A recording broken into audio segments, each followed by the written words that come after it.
I will say, listening to this menu music for long enough, it is very relaxing. It's very nice. Kind of gives me that feeling of, I don't know why it makes me think of this. There's a song called, I think it's called Green Grass and High Tides, and the place that song describes, where it's like just verdant green. It's like this song is the feeling of like laying on your back in like a grass field and just like looking at the sky. I don't know why that's what I thought of, but that's what came to mind whenever I listened to this. Done that a few times. It's one of those feelings that I think some people don't get to experience it, where you just get to savor nature, but not in a way of like it's too much, just literally open field. It's kind of weird, but it's interesting. But for some reason, this song makes me think of that. This menu music makes me think of exactly that. Like that exact feeling of being somewhere distant but not dangerous.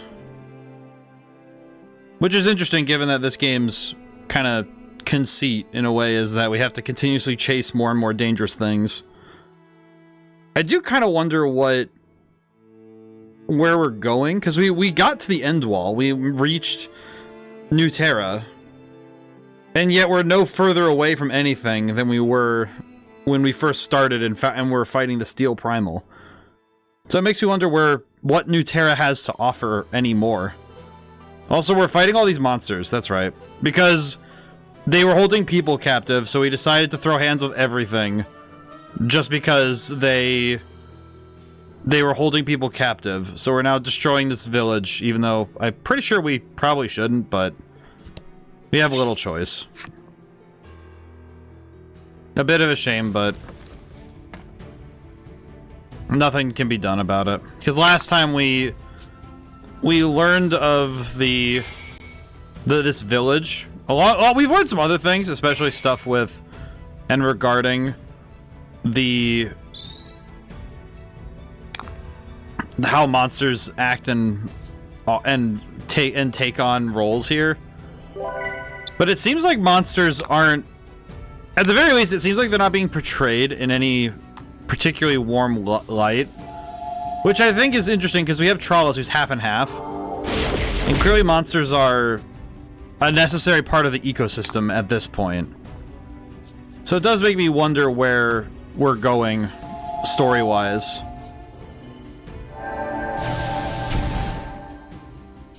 Because we have definitely... We've definitely gone on a journey with this. Ow. I think especially with the way that how far we've traveled away from the the opening moments, right? So I've been curious where this is going. Something about this place, there's just too many questions about New Terra, and I would say by extension this entire place. Wish I could have eaten my fill one last time, the monster says, before issuing a particularly dry death rattle. Yeah, I don't know if it's like I don't particularly feel great about this, I'll be honest. It's like something about this just feels sad. Like, yeah, we're fighting monsters again, and we've fought monsters this whole time, but it doesn't make them less sentient, which is, I think, something that Ale has definitely forgotten. And probably by extension, I would say that is true of actually everybody here. I would argue that basically everybody here has forgotten that monsters have a level of sentience that, unfortunately, it's very hard to ignore. I think especially given that we've seen what monsters do and how they act, I don't know. It doesn't quite add up to me that it's not just pure evil, you know?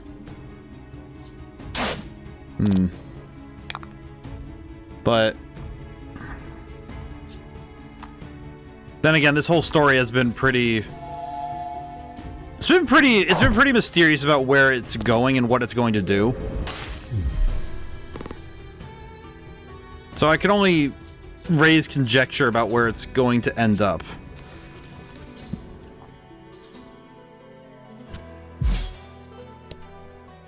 The monster lets out a clipped whine and then lies down for the last time. Yeah, see, I don't think this makes me happy. Like, none of this this is not a... This is... I think this game and Fuga together are definitely making me a lot less gung-ho when it comes to dealing with enemies in games. Like, I have to be pretty darn aware. I have to be pretty darn certain that they're not, in a way, sentient to not feel at least something for them. Which is it's interesting how many games kind of just ignore that in a way. Because yeah, like evil is evil and evil should be smashed, but it's not that there's no lacking sentience, you know? It's not like the creatures suddenly become they lose their sentience because of it. Also, man, the game is a lot louder than I remember. But I'm curious though, because I feel like this game has something to say about the creatures in its world, so I want to know what the end is going to tell us.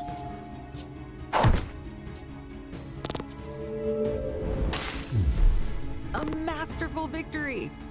This kind of feels a little bit like the game is asking you if it feels right to... At last, true rest, the monster says, before its eyes close forever. And I think it's something that I think other games don't have the bandwidth to challenge, because when you're an adventurer, you fight monsters. You don't really go further than that often. Battle time. And a lot of that's because there's not a whole lot of... It's something that wouldn't let the tone of the story survive, right? It's actually something that I think only comes up in stories that the tone of it is asking important questions about sentience, like humanity, and extension, the personhood of its like characters, right? And I don't think this game wants to ignore that those questions that kind of hang in the back. Because this game definitely seems to know what it wants to ask its players. But I also wonder, what does the game have an answer, or is it going to simply pose the questions and then it will be done, right? I think on that same note, I'm thinking about the ways that other games have tackled these questions and how some have done better than others. I certainly feel like morality in general tends to be an interesting quagmire for some games to land in. Because I definitely think some games do I think this game's done a solid job of establishing what it's trying to go for in a lot of different ways. And we'll probably be able to explain it more as the game goes further, but the thing I'm coming back to with this is that maybe poetic justice, the Yeti says. These words are its life. But the thing I'm thinking of is how other games have tried to leverage the, your enemies are people too bit. And I've seen how they can mess that up. I've seen how this sort of thing can go really badly for a writer, for like a game. I know that, I think my best example of how it can flop is Starfield. I think that game absolutely fails at trying to communicate any level of moral, like any sort of like, think about the people you're dealing, think of them as more than people, or as more than polygons, really, as if we want to use that one.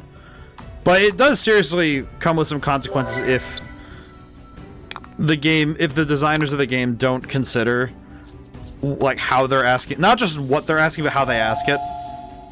Because this game has turned many of the combats we've had a little bit sour in that way, that we can now look back and consider our monster hunting in ways that we might not have if the game wasn't posing questions about this world and the place that both people and monsters have in it. And I would say also the ways that the game has, and all the other games too, have asked questions about the roles of people. So there's, frankly, there is a huge amount that could be talked about with this game. Because there's a lot that's going on at all times in this game. I do think it's got some, I think it has some minor issues. I like this game, but I think of the three, I do think that it definitely took the longest to get to where it was trying to go to explain this sort of stuff. Because I definitely had the hardest time understanding where it was going. In hindsight, it's like, oh, it makes more sense now, but if you're getting into it, it feels a little less effective on the first read. I think some games actually do feel a little less effective on a first run, which is a shame because I think it means that some people won't get really into that. We practiced so much, the monster says. They have hopped their last. Yeah, this doesn't feel like a victory, you know? This isn't victory. This feels like decimation. I don't know. Something about all of this just feels very... I'm wondering what the characters are going to do when the village is quiet. You know, when all that's left is the ghosts, what do we have, you know? So I wonder what we're going towards.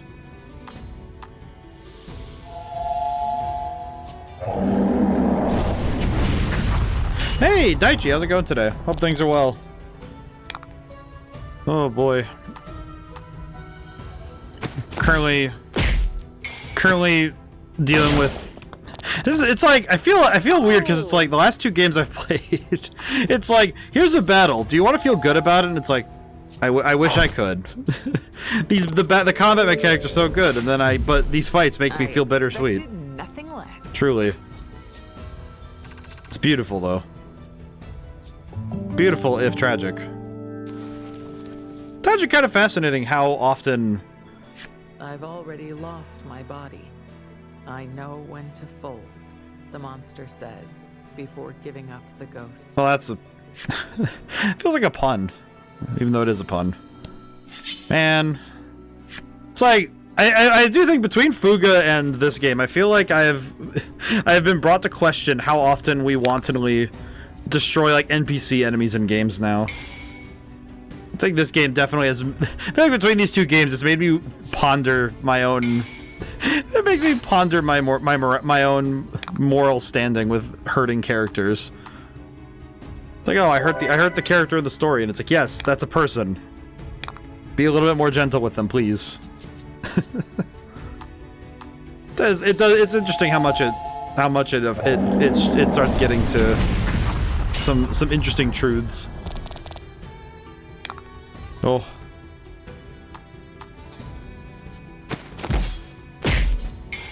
I do kind of wonder at this point why does our group maintain the ruse that we're monsters though? We could drop the disguise at this point. But maybe that's just me being a little confused about it.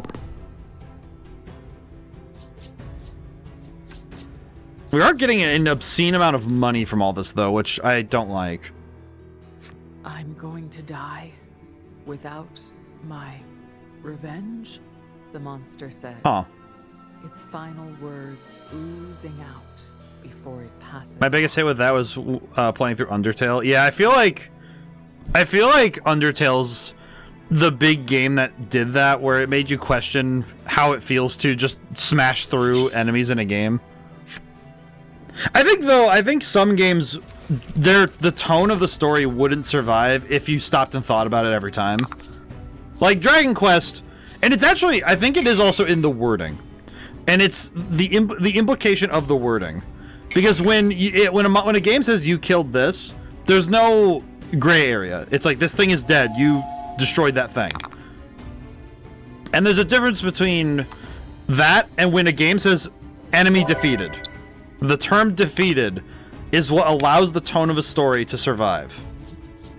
Because defeat implies nothing more than you've stopped them in battle. Whether that means you've killed them or you didn't is not being directly stated. And by extension, that means that, say you're playing, like when you play Dragon Quest is the one I look at a lot, is that unless a enemy directly gets destroyed, you best them one way or another. Exactly. So it's like, unless it's like a boss fight where they specifically, you know, just explode or disappear, there is ambiguity that's like, oh, maybe they just ran off after you beat them. You know, they dropped, kind of like Pokemon, you know, you dropped your money and you ran off.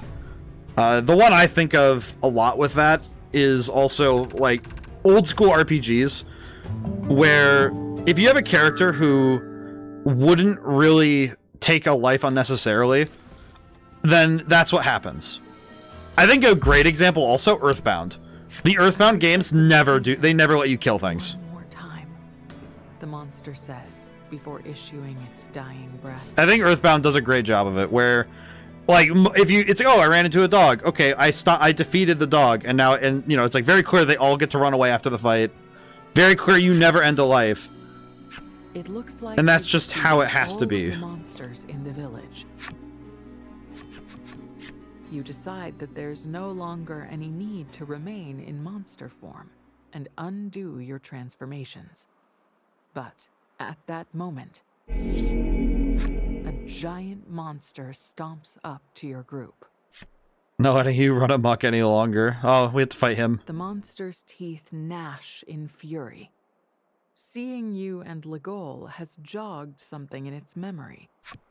You people from Subterran Village. Your eyes go wide hearing the creature's words. You remember that scar on its eye. It can't be. Was this the monster that attacked the subterranean village? Oh, yeah, we never actually... Oh, yeah, that's right. We never actually killed that thing. Maybe this is why I came back alive, to avenge friends you killed. Never would you have imagined you'd run into this monster here. You grab your weapon and let out a guttural scream. Oh, never mind. He was dead, but now he's back. He came back to life just to fight us again. Oh, it's the sad music. Can I go one stream without having sad music precede a boss fight? This is now the second stream in a row. Every Wednesdays and Thursdays. Do you wish for emotions during your battles? You have a history with this one, but don't lose your cool. Thanks, narrator. I appreciate that. Thanks, narrator. Hopefully. Let's see. We could just use normal poison, I guess. Yeah. Nice. It's not great, but normal poison will do. It's not very strong, but we'll take it. Yeah, I think this game and Fuga are tied for most depressing boss fight music that still fits the mood. Ow. We might need to heal on Polka's next turn. Ow. Just, ow. Okay, this dude does hurt, though. Okay. Yeah, I'm starting to notice a curious theme with this game, though, that... Also a piece of revenge that does not work. Man. Because revenge doesn't... revenge doesn't feed the soul. Let's see. Do we have any... Oh, we have quality. Okay, good. Alrighty. That should at least keep us alive. Thank goodness. I count 6, so we can do Flame Primal. Thankfully, these battles...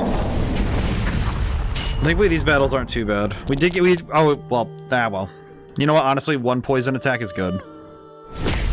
Oh my god, that's a lot of damage. Eee. I do not appreciate how big the damage is from this guy. Okay.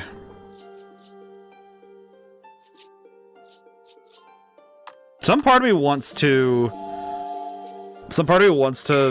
try and some part of me wants to try and do something else to do big damage, but I can't think of anything better than just doing what I'm doing right now. Alrighty. I think we'll just have Polka do healing. Yeah, because my dude doesn't have any attacks anyway, but we're gonna have him on heal duty.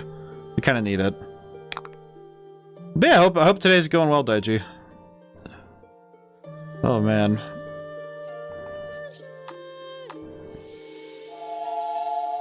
Today's been a good one. I'm grateful that today went as well as it could have. 8 attack for 10. Alright, so gained attack, regained defense down. Okay. 50 attack, kind of scary.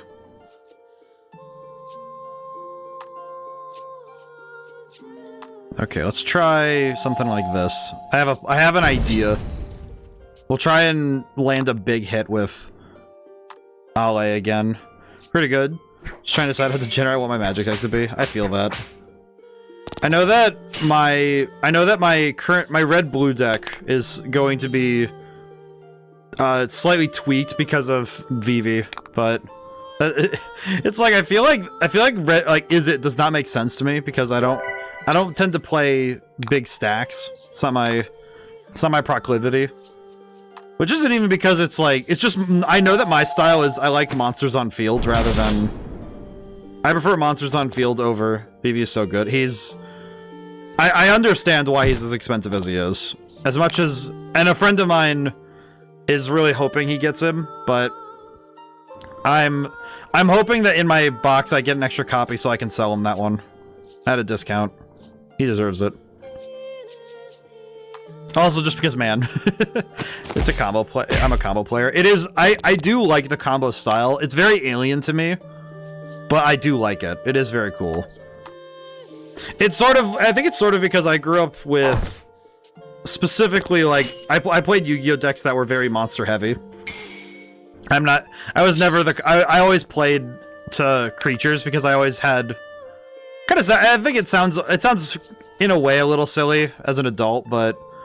It's because like the monsters are your friends, so you want them to be the leading the charge, as it were. I guess not silly, but it's like it certainly feels different when you're older, where it's like you pick your favorite guys. No, I get it, yeah. Because it's like it feels a lot like that's kind of how I like building commander decks as well. Is by building with the idea that I'm going to be connected to those like cards I choose. It's actually something I've noticed is that it's part of the empathetic response that I can't turn off. So it's also why in some ways I kind of recognize that I have to be careful how close I get to characters in games because I know that I definitely empathize when I'm playing games. The example right now I have right off the top of my head is Fuga, like my Wednesday streams. I think that game has absolutely primed my brain to being like, yeah, no. This is, like, it's important, it's like, these characters matter to me. And in that same way, it's like, I like my Magic decks to be, it's also a matter of, for me with Magic decks, it's also thematics. Like, I don't really like playing out of theme. I'm a big fan of playing Flavor Victory. And also my favorite cards. Because my favorite card in Magic is Tasha's Hideous Laughter, so it's my main goal to include it every time I have a blue deck, even if it doesn't... even because it's just my favorite. Stand over the fallen monster and raise your sword high. This is for everyone you killed. Looking at you, the monster speaks in a soft voice. What you did here, any different?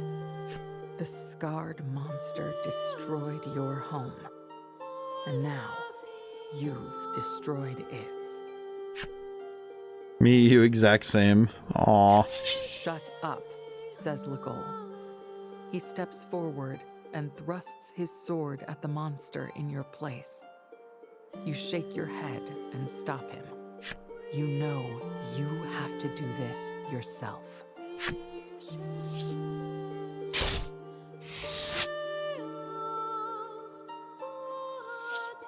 You've had your revenge. Maybe killing this monster was the whole reason for this trip. Yet the monster's words stick with you, like a tiny bone lodged in your throat. Aw. Legol notices you brooding and speaks, his voice full of concern. Don't let it worry you. Let's see, Daichi. I like optimization. I know it's not for everyone, but it's how I personally enjoy the game. High competitive nature, so I try and do all my local turns for both Magic and Yu-Gi-Oh! I feel that. I get it. It's like, one, it's like, I don't forsake optimization for that, for a theme, but it's like, I think it's the way that I keep myself from, in a way I know that I could play, it keeps me from playing too seriously, in a way, because I sort of recognize that there's a certain point that because I've played to win at points in my life, and at times I feel like it can kind of get to you if victory is all that matters. And in some ways, I got tired of it at college. I think college was the point where it really stopped for me, where it's like, victory is good, but it's almost never worth it to sacrifice having fun for a win. Like, it's one thing if you're playing, it depends, if you're playing for something more than the thrill of the game, it's different, but I think that it's something that, when I watch so many people take life that seriously, and games even more, kind of just stuck with me. And it's like, I like the balance between making a good and powerful strategy and knowing when to like hold your hands. I'm stuck right now. My theme is artifacts. I like my win comfort to be that, but I'm in black and blue, so I could play Thassa's Oracle and Demonic Consultation. Many options. The village mayor comes over, looking at you as though he wishes to speak. What do you do? Oh. You decide to listen to the Do mayor. I want to or have more fun and not include? I feel like that's the... It's interesting because I feel like on a game design standpoint, putting the onus on the player to decide whether or not to go, as it were, full throttle or to hold back is a curious one. In a way, I like to think of it with RPGs, it's that feeling of grinding. Do you build yourself up to max power and trivialize certain fights and guarantee the victory? Do you do none of that and hope that your struggle will make it worth it?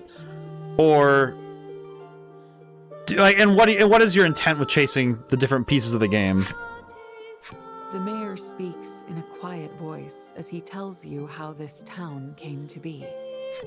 Town was established to protect the entrance to special ruins, but the long years fulfilling that role are over.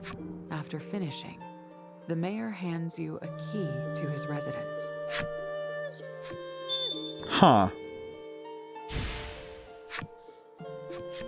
He explains that the entrance to the ruins can be found in the basement of his home. There is something there. A truth you ought to know. Huh. He continues.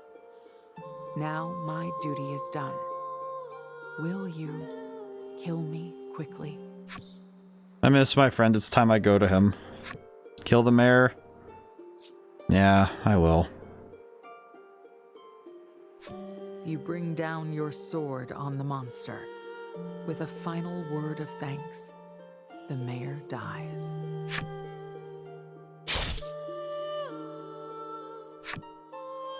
You need to go to the mayor's residence and find whatever this truth is that you must know. I do think this game, like yesterday we talked about Kingdom Hearts Chain of Memories and the way, and the cards therein. I feel like this game is an innovation on that idea.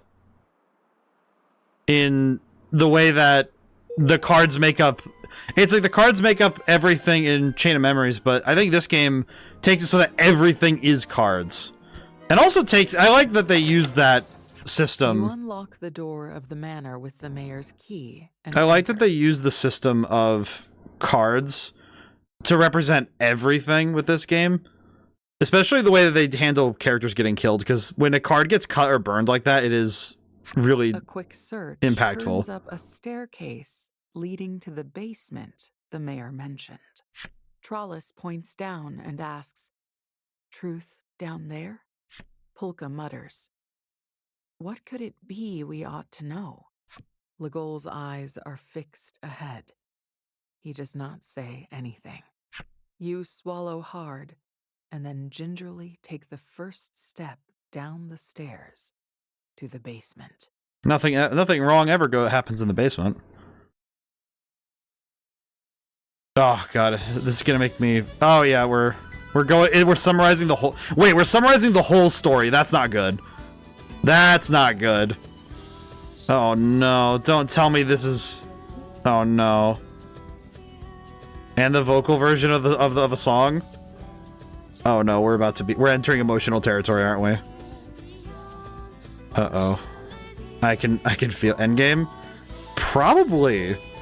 I don't know how many chapters are in this game, and I know that I know that these games tend to be about 16-ish hours. At least from what I know.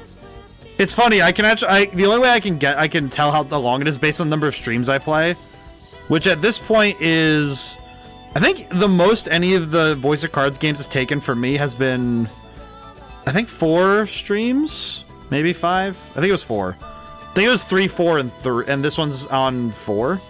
Past is prologue, chapter 7. What? All right, what are we dealing with here? All right, game, you have me. What do we got? Also, an ad break is approaching in a couple minutes. You make your way down the stairs. So I will apologize. I will try my best to stall when it happens. As you make your way, because it is a 3-minute one. The words of the scarred monster come back to you. Which words? Me, you, exact same.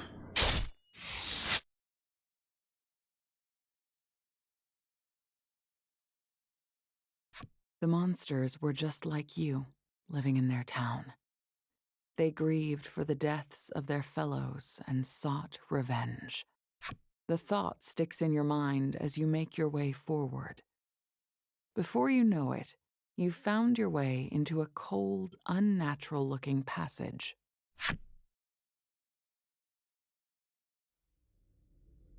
Uh-oh. Keep your wits about you and proceed. That's what your instructions are? Cannot use bellwethers. Well, I don't use them anyway, so that's fine. Oh god. Metal walls. Scratched floors. Oh, this place.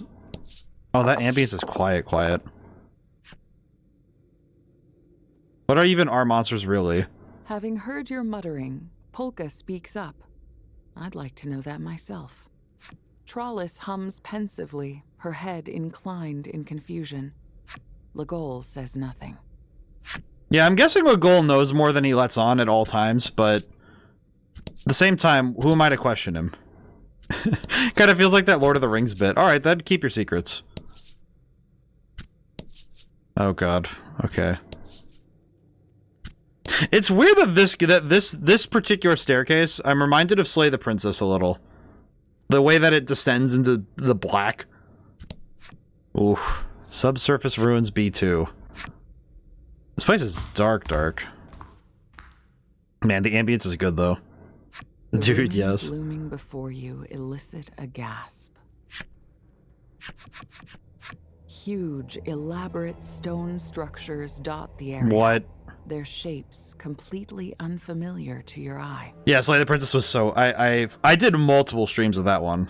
Even after I had finished the game. I 100%ed it on my own time, too. Also, what is that? That's a whole building. What are those? Asks Trollis.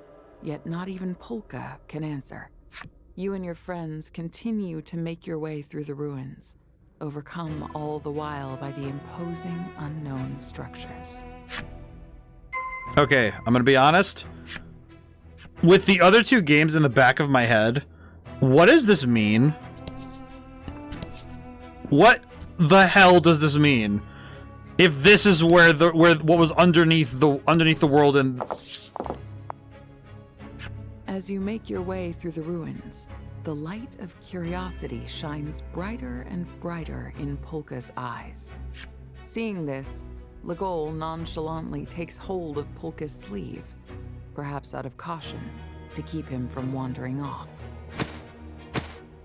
There are white lines painted in a striped pattern along the ground, which Trollis cheerfully hops back and forth over. The lines cut off, and you discover someone standing where they terminate. What? Trespassers found must tell mother? We'll have trouble if it tells its friends we're here. Come on, says Legol as he draws his weapon. The monster tries to flee, but you and your friends attack. Oh, dude, this opens so many questions in my mind now as to the whole of this series, man. This has been 3 games, and there has never been a whit of the modern world, or even something resembling it. Get him. What does that mean? What do you mean, game? That thing has 38 attack, though. Holy crap, really? Holy. What does that mean? What do you mean, this man... You're telling me that they have... But what does that mean for the rest of the games? The other 2 games were like high... It's like all of this has been high fantasy so far. There's never been a singular moment where the games have ever implied that this is what was underneath the world. So where is this? Why is it? I do not understand.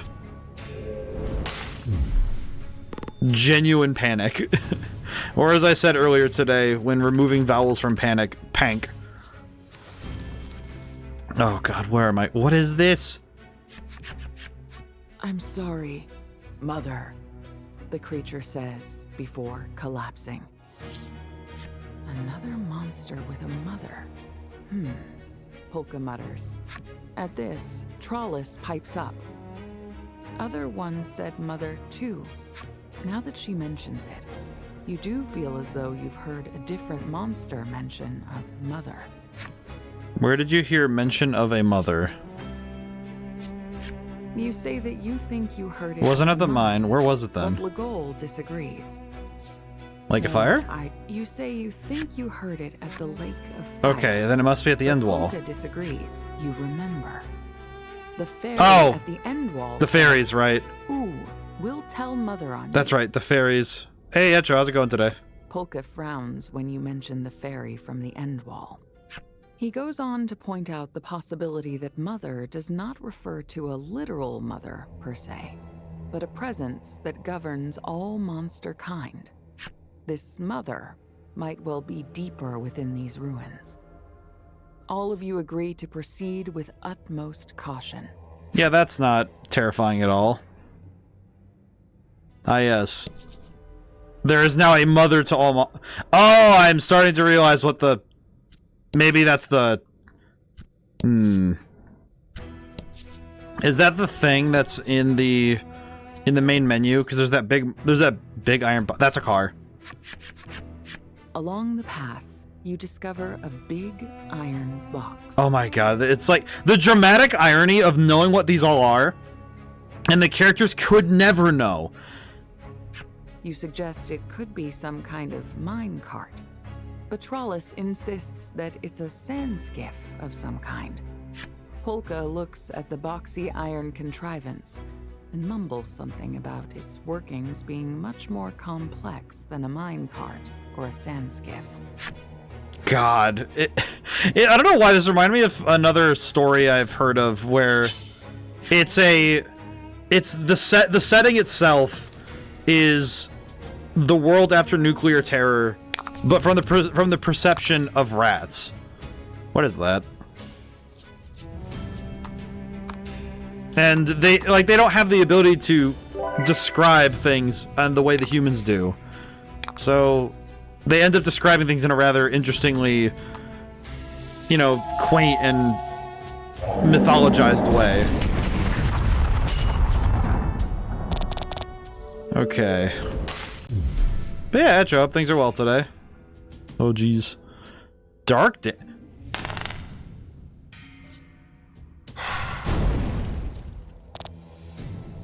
Okay, wait a minute. Okay, other thing about this place that is interesting. This is the first time we have directly seen dark damage in this game. No other character has used dark damage up to this point.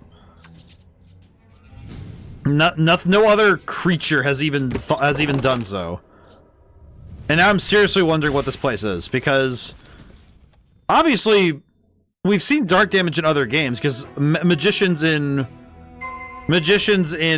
the first and second game were able to use dark magic.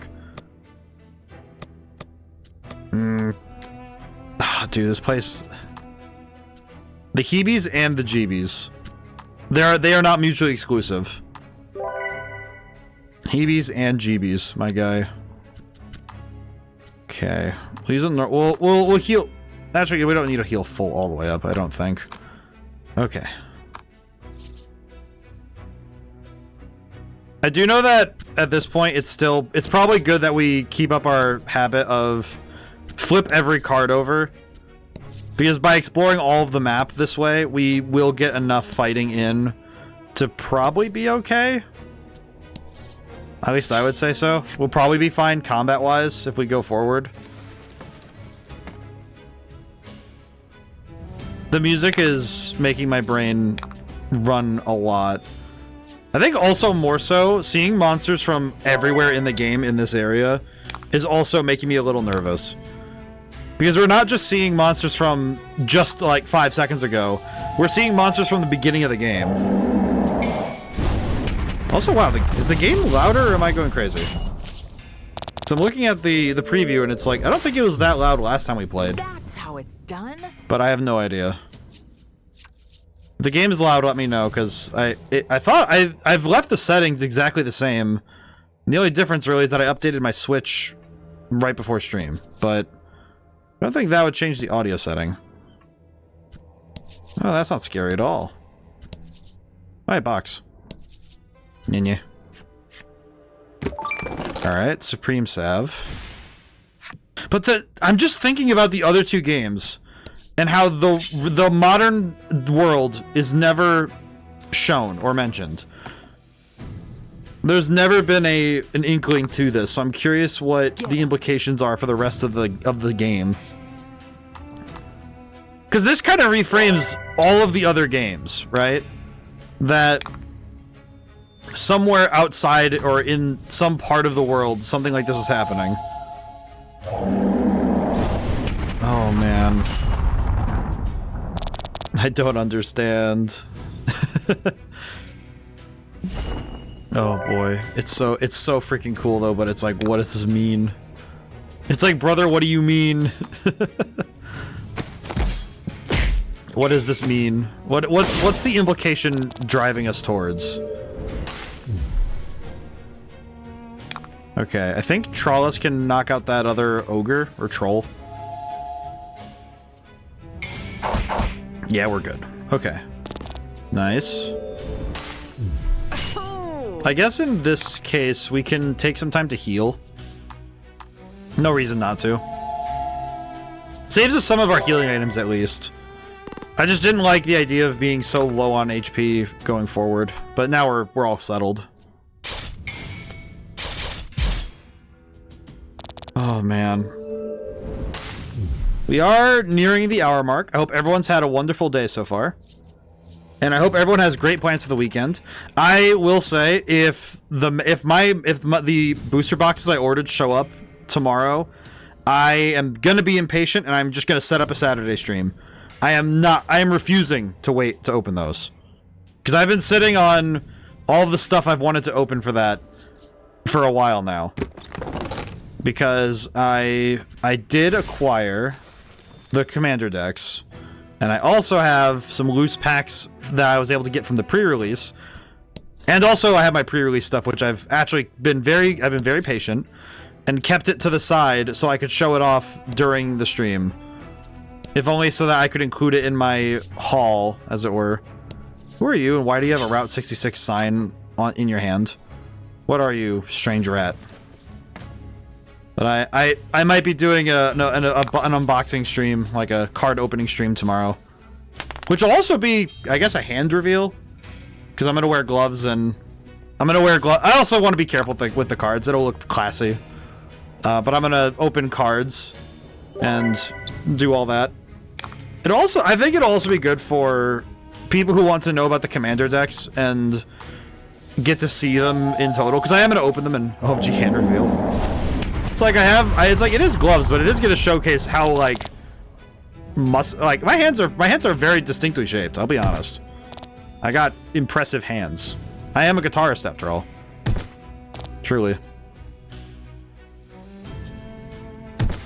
But in any case, we're going to do that on Saturday if they show up. If they show up Saturday, then I probably won't do it because I kind of want to have at least an evening or at least some time to get everything set up and do some testing. Because I don't actually know how to, like, get my setup proper for it. I think the big one is lighting. I think lighting is going to be where I'm going to have to do some finagling. Sometimes you get and lucky. I know the other piece of it that I've been kind of a little bit weird on is I have my webcam, and it has an arm thing for it, which is quite good. But I need to take a good look at how I'm going to set it up. You know, get it so it's at a good angle. I'm gonna use my desk mat as where I open the cards. So I have to move my keyboard forward, and I have to. It's gonna be a whole operation. So when I'm gonna do that, I want to take some time and get it ready. So I'll probably take most of Saturday to do that, to get everything sorted and understood. It's like, it shouldn't take like literal hours, but it's one of those things where I'd like to wring out the... Ooh. Okay, revival abilities at this point is worrying. Why do we need revival skills? That's... I see. Sea stone. Okay. You spot a monster who poses before you, showing off their outfit. You like what you see? Killer fit, right? What is wrong with you, my guy? You can't quite find the words, and as you gawp, the creature hands you a ring. Go on. Embrace the drip. What? This monster doesn't seem hostile at all. You and your friends decide that it would be best not to make a scene, and decide to leave quietly.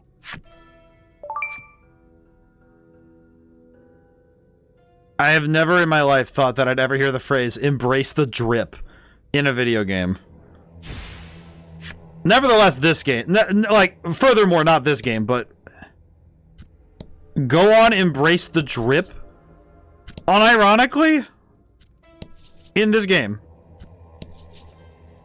what hellscape have we entered? Granted, I would probably say that unironically myself.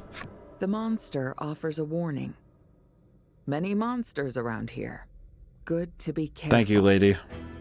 You find it a bit rich to hear a comment like that, given the source. Nonetheless, it doesn't seem to be hostile. So you decide to do as it says, and but if everything's pear-shaped, it should be commander decks and an explanation of their mechanics, and some loose packs from the store, and there's also those collector promos that come with every commander deck, but they're only like 2 cards, so still worth it to talk about. And then I have 2 booster boxes, as long as I get both of them, but it should be 2 booster boxes, and that'll be what we open. So it'll be a lot of cards. I know the commander decks are going to be a little bit like me also. For people who don't know Magic, it'll be me being able to explain the game a little bit for those who want to learn more or just don't know. And at least for me, it'll be nice to investigate what cards got printed. Because I did read the deck lists a while ago, but it's been long enough that I just don't remember.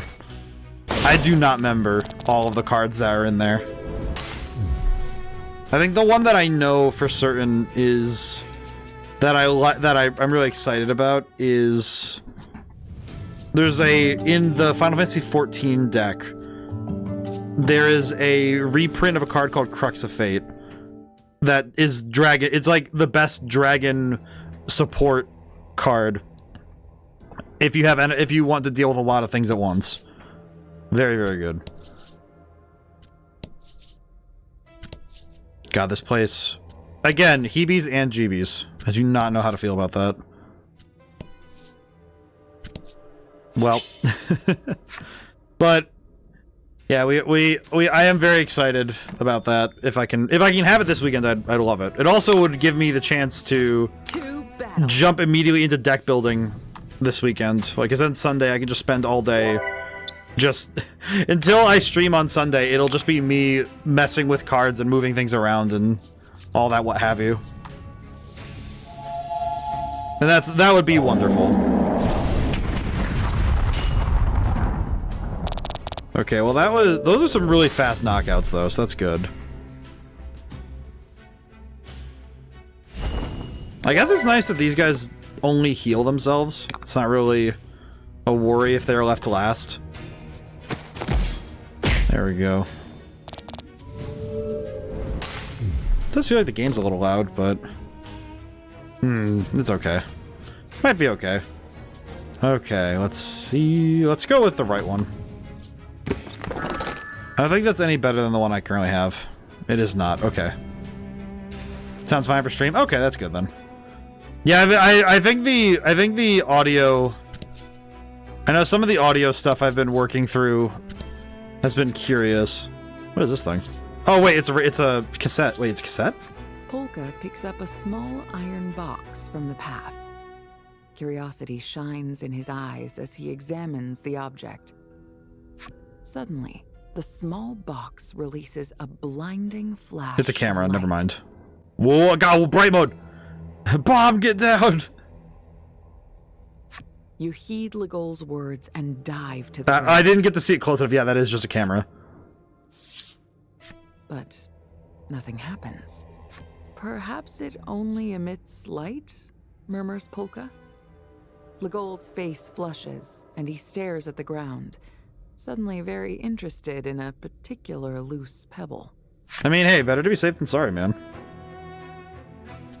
Funny. Why is there so much modern? Why is this place modern? Oh boy. What is up with this place, man? What is this? What does it mean? I want to know more. I want to understand. Ugh. At least the enemies have been consistently keeping us busy, though. So I think we're going to need the leveling up before we get to the end of this game. I've been getting this inkling that we're not really ready for whatever's at the end of... He's sitting on a TV. Little guy's on a TV. Look at him. It's amazing. Okay, we can use the... I think I'd like to use the... Trying to think about what attack would be the best here. For... Ooh. Okay, that's a lot of damage. That's also a lot of damage.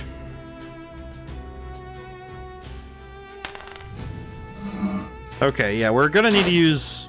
I'm gonna need to use Trollus's turn to heal. Okay. That's problematic. To say the least, problematic. Okay, these guys are surprisingly tough. Yeah, I'm actually going to need to heal on Trollus's turn, because that might entail... This might actually entail... Ally going down if I don't do so. I do love this game. I will say, I like that this game picked up its... Because I think its combat was a little bit... To be honest, it was lacking a little bit up to this point. And I'm grateful that the last two sections of gameplay, like the last two chapters, have put that to bed a little. that it hasn't been, that it's pushed itself to the difficulty that I've seen the peaks of the other two games kind of get to. And I think this game's curve has been a little bit less linear than I expected. Which is fine. I don't think it's a bad thing if the XP and like difficulty curve does a little bit of the go down a little bit then go back up. I think that's okay. It's not the best thing ever, but it's certainly not awful. I think it can also be a way to lure a player into a sense of security that is very easy to crack. That looks hewn from iron stands in silent vigil. You and your friends take a few ginger steps forward. The creature rattles and clanks to life, uttering nonsense. Elevator here is presently out of service. If you would like to use the elevator, please turn the power on. Without a moment's delay, the four of you draw your weapons and prepare to fight. He's talking about the elevator. Also, Julian, it's going good today. How are you doing? Hope things are well. Why are we fighting the elevator attendant? This guy, it is interesting because nobody here has an idea as to what an elevator is. Or what power means. So, we have no context for what this means. And we're fighting because we don't understand. Why is there... I will say, I can definitely feel the Yoko Taro influence on this robot. Look at him. Look at those eyes. That is definitely the same mind that drew up those little android dudes from Nier Automata. I can see it. I can see it in those soulless eyes that are also kind of funny.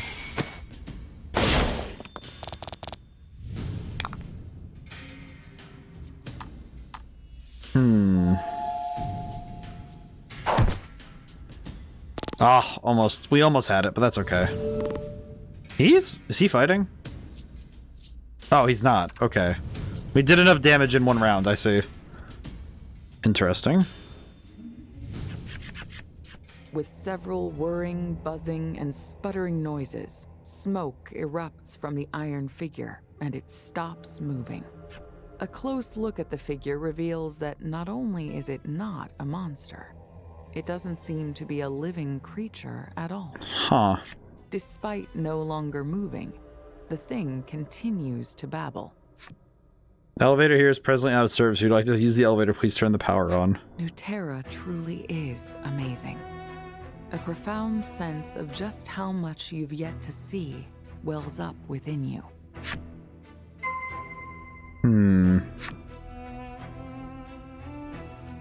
So I'm guessing that the elevator is necessary. If we're going to go forward, I'm guessing the elevator... Okay, so... that is straight up an elevator door. The iron door is shut tight. Oh boy. But something about this feels almost cosmic in fear for me. Because it's like all of these structures would feel entirely alien if you had no concepts for what a robot or street signs or street roads. All of this would be entirely alien. Battle time. No. No. Okay, it's gonna be hard as heck to see on your guys' end in this moment, especially if you're on the phone.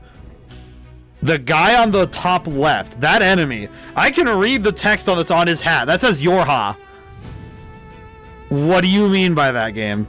What do you mean by that? What do you mean Yorha? What do you mean by that? Why does that say Yorha? What do you mean? Explain yourself, game. What do you mean by that? Why does he have a Yorha hat? What is any of this? Is it just surface level references, or is there more going on here than I can see? What is this game? What is this? It's like, is this just like playful references to Nier because, you know, the producer, huh? Or is there more to this? What does it mean?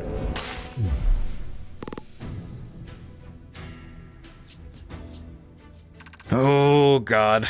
It's like the back part of my brain is so on fire with what this game is asking me. What do you mean? What do you mean? What does it mean that this game will present me this information?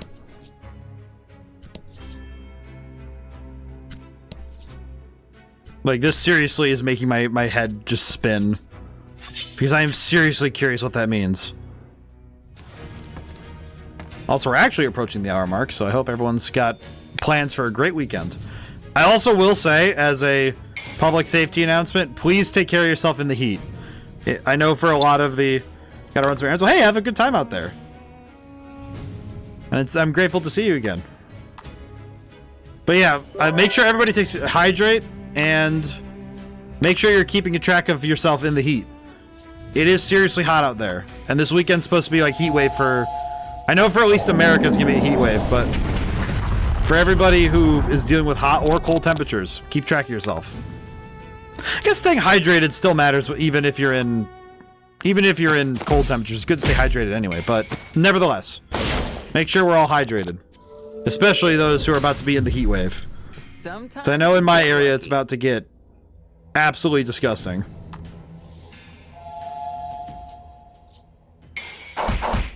So make sure you all take care of yourselves this weekend. First day of summer is the 20th. So it is going to be... We do approach the summer. Okay, let's see. Box. Okay, that's only okay. Four gems for 3 defense is not that great.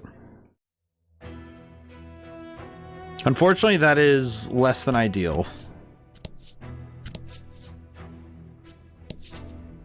Okay, we're definitely going to be jumping around a lot in this area. I can feel it.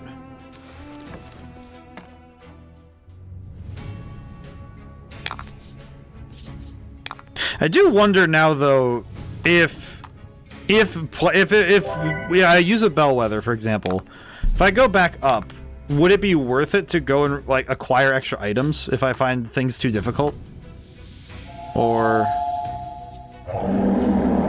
would it remain the better choice to just play ball?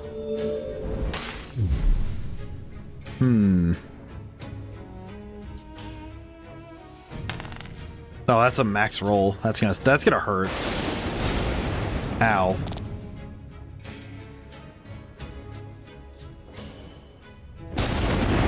I will say polka dodging everything is kind of wild, but holy crap. I think this game has...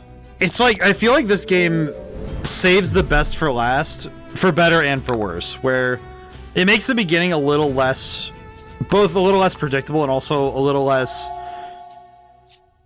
It makes it less frictionless to get invested. A masterful victory. But now I'm really starting to see that we're moving towards something that...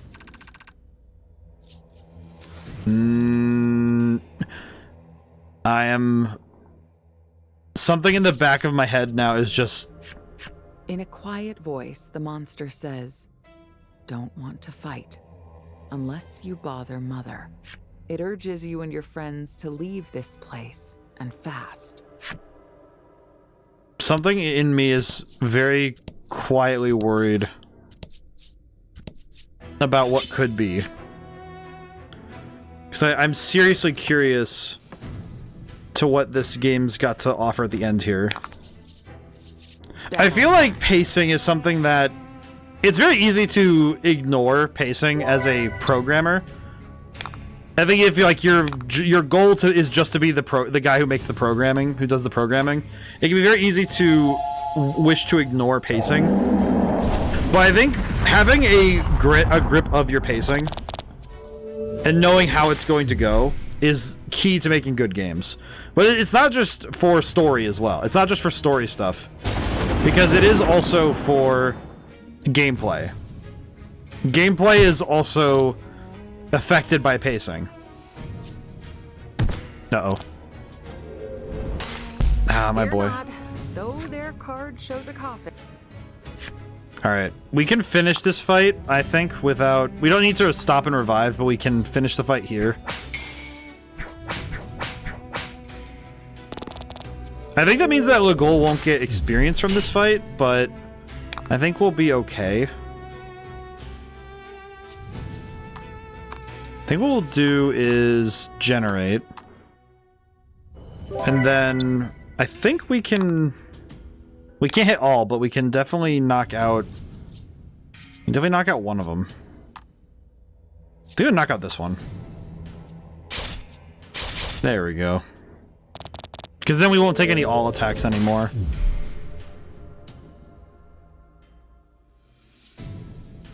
Ow.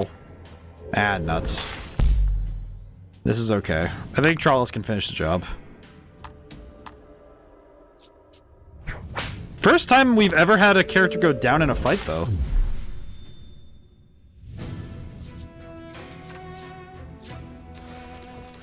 And I think that means that Ale and Legol get nothing, experience-wise. Not mistaken. Hey, Naroctum, you got first. I'm surprised they didn't get claimed. Yeah, they didn't get... I don't think they got any experience. So, let's see.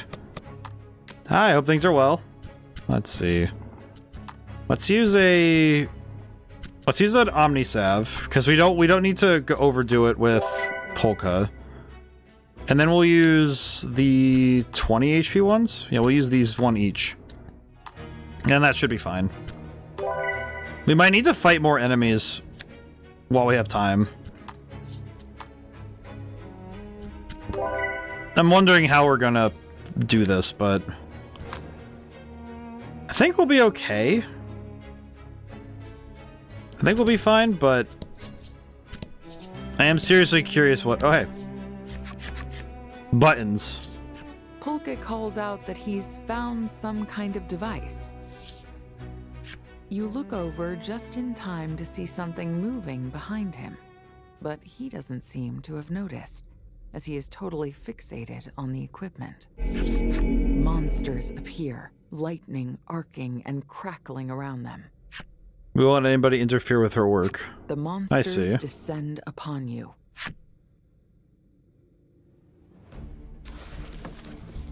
Okay. I'm seriously wondering what the circumstances of this place are that we have entered this point. Because what is this? What does it all mean? Like not in terms of like metaphorically. I mean literally. What are the ramifications also of knowing, you know, of knowing the truth of this place, or even a truth of this place. Understanding what this game would consider a truth is seriously intriguing me. Can you guys please attack anybody besides my DPS, please? Okay, well that's not great either, but I'll take it, I guess. It's not great either, but we'll take it.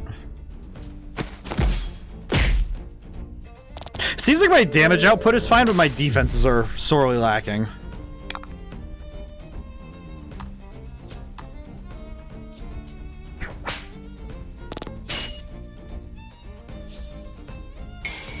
Ah, there we go. Need some water. Okay. Let's see. I guess we'll just do that. And then Flame Primal again. It's easy winning, but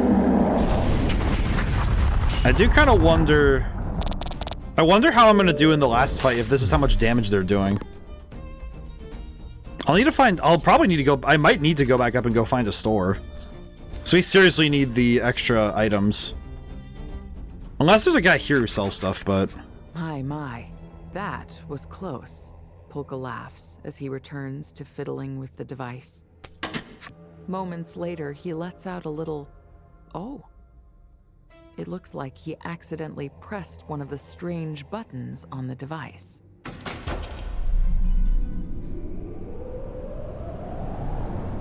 You hear a loud whirring sound coming from somewhere. Over there, where Metal Thing was, Trollus shouts, heading in the direction of the sound.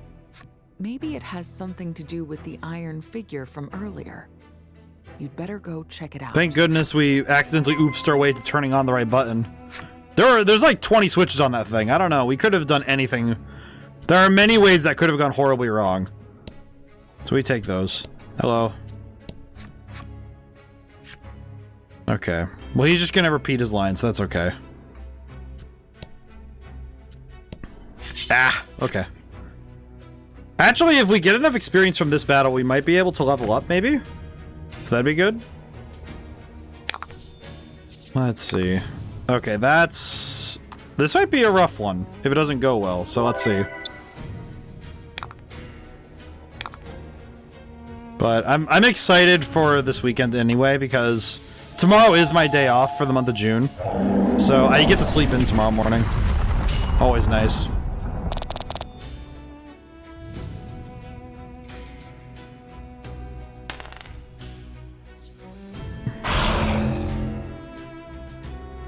It's also nice to... It's nice to have days like that where you get to look forward to it because it's a, you know, it's a designated time to rest. I'm a big fan of having days where it's just exclusively, you know, supposed to be resting time.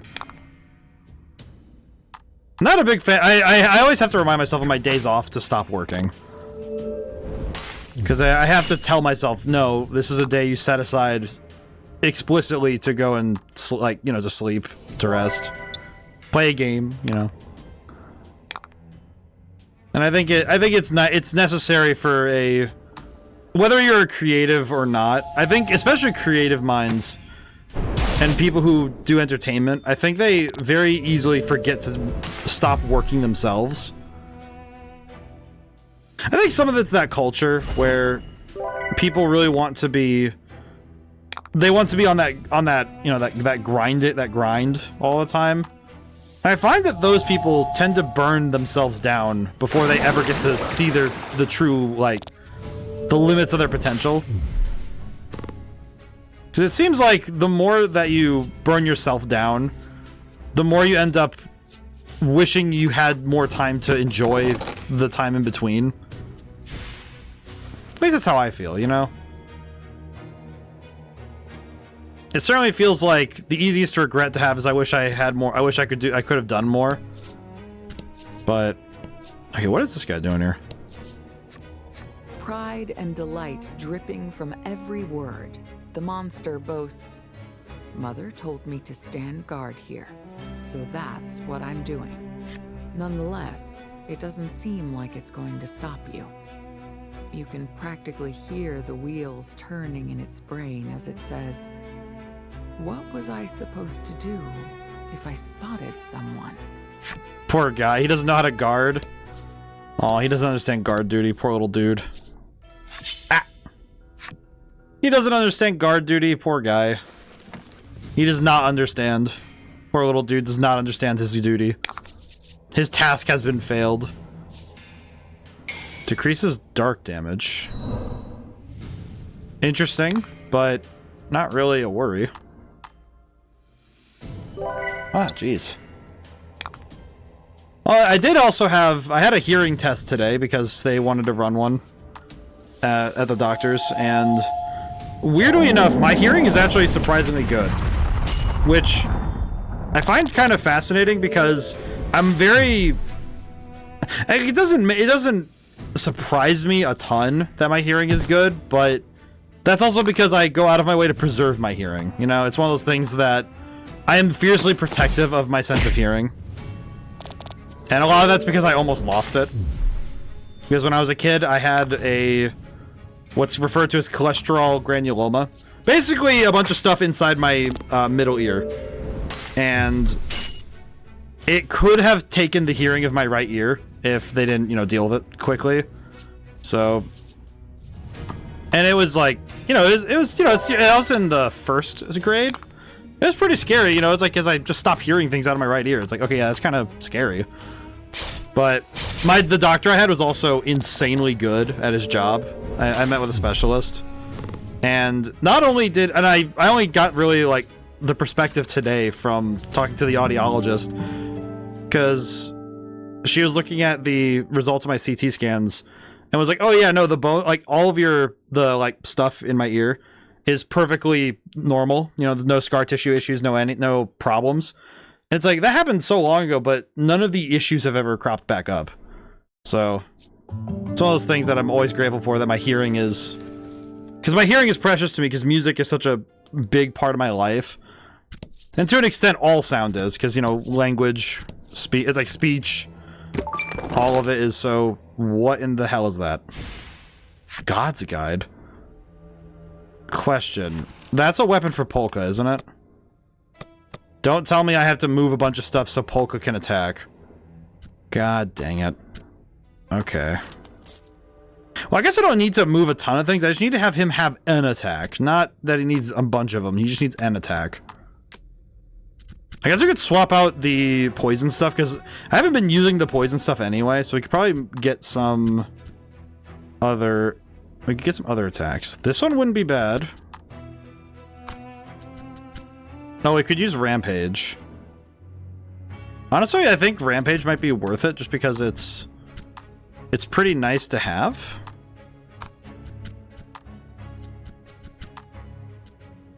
You know what? It might also be good to have another all attack somewhere else.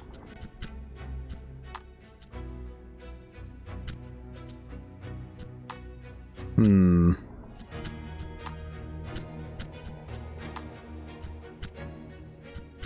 know what? No, let's leave it like this for now. As long as we have... Well, wait, he has an all attack. That Rampage is an all attack, do we? You need to remember that. Alrighty. Let's save our game really quick while we have a chance. Not too bad, but...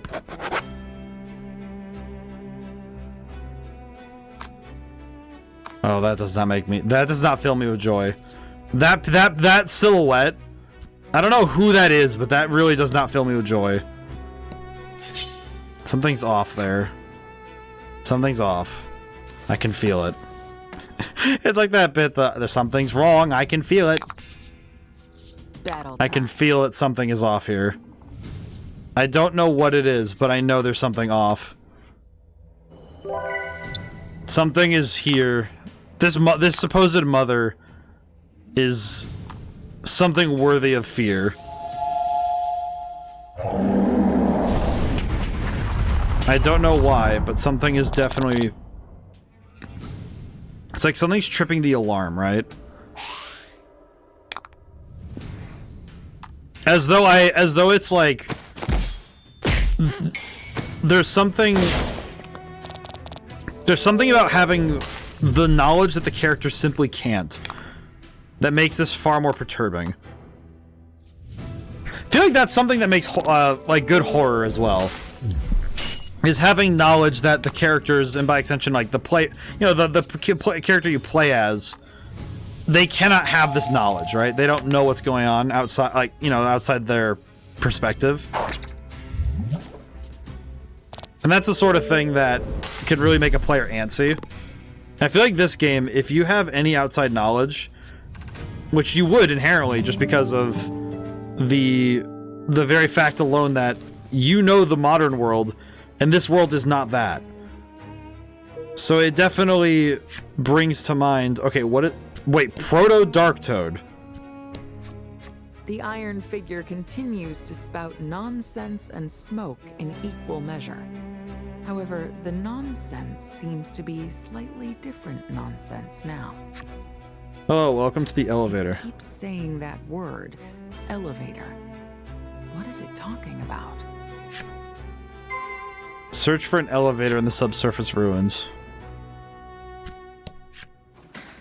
When you step in front of the imposing iron door, it opens with a metallic clank. The group cautiously steps through, and with another clank, the door grinds shut.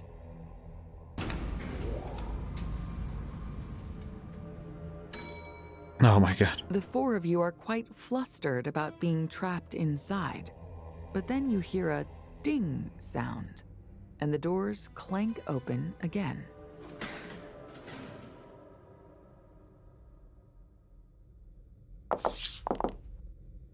You step outside. You can't shake the feeling that the area around you is slightly different than before. Despite the strangeness of it, you all decide to continue exploring. As you do, you continue to wonder what that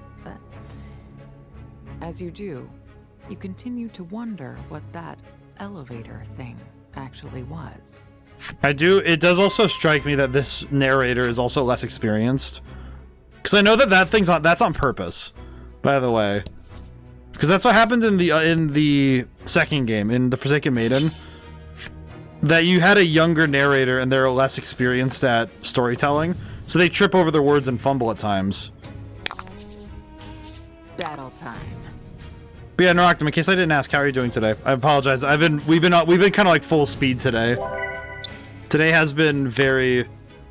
This game has definitely taken us into insane territory, and I'm very curious where we're going.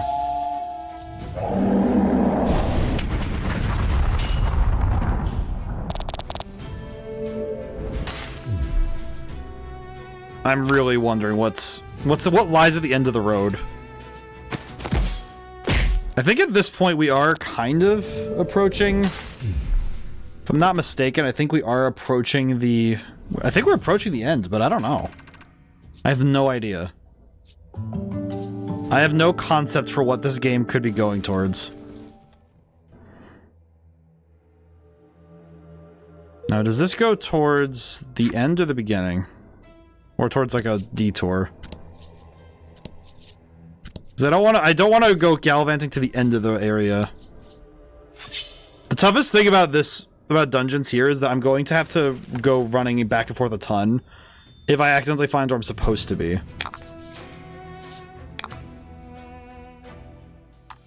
Thankfully, as we level up, we will get through battles a little quicker. So we might be able to preserve our resources as we go forward. I think, again, this game is a lot easier if you don't run from any battle. If you take every fight and just go for it, it certainly makes things work. No worries, I'm doing good. Did ask before, but I was a little busy. Answer. Ah, I see. I wasn't sure if I didn't want to miss it. Ah, oh. That's big damage. Holy crap.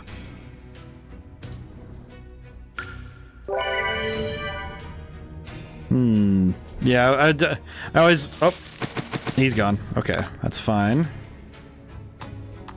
Yeah, I always worry a little bit when I'm... streaming that I miss messages. I always worry that I'd miss something. That's good that you're doing well. I think this weekend I think everybody is going to be definitely in need of taking care of their health, though.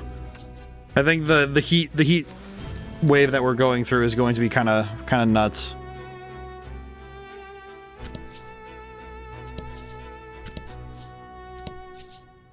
Okay, this doesn't look like an ending, does it? Another elevator, perhaps? Elevator. Movie theater. Get him.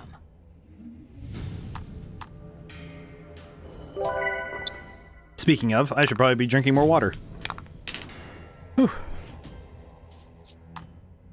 I know actually, a friend of mine sent a chart that it's actually rather helpful for determining how risky it is if you're talking about heat. Because it's a chart where it takes humidity and temperature in Fahrenheit and kind of creates this chart showing how risky it is to be out and about. Very well done chart. It's actually rather helpful. Definitely good for people taking day trips this weekend. Especially for those going towards even hotter temperatures. I don't want anybody getting hurt because they got heat stroke. Canned goods?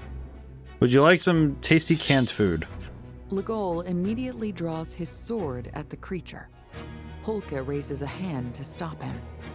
Wait, I don't think it wants to fight. Maybe it's friends with the one we saw earlier. The iron figure hands you a small metal cylinder with a delicious looking Is that a tomato? picture on it. What do you do with the cylinder? Legol tries to stop you. Don't. It could be a trap. But the iron figure said it was tasty. And it is simply human nature to want to eat tasty things. Can we see what's inside it?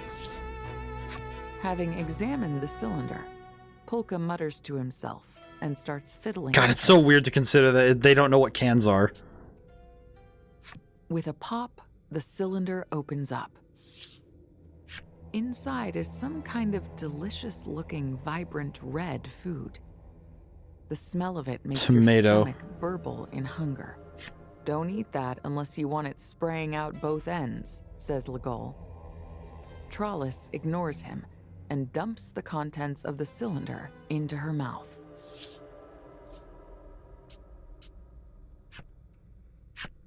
Something looks off with Trollis. Trollis doesn't look like she's in distress. Is it good, you ask? God, she just she ate all of it. Her eyes light up, and she tells you that she's never eaten anything so delicious in all her life. The rest of you swallow hard, practically in unison. So as all science starts the experimentation now. I am really hungry. Guess we sink or swim together. With everyone decided, you reach into the cylinder and start to eat the contents. And then you eat more and more. You can't stop. It's a new dimension of flavor. we ate canned tomatoes or tomato soup. Legol apologizes to the iron figure. Hey, you're all right. Sorry we hurt your buddy. Would you care for some tasty canned? It continues to offer more of that delicious canned food. You're touched by its kindness. My God. So we have a healer down here. We have like a healing spot. Okay. That's actually super helpful. But even more so, that's insanely funny. It's like, oh yes, it must be kind because it wishes to hand out more delicious food. Okay. Intriguing. That also kind of worries me that there's a healer right here, but we didn't even check that other path. There's a whole other path we haven't checked yet. So we're probably going to need to run back and forth if we want to check everything over. I don't think it'll be a wise decision to leave any route any route unexplored, rather. Because we definitely don't want to miss out on either loot or more experience. Because we definitely need both. We definitely need both. I think we definitely want to be stronger going into whatever the end of this game is. Whatever this place has left to offer, we don't want to go in haphazardly. I think more so because this place seems a lot more dangerous. Definitely seems like the fights are getting only more intense.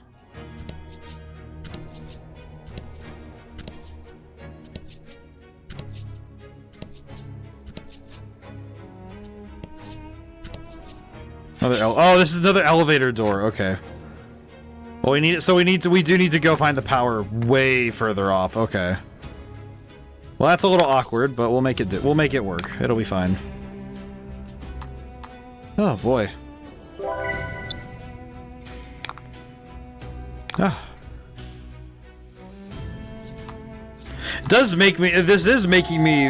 It's making all these questions run in my head, and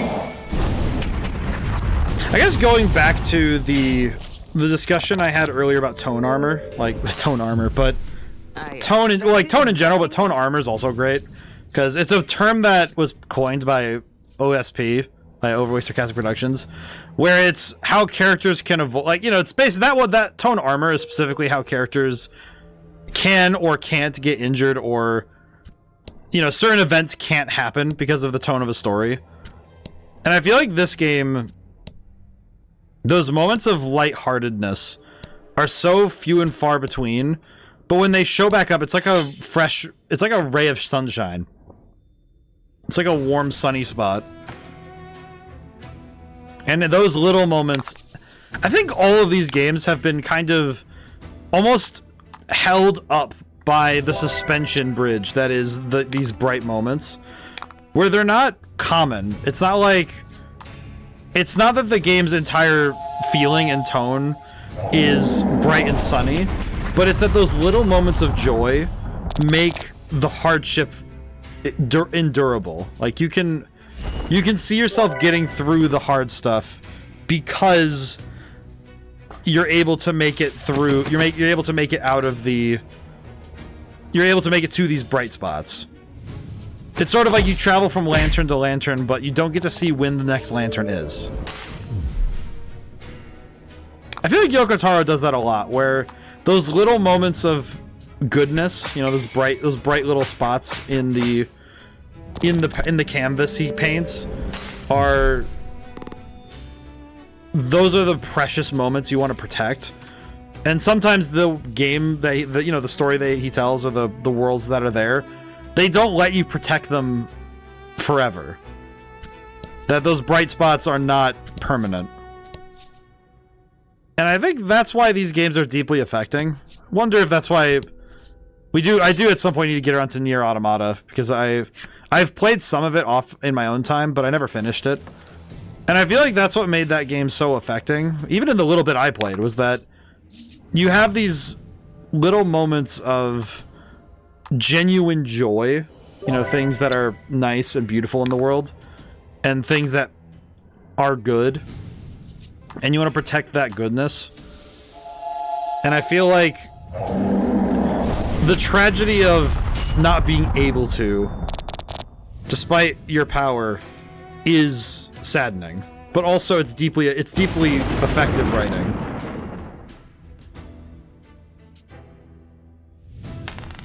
It's actually something I've noticed in other games that drop the ball in those regards, right?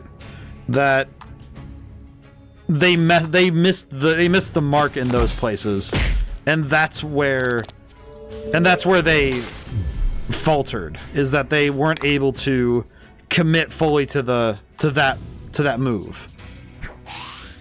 It's actually something I have noticed some games really have trouble with, is when they don't have follow through. It's sort of like the writing or the game design equivalent of when I was taught how to throw a baseball as a kid. The thing I was taught most of all was follow through, where your arm has to follow the motion of the throw all the way until you let go of the ball, right? And I think in some ways storytelling is like that, where you need to be able to follow through, like, do the follow through with your storytelling. Be able to follow the arc of your story until it leaves your hand. Because if you don't do that, it won't land. You won't be able to make it to the reader, the player. It might seem like it's very hard to explain how to do that, but I think there is a way to explain it.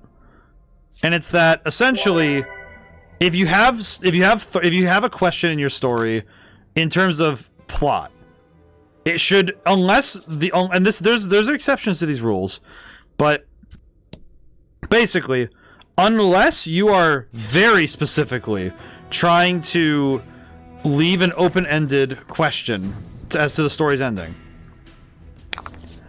all of the major questions of your story should have an answer.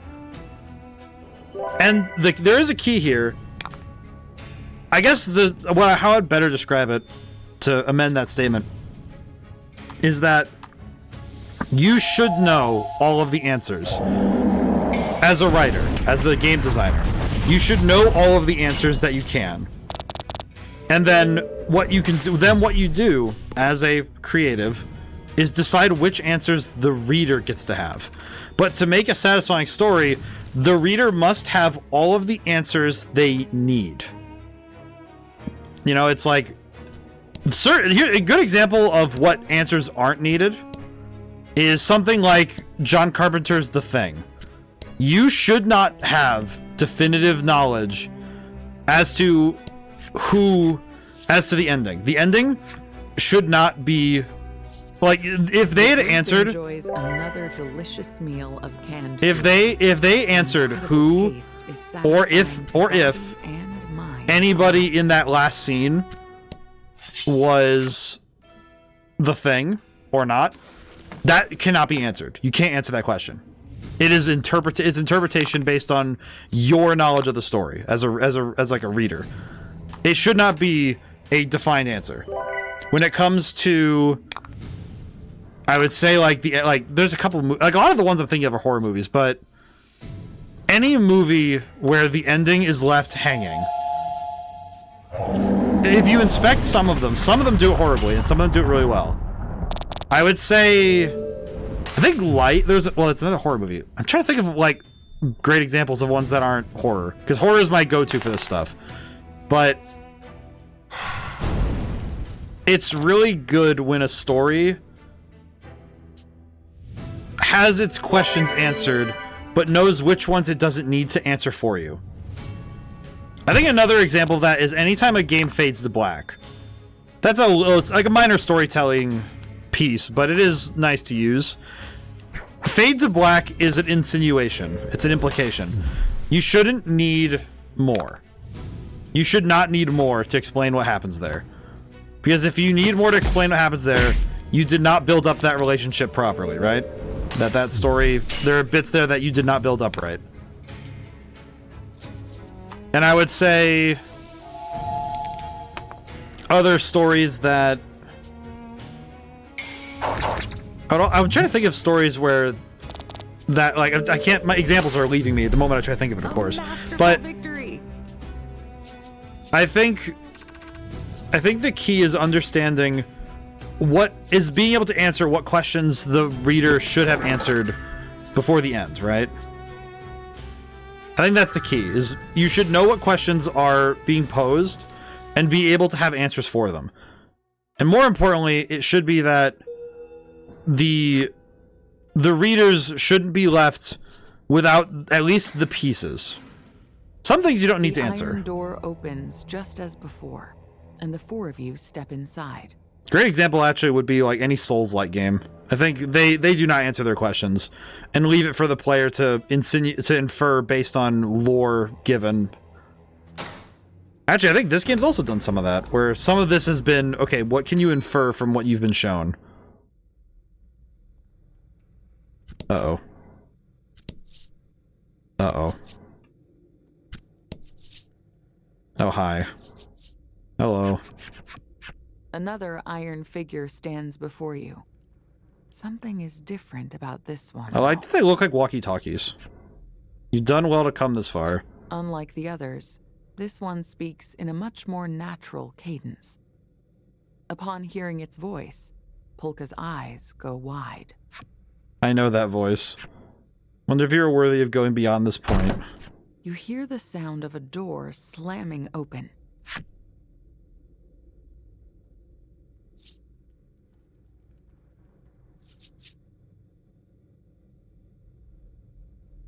Okay. A trio of monsters spills out of the doorway. You will go no further. Suddenly, Polka charges into the monsters. Out of the way, he shouts. Okay, but since we don't have a voice, we don't know who this is. Oh. I don't like that. Battle time. Oh, defense. Oh, okay. Yeah, something tells me that voice is very specific. But that also, again, it's raising more questions than we've gained answers at this point, and now I'm really scared. I'm scared that there's a singular answer here. I will say the Flame Primal does make a lot of sense to use at this point. Like, constantly using it is really helpful.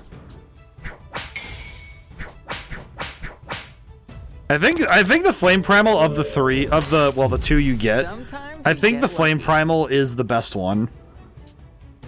I don't think I'd ever not use the Flame Primal.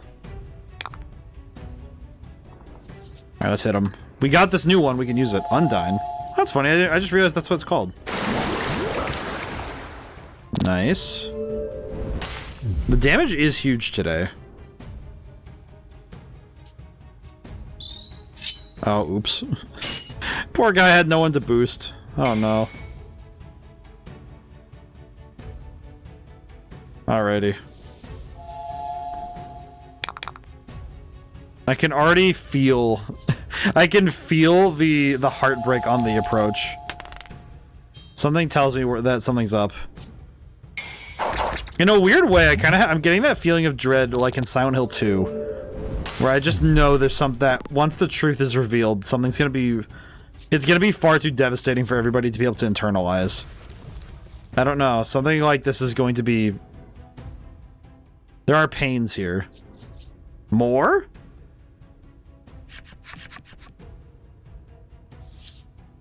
No sooner do you defeat the monsters than reinforcements rush from the Does door, I have a burger? barring your path. Polka looks ready to charge into them again at any second. There's clearly something wrong with Polka. It'd be dangerous to keep fighting with him in this state. Trollis grabs him, and the group beats a quick retreat.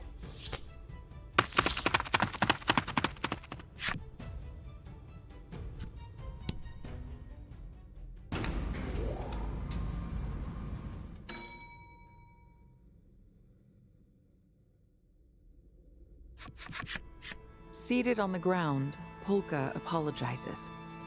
It looks like he managed to cool his heels a bit in the wake of your retreat. That's the main menu theme. You ask him what happened, and he replies, I needed to see whose voice that was. You look to Legol for assistance, but for some reason, his face has gone pale. What do we do? Polka is silent for a few moments. The iron figure's voice. It sounded just like somebody important to me. I can't ask you all to put yourselves in danger. I'll go on by myself, he continues, standing. I mean, dude, we're all here together. Don't do this. Legol's reply is terse. Don't worry about me.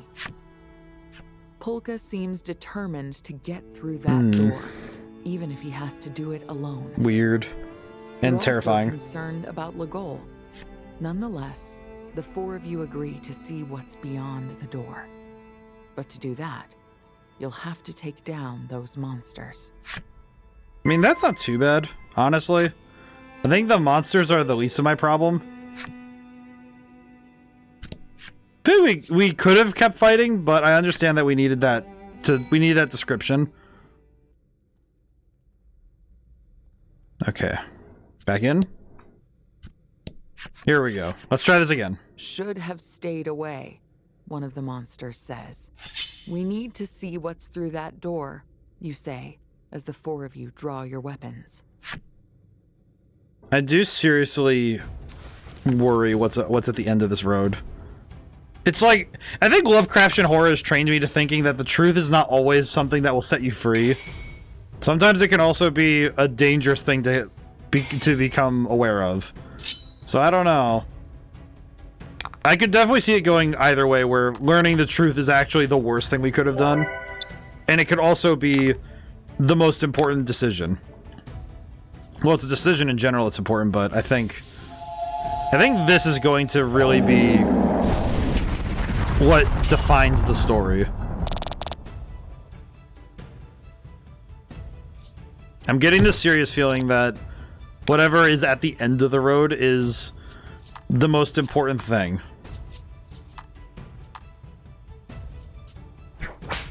Because I think everything else is going to pale in comparison in terms of its magnitude. But I think this is what the story's been building towards, even if I couldn't see it. I guess going back to how questions are built in games, I think this game, both mechanically and story-wise, has been building towards a very specific outcome. And I think this outcome is something that only with all of the pieces together could you see it. It's that sort of story ending that until you have everything, you can't see the full picture. I think it's hard to do that, though. I think it actually is really hard to write a story where you, like, only at the end can you truly have all of it. Because that's hard. I think it's insanely hard to write a story. Like, it's hard to write a story where the reader isn't able to make accurate accurate guesses. Because sometimes it is really hard to hide your secrets until the very twist happens. Very hard to do. We back off for now, says one of the monsters. They flee. Left standing alone, the iron figure says in a soft voice, "You've done so well. You may proceed."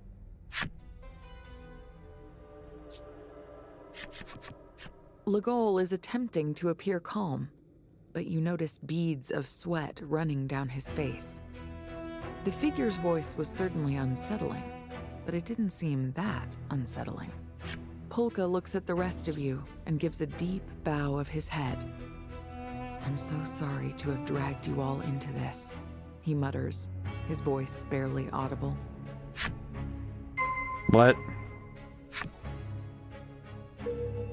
Oh boy, here we go. Urbania. Urbania? Urbania. What does this mean? Beyond the door, there is a lone woman. Polka gasps at the sight of her. Oh man, there are so many design choices here. She's pulling from so many parts of this game, and I don't know how to feel about it. Like the trilogy. Mom? This is your mom, Polka? Polka's mother? "Mom!" Polka shouts. He tries to run over to the woman. Legol holds out an arm. "No, don't." Nani? Whoa. You watch the monsters take the woman away, and Polka lets out an agonized, "Mom!" Pursue Polka's mother? Question mark?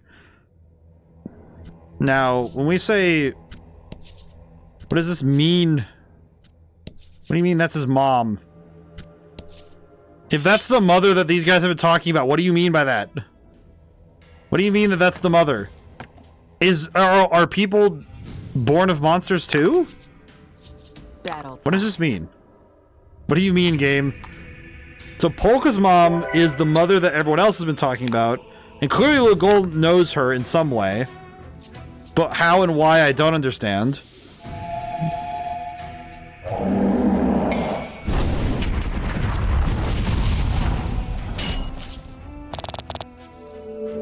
And how do we...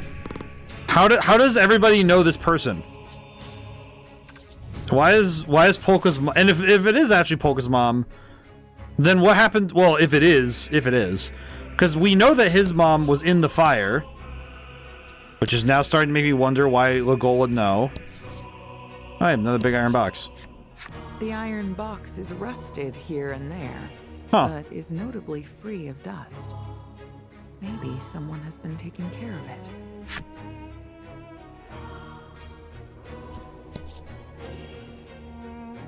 Okay, I'm allowed to look around this one. This map is huge! Oh my god, why does it stretch off into oblivion? How... my god, why? How big is this freaking map? What the hell is this? This is... it's like... my god, it's like... in my head, I'm thinking, this is baby's first RPG Maker map. Let's make this 300 tiles. Oh my god. But this is... it's like... it's really... it looks fantastic in terms of the layout, because the layout looks really good, but it's also like, oh my god. Why is this place so huge? This place is massive. I haven't seen many maps that are this huge. Certainly not in this game. Holy crap, dude. Okay.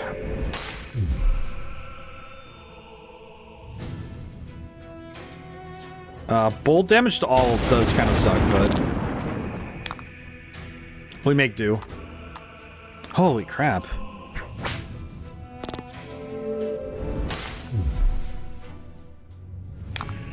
I'm stuck though because I don't know what it means.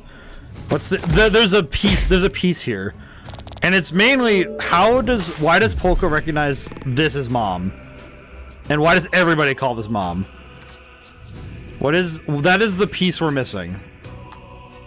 And once we have that answer, it'll make, oh god dang it, we missed the lightning. All lightning would be good. Especially given how much damage it does. You know, even on 1-star, it's +5 to attack, which is really good. Okay. We are gonna do our due diligence and flip everything over.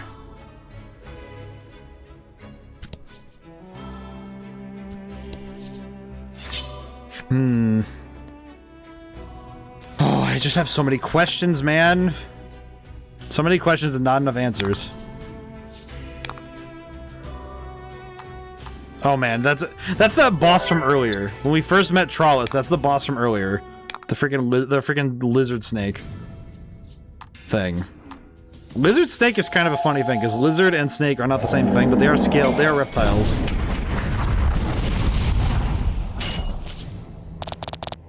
All right. Thankfully, the crit rate is saving me. A masterful victory.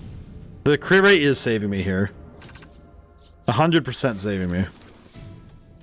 Okay, wait. I have so much money. What do I do with money at this point? I'm gonna look really quick, because how much money do I have? I have 36,000 gold. What am I even supposed to do with all that? Okay. I do have an idea to try and make our search a little bit faster. I think what we could do is try and do a sort of left-hand rule.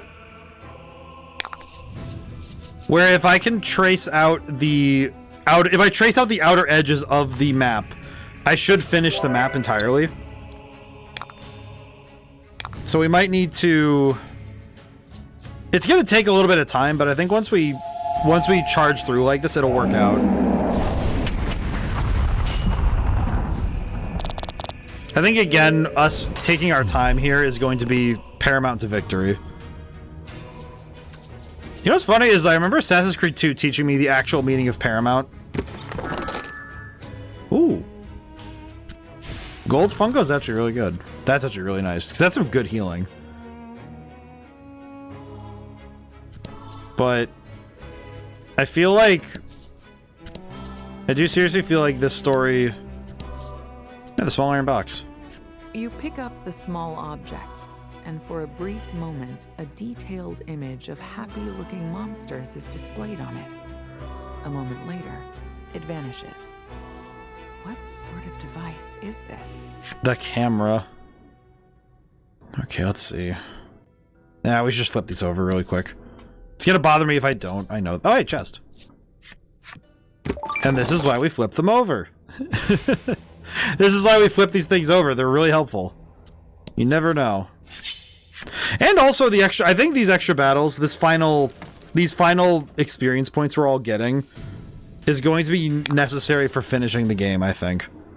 Especially given what fights are doing so far. I definitely think we're going to need it. Okay, 1, 2, 3, 4, 5, 6, 7, 8, 9. So if I use 3, that'll be... We'll be at 6. Which means we could still use Flame Primal. Which we might not need to do. We might just be able to get away with using... Yeah, Tornado Dive. I think with shorter RPGs like this, it's really key to making the game stick out in memory, to try and also make each area and encounter feel like important and memorable. And I feel like in a way this game's greatest success, I think all three Voice of Cards games, their greatest success lies in the fact that they're able to condense the experience of a role-playing game into a small package and make it work 100%.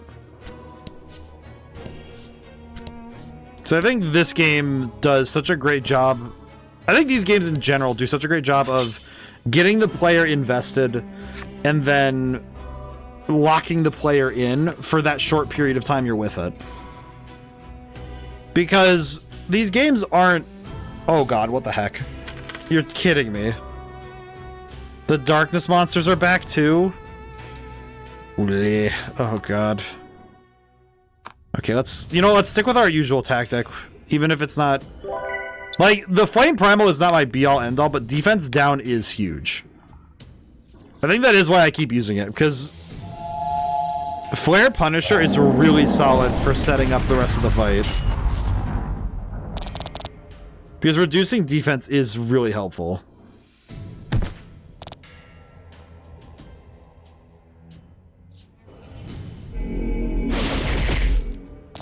Especially in a game where the stats that characters have only go up in very small intervals like this. So I think getting these stat bonuses and these stat debuffs is necessary for really winning in these fights.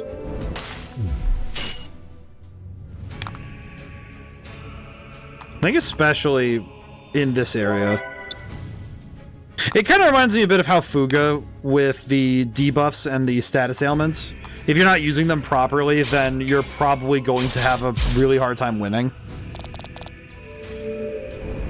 And I think RPGs that make use of every component of battle, and by extension also the systems in general, if you're being asked to use every system in order to win in battles at the end of the game, it's done a good job. And I think some games do end up having issues with that, you know, trying to keep all of the mechanics relevant throughout the entire game. A lot of the traditional RPGs will drop one or two to test specific things. It's like, I think power is the big one that usually comes up. You know, that the game wants to make sure you're just flat out strong enough, which is fine, but I think the most satisfying battles are those that require your knowledge of the game to be at its best. I think in some way that is why the secret bosses of games tend to be the most memorable, because they require you to have such in-depth knowledge of the game that you cannot help but be a master of all the systems. I think these games have done a good job of that, of making sure you're using everything at the end, but I also think that there's a lot of games that will drop something, and it's never a marker of, like, it's not immediately bad. It's not immediately awful if a game has to do so for its own safety. In a way, it also is that it is also true that you can end up really messing yourself up as a dev if you get too in the weeds. Because sometimes you do have to make a decision, like, okay, do I push the envelope here, or do we play to the expectations that we've built up at this point? Because the player expectations is also a thing you need to play to. So it's a balancing act. I think most players are really excited to be surprised in those instances. So sometimes you can get away with pulling a strange fight if it matters to the players that you did that in a good way. I think that's where gimmick boss fights in certain games can sometimes hit or miss. I think like the final boss in Sonic Frontiers, I know for some people it's very divisive, where the boss was very much a gimmick, and for some people it really worked, and for other people it just did not at all. The image of Polka's mother is displayed on the metal box. Aw, Mom, you've grown, Polka. You look just like your father. Oh my goodness, why? The box crackles and gives off an odd glow, but no longer shows Polka's mother.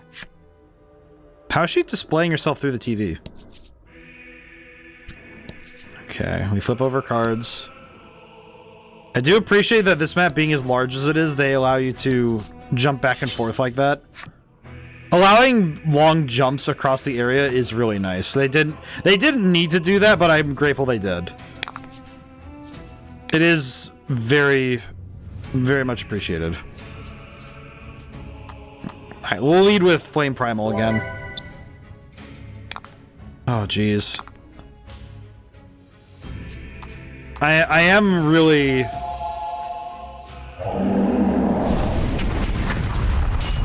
I'm also thinking about how...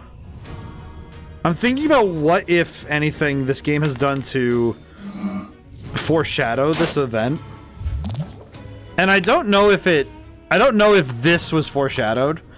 But in a way, it feels kind of like a sudden key or meter change in a song. Where sometimes you can get away with the sudden and rapid explosion in energy. You know, the sudden change in direction. I actually think that there's a couple of scenes I can think of in both movies and games that do this, where the sudden kinetic energy shift of the scene is absolutely fantastic, right? I think in games, I think every time I've ever seen a game do the thing where here's a happy moment and then they say gotcha and then they kill a character or something, I think that those ones always hit. I think false victories definitely fit under that. I think the big one I can think of, like, I know there's the one in my head, it's even though I know it's a horror movie, and I think horror movies, for some reason my brain's really on horror right now, which might be a good sign. I think that might be a good sign that I'm finally back into my brain's wrapping around horror again, and that might be good, because that means that I might be finally back in tune with my game. But I'm thinking of The Descent, where very innocent introduction, and then they hit you with that initial scare, as it were. But that introduction veers so fast. I think that's also, in a way, I think how it feels when you're playing for the first time. Oh, hey, dragon. The monster pouts. I've got these amazing wings. I don't belong in this dingy place. I want to fly in the sky. Aw, poor guy. Why is he stuck down here anyway? Money. Why do I have so much money? What is the point of finance in the world like this? What do I gain from money? What is there to gain from money? But material vapid happiness. Oh, I need to sneeze, hang on.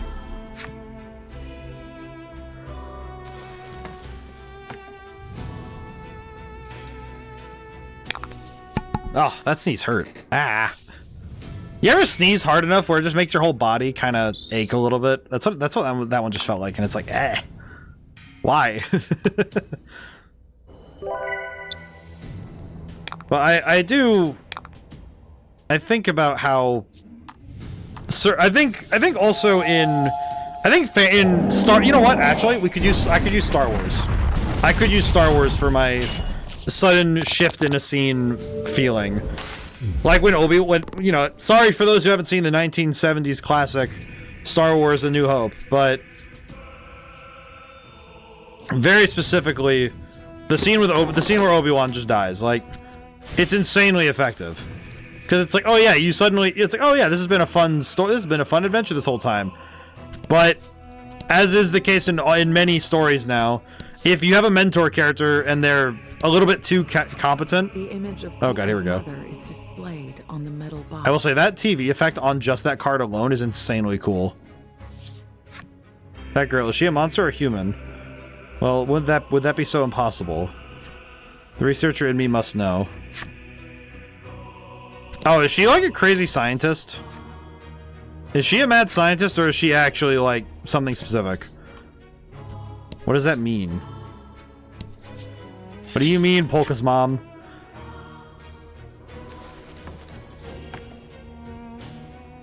Oh man, it's just like everything in my brain is just firing off on all cylinders, trying to understand. Actually, you know what I just realized? There's another story that I didn't even consider when I was thinking about examples of a story suddenly gut punching those who are watching. And I don't know, I think I didn't think of it just because it's been a while since I've gotten to watch it. The Dark Crystal. Despite the fact that I quote it, I think a weird amount of times. I even borrowed the main catchphrase of my short story collections. I borrowed it from the intro of The Dark Crystal because it's such an evocative intro. Another time, another place. Yeah, my voice started slipping into the narrator's voice when I started saying that. The way the guy says it in The Dark Crystal, he's like, another time, another place. And then he goes on to describe the world of the sages and the Skeksis. Oh. You know, I will say, I'm happy that kid ODaM's taste did not translate to my adult life. Because when I was a kid, I hated that movie. I'm not even sure why. I think in some way, I do remember that I actually got a bad grade for this one. I had to write a movie review about The Dark Crystal in like I think it was the first or third or second grade. And I got a bad grade because I said the movie sucked. And it's because I said that it was such a... Sorry for those who haven't seen this movie either, even though it's from the 80s. But... Oh god, I hate talking spoilers, but... There's a character death at the end of the movie. And they just kind of say, yeah, we'll fix it for you, brother. And it's like... The gods of the world just fix it. And it's like, what? But that character death had so much meaning. It meant so much, and then they just are like, yeah, we'll just fix it. It's like, I don't know, man. It was good, but it's nice that we didn't lose the character, but it still felt like... But they did that on purpose. You know, it didn't feel like they needed to reverse it. And I think that's why I was kind of, like, annoyed by it as a kid. In a way, it kind of feels like... There's another version or series of Dark... Oh yeah, there is a... Netflix made a series of it. It's actually a prequel to the original movie. Because it basically explains how we got to the original movie.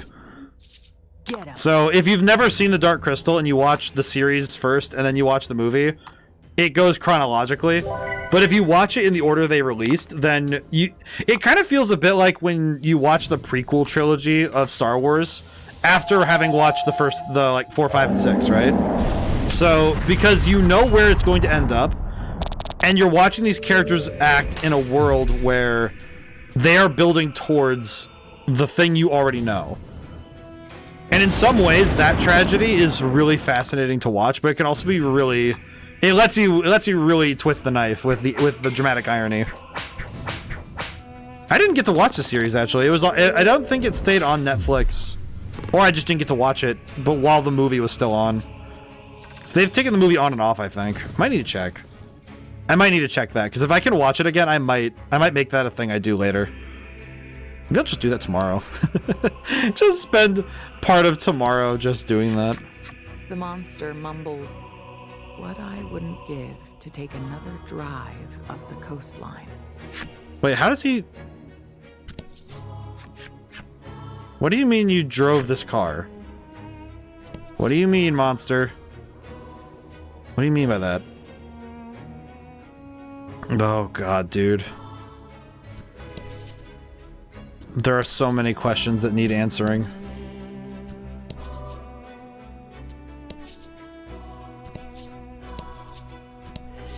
Okay, either be a box or a salesman, please. But the Dark Crystal's... Oh. And it's a Jim Henson movie, so it's got all the puppets and stuff. And there's actually a shot, in particular... that I know is a puppet, and I refuse to believe it is. Because there's a shot in that movie where... And it's actually the shot that while I was watching the movie again, it was kind of the thing that made me go, wait a freaking minute. No, this movie is genius. And part of it is that Jim Henson puppetry is just... If you ever get to watch those movies, it's... Oh, dude, it's S tier. Because the practical effects of puppetry are just insane to watch. But in this case, it's specifically that there was a shot where the main character, the guy, he climbs up over a rock, and it's like, as a movie shot, it's not that, it's like, you know, it's not that crazy. But as a shot where you realize that's a puppet, not a man, it suddenly recontextualizes the whole shot as, oh, wait a minute, how are they doing that? Because, you know, it's like, okay, a shot, you know, oh, the shadows are there, this guy's climbing over a rock, and the lights are cast in a certain way, and you sit there, and I sat there thinking about it, like, wait a minute, how did they do this shot with a puppet? And that's what suddenly made me go, oh, these guys are on a different, like a different dimension of writing, of work. Like, their craft is so outside of what I understand. And it just, that's when it hit me, where I was like, oh, these guys know what they're doing. Because I think that very moment was the spot that made me think, oh, this movie's really different. And I think with games, the thing that hits me is a game doing that is sort of like every time a technological leap has done something that you didn't know a computer was even capable of doing. And on a similar note, it's almost like when you see something being done in gameplay that it makes you think, of course that makes sense. It's sort of like in a story when a character uses magic or an ability or they do something that makes you think that is so clever. It's something that it strikes you because you go, oh, that does make sense, you could do that, but I never thought to do it that way. And that's really cool, you know? I think in games, the one that I think of with that was when I saw, I think it was, I'm trying to remember which game it was specifically, but I just remember seeing a game doing it was that specific graphical technique where it was a combination of cell shading and the rendering methods that made a motion buttery smooth across a screen. And it's like, I think nowadays our eyes are kind of acclimated to higher frame rates. But I think also it's those little things graphically, like seeing like reflections on water. I remember that was one that also kind of threw me when I was a kid. When they started getting actual, like, not just reflections as in, oh, we have like a baked in reflection in the water, kind of like how Oblivion does it, but I mean like being able to look down in water and the character reflects off it in real time. I think games that do sprite art that do that actually made me far more amazed, because I know that that's by hand sort of stuff, right? And in a similar vein, I think the ability of like certain and in terms of mechanics, I think it's stuff like the ability to seamlessly go from one mode of transport to another, the ability to like really like flawlessly flip between different dimensions, really. I think there's it's a game that goes, but you go between 2D and 3D, and it was really cool when you could do it. I'm trying to remember what the game was called though. But I think but it's like those little things that make you go, oh, this is like a step above everything. And we've had less of those lately. I think that feeling of wonder of genuine like jumps in technology has started to fade. If only because technology has become so advanced that the jumps are smaller. Hey, Stiko, it's been a while. How's it been? Hope you're doing well. It has been a little while. I try to lurk when I can. I know I know our streaming schedules are a little different. I try to work when I can. But I hope things are well.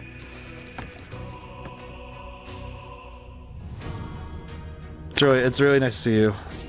My brain. This game has posed many questions. But right now, I'm also doing my best. Well, that's good. Sometimes that is what we can do. Even, it's like, you know, it's like the best is, if we do our best, I think we can sleep easy at night, you know? Sometimes it feels like, I do know that sometimes, you know, our best feels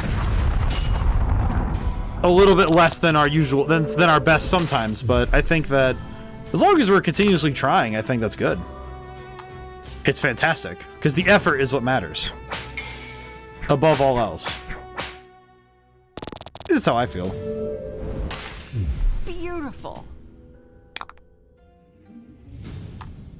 This fight was... I think these fights are getting easy enough that we can relax a little bit. But we do want to keep fighting here because we do want the extra experience. That's how it's done?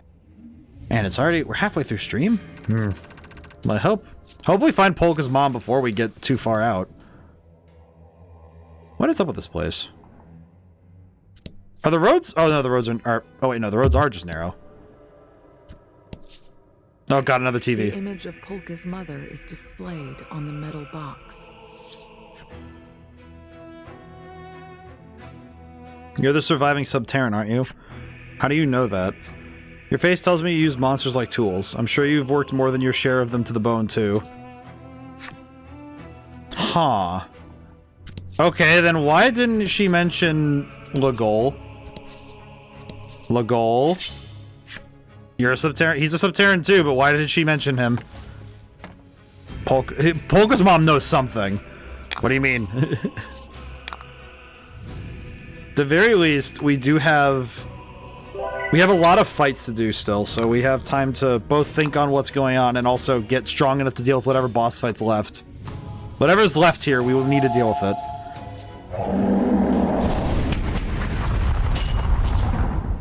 She mentioned working monsters to the bone. I feel like the Flame Primal is really carrying me. we got the Flame Primal all that time ago, and now it's my #1 attacking monster. I straight up will not use other things at this point. We will continue to use the Flame Primal until we are done. Oh man. Okay, where does this way terminate? No, this path continue. Oh wait, no, this path. Yeah, we want to go this way, I think. We'll double check. Way. Now, is this the way we want to go, or is this the way? Is this just a way? A way. True to Kaisar.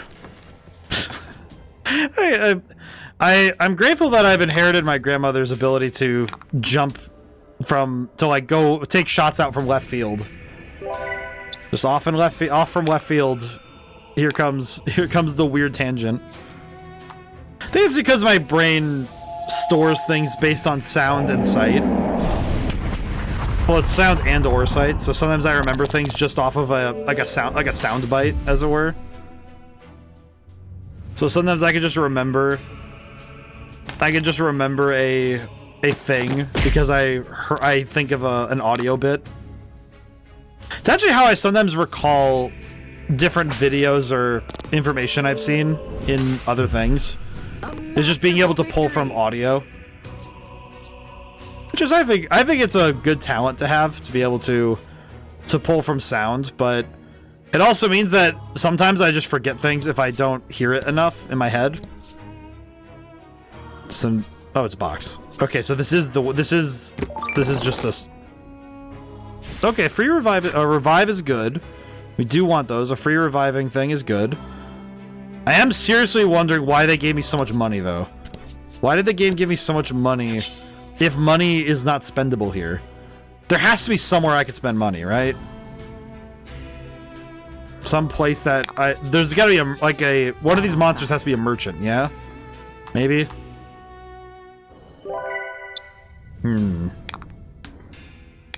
I will say I have been considering.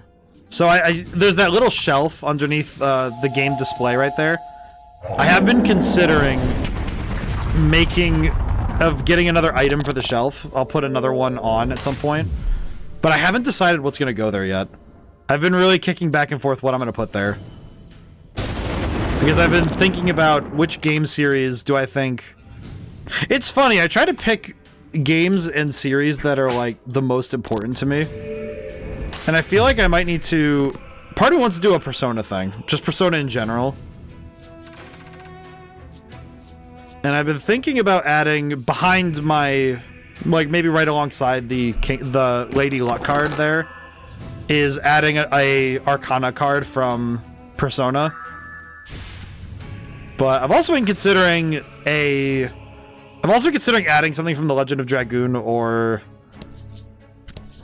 So, I've been thinking about it. It's like, what series would be the big ones that I want to add from?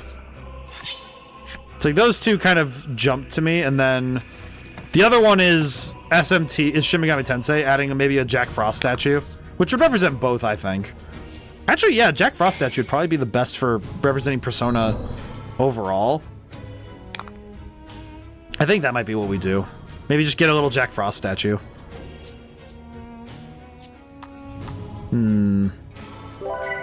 I am still seriously wondering what is the ramifications of this place.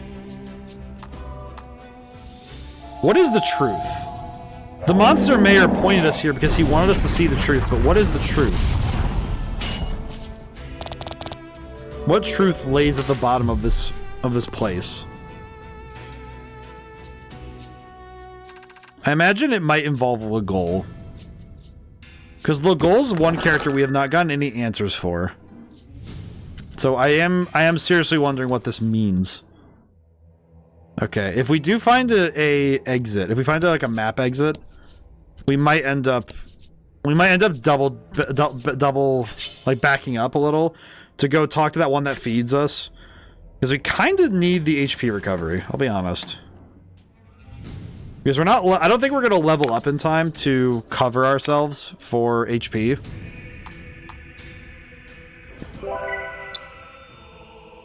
But I think before all else in this world, effort is the first step in anything. Now I'm thinking that I think game design, for me, game design and like the creative process in general epitomizes that feeling that we truly end up making the best when we put forth our great effort. As I say, maximum effort.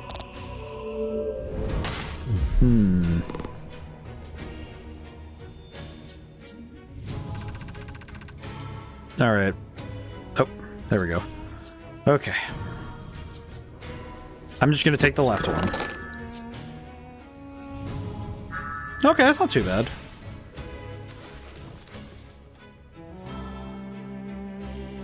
I am still deeply wondering what's going on here. Oh god. I know. Oh, it just terminates. Okay. Wait, let me check something real quick. How am I doing on experience? Next level. Never mind. Okay, we do need to back it up. Or the other option is we keep chasing, but we just need to heal. We need to heal. I don't want to go in and be unsafe. Okay, let's do 2 of these. We'll save the quality Omnisalves for like a difficult boss fight or something. I think we want to save it for a fight rather than trying to use it now. Go through the door.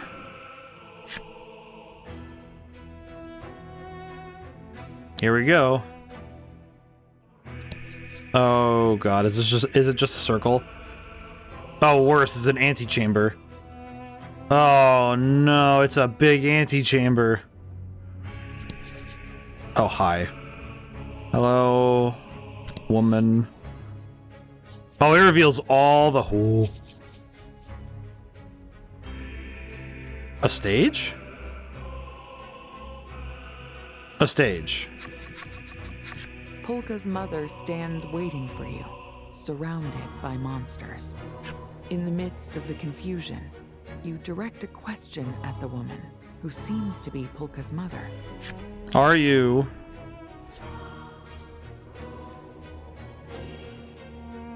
The monster's mother. Yes, and I am Polka's mother as well. I must introduce myself. My name is Mizar. Thank you for taking care of my son, Polka. Visibly trembling, Polka forces a few words out. Mom, why? What is... Mizar laughs gently, and then claims she will show you something good as a reward for making it all this way. She explains that this building was once a facility called a movie theater. The humans of old would come here to enjoy watching movies, fictionalized moving pictures that other people had made. However, Mizar says with a smile, what I'm about to show you is no fiction. It is the true story of our world's monsters. Oh, God. Oh, God. Have a seat in the cinema and watch a movie. Can I grab the boxes first? I'm gonna grab these boxes first, because I want to see what's inside. Box. Ring of Evasion. Increases chance to evade attacks. Not bad, but not great. Please be a weapon for ally, please. Flashpoint. Okay, I'm gonna be honest. Seeing the phrase flashpoint at this stage of the game does worry me. What do you mean?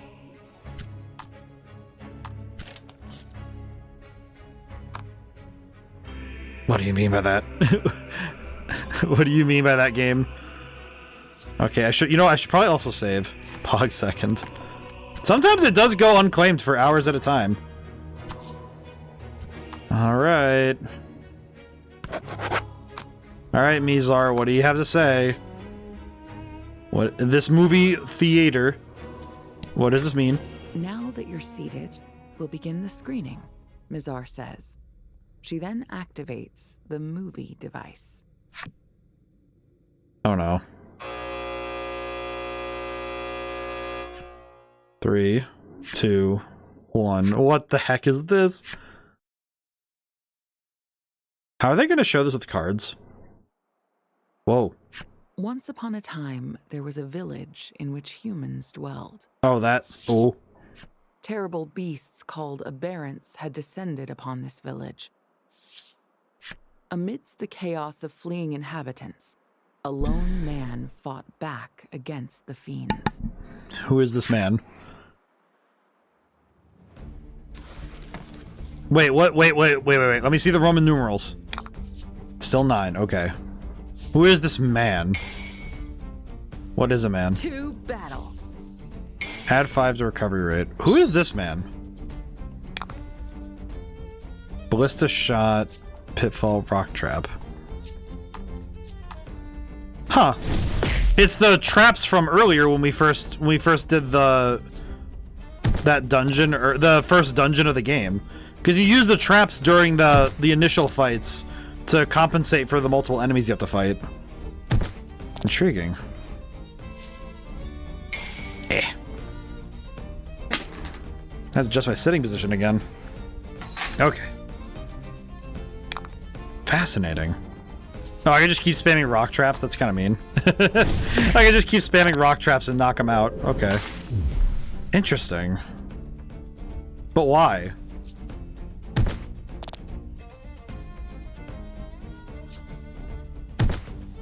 Who is this guy?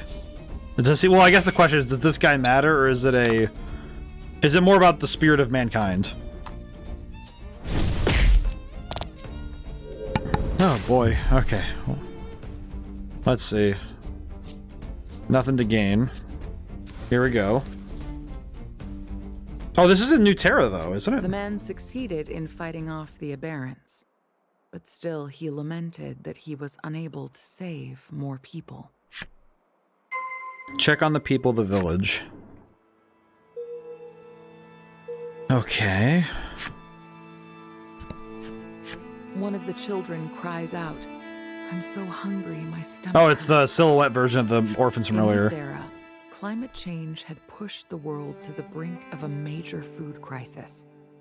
This in turn caused skirmishes and outright war to break out all over.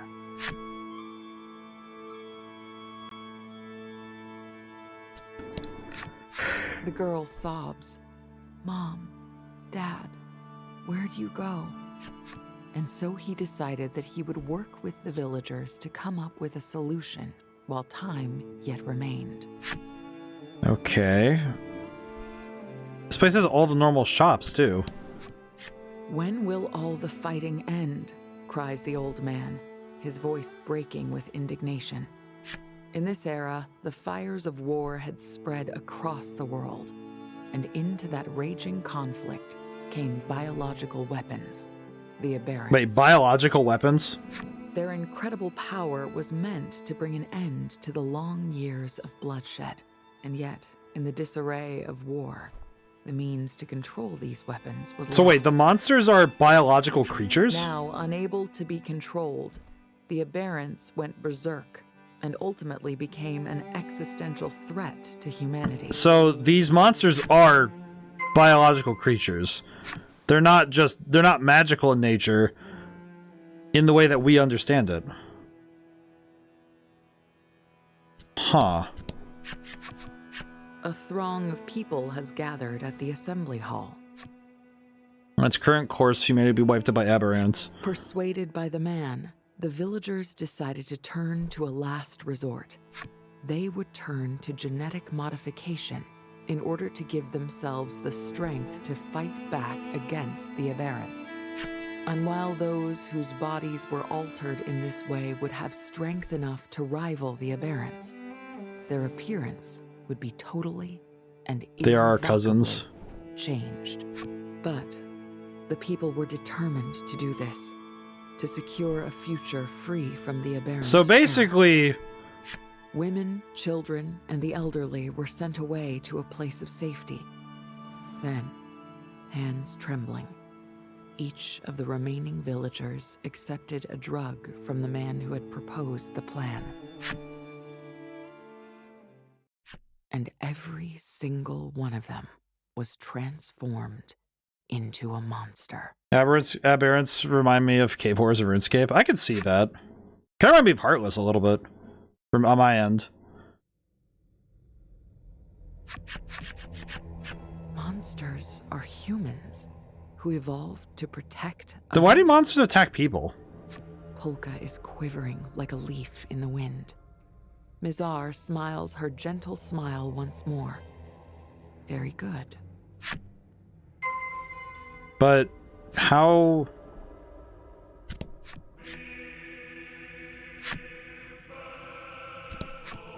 Voice filled with resentment, the monster says, "We are human. Why did the others treat us so badly?" He goes on to explain that as the aberrant threat receded, those who had transformed faced persecution at the hands of the surviving humans. Each day brought with it a new indignity. At length, they were driven into this cold, remote place where the mere act of survival was a bitter struggle. Now it makes you wonder about the other games, because they come earlier in this world's... Or is it the same world? The monster mumbles a few forlorn words.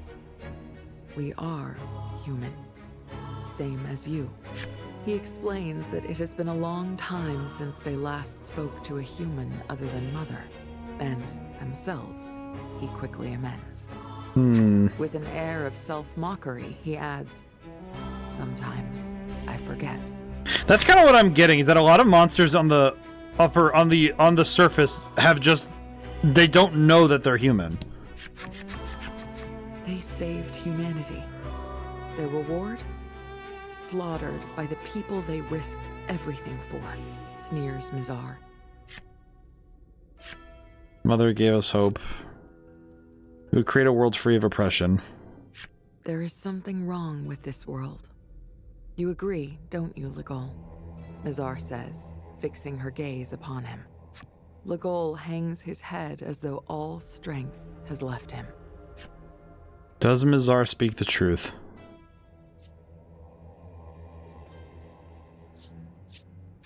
Legol says nothing. Instead, Mizar speaks up. Are you into prediction markets? Not really. You're utterly hopeless, Legol. She beckons you forth. Come this way. Well,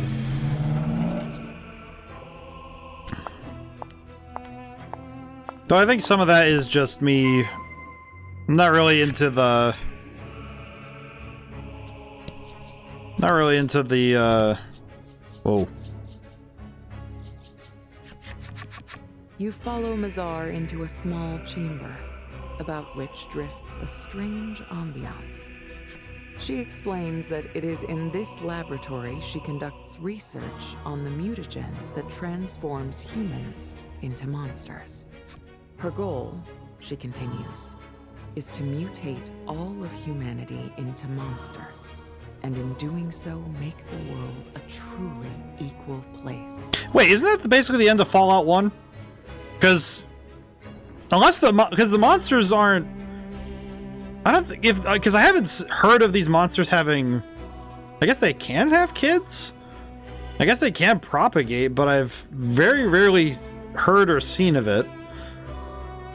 Because if it's basically that they can't propagate, then should anything happen to them, then all of humanity dies, rather than the possibility of one or both groups finding a way forward.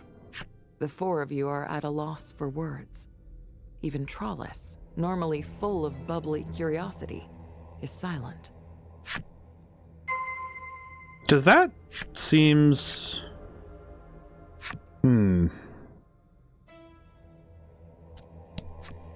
Trollis seems utterly perplexed, listening intently to see how the rest of you react.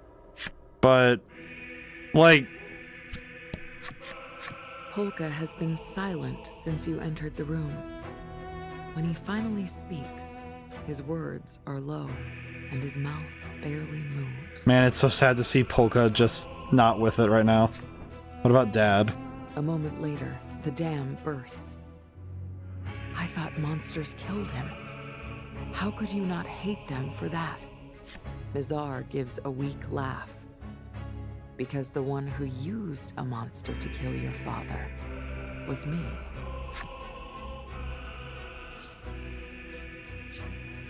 Mazar answers as if her reply is the most natural thing in the world.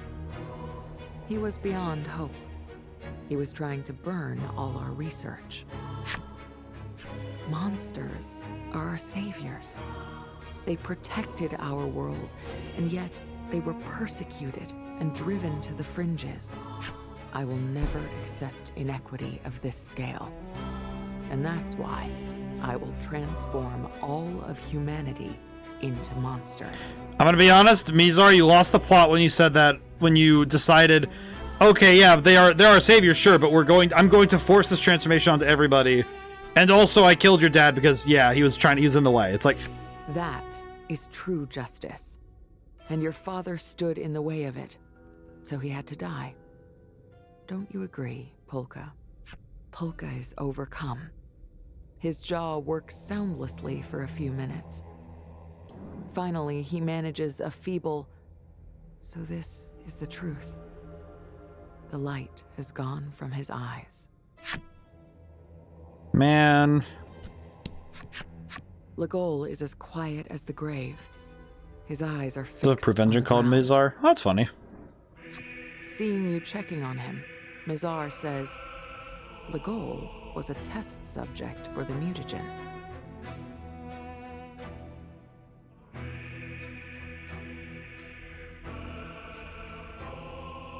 Oh, it's because Mizar is a constellation. Interesting.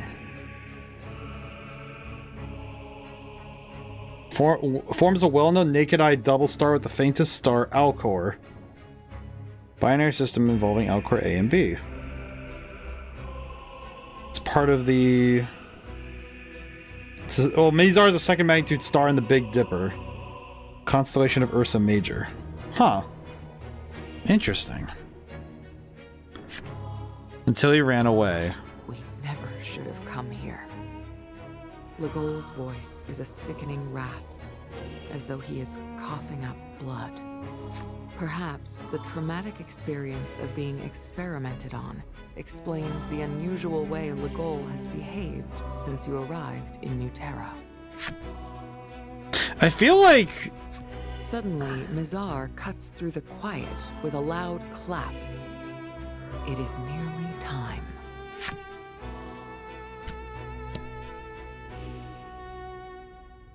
In the next instant, her monsters show up and attack. I'm getting this feeling that she really wants to just transform everybody into monsters, and it's regardless of whether they want it or not. Which is also awful, frankly.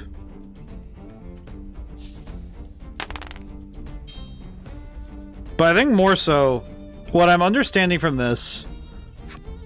Your enemies are monsters, but also former humans. And all of the monsters you have been using were once human too.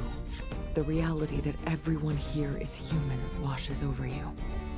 Your hands start to tremble, and you can't bring yourself to fight. Polka is overcome with shock. Legol, trembling, seems somehow smaller. Both of them have completely lost the will to fight.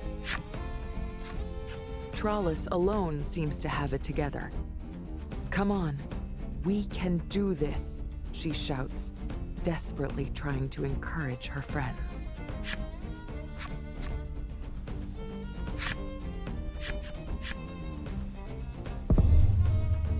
Okay, but genuinely though, the way I see this, at least, is that I see this as sort of the the litmus test of, oh hey, we can do this now. We'll just do this, it's fine. Also, because this will save us HP. The damage is negligible, but we want that. We kind of just want the attack down. That's what we really did that for. Because we're going to take damage no matter what, so this is fine. I feel like this alone brings us an interesting place. This brings us an interesting point that, because I think monstrosity is less about the humanity of the person. The monsters begin storing up power and then unleash it at you and your friends. Oh.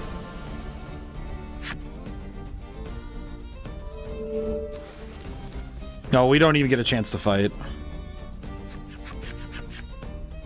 Trollis fights desperately to protect you and your friends, and manages to keep the worst of the monster attacks from finding their mark. All is in order. Now we invade the human world to secure a brighter, more equitable society for all. Mizar's sonorous proclamation echoes out, just as the ruins begin to collapse.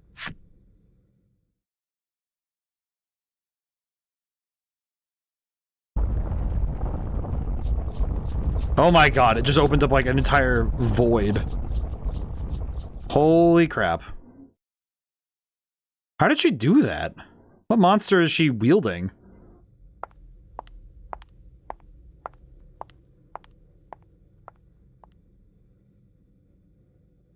You have to put a stop to Mizar's invasion.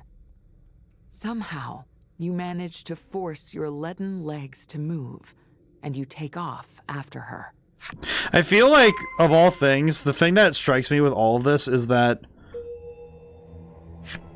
I think Mizar is missing the point that humanity is not decided in this way. Never dreamed to run into you all here. The merchant appears. He explains that he and his market were caught up in the earthquake while exploring New Terra in search of valuable goods. That said, he adds with a little bounce of delight and eyes aglimmer, this place seems absolutely stuffed to the gills with valuable pieces. His indomitable dedication to business lifts your spirits, and you can't help but crack a little smile. Oh, thank God. The merchant. Okay. Enter roving market. One last chance to prep before probably what's going to be the most intense fight we have. Hello. Need a room for the night? The innkeeper asks as you enter. Alright, get a quick rest. We'll take a power nap. HP restored. I'm still gonna check the monster thing. Even if we can't use them, we'll grab them in case we can. Wraith charge spell. Generate 3 gems. That's actually really good. You might just buy that. Let's see. Okay.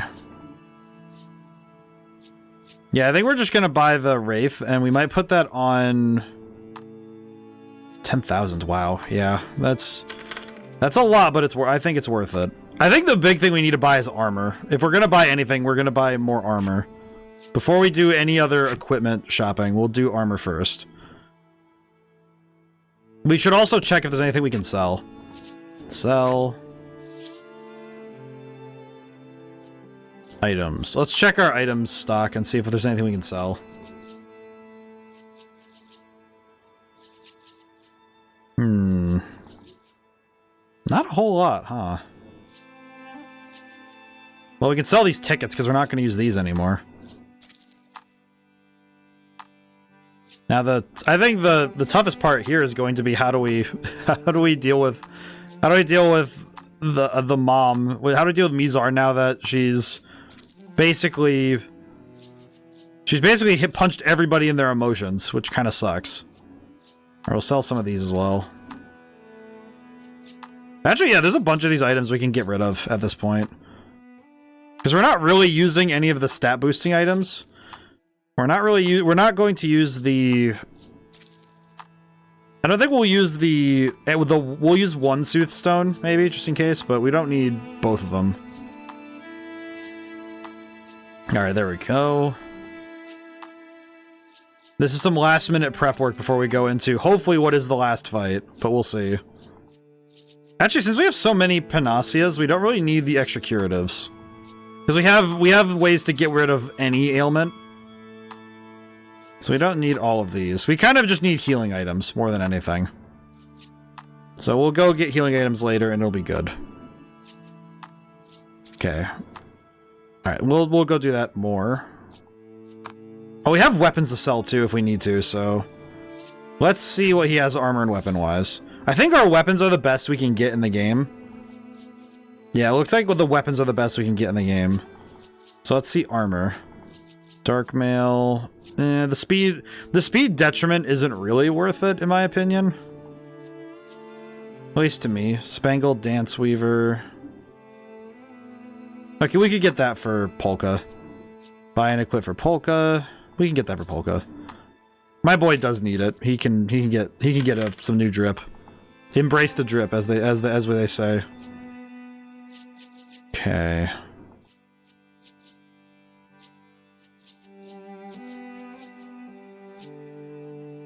I think otherwise, I think we're good. Not really any better armor to... Yeah, there's not any better armor to get, so we have the best we can get. Okay, let's go check the item shop. We've essentially acquired everything we can. There's not much else we can get in that case. Okay, can we buy... Okay, we can buy quality Omni Salves again. I think what we'll do is buy... So we have... Let's buy 10... Let's have so we have 10. And then what I'd like to do is...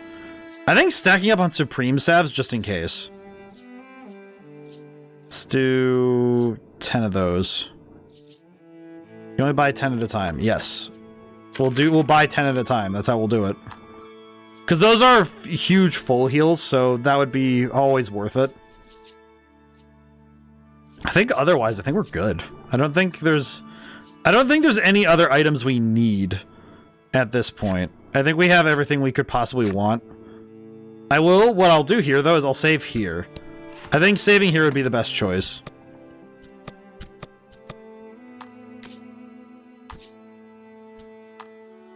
Okay. Fingers crossed we get to take this to the end. Let's go. Okay, one last hurrah. Here we go. Okay, and just for the sake of thoroughness, I will check everything. Ah, elevator. I see. Well, the fiercest battle you've ever faced awaits. You'll need to be suitably prepared. Well, I'm about as ready as I can be, so let's go. Alright, Mizar, you freaking nerd. You dare insult my boy? All of them? All of my friends? Mizar.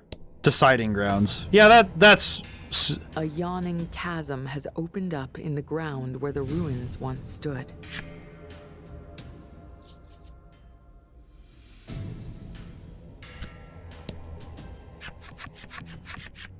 A sea of monsters comes crawling out of the abyss and bars your path.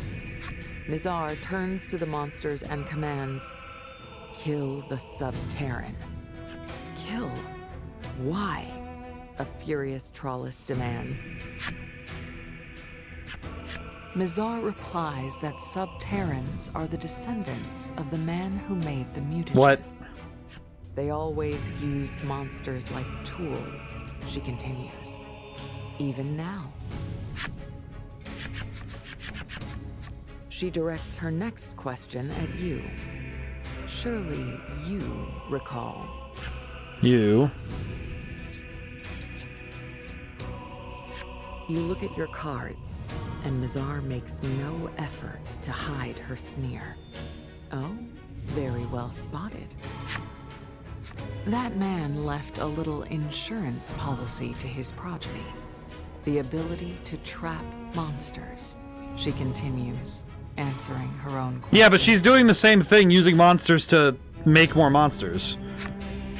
Fearing the monster's power, Mizar says, the Subterrans decided to use that ability and control them by force. And so the oppression of the monsters continued at their hands. But no longer. Now we will have equality once more, Mizar concludes with a smile. Yeah, but she's the one bringing it. She's still a human leading monsters. She's just ruling them with a delicate touch, not an iron fist. Time for our revenge. What do you mean, our? The monsters, taking Mizar's orders, let out a collective roar. Okay, am I allowed to use monsters or no? I'm gonna guess that my boys can't fight. Still can't fight.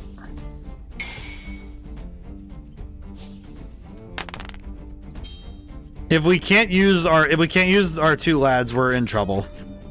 The truth about the monsters, the truth about your own people, all that you've done on your journey floats through your mind and leaves you reeling.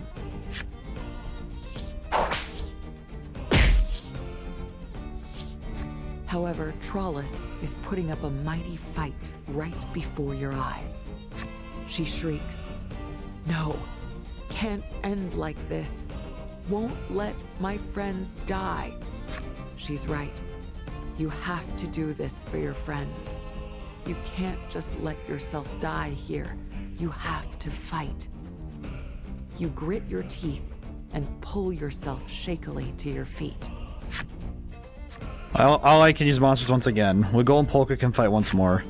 Alright, kiddos. One more win for the day. We're probably gonna have a second round after this one, but that's just because I know that we love our multi-phase fights in this game. And in this stream. Alright. Bring the fire. Bring devastation.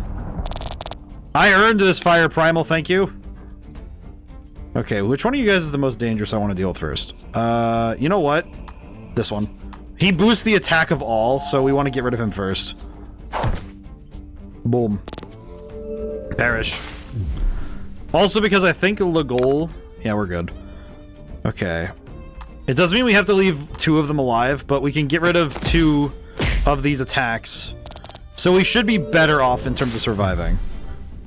It does suck that we left the troll and the skeleton alive, but... Because they're both kind of heavy hitters, but... Their HP pools were a little too high to deal with in a single go.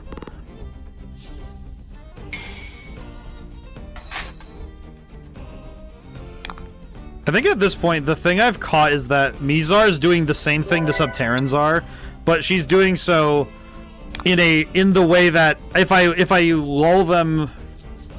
If I use them by their own accord, it's not using them.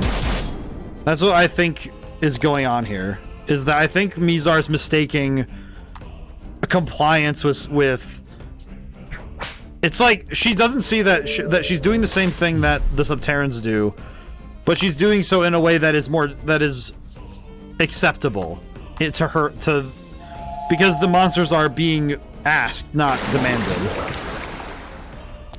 But it's still manipulation nonetheless. Even more so because she doesn't see the irony of her own position. That she would destroy humanity because she thinks that would be equal.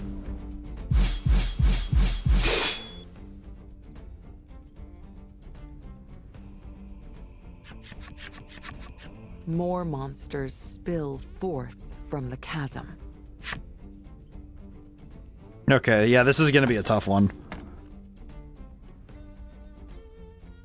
I can see it. At least we have our combo set up, but where we can just keep using our... We can keep using our flare punisher every fight. But there's so many of them. Watching Legol waver, your mind turns to all that has transpired.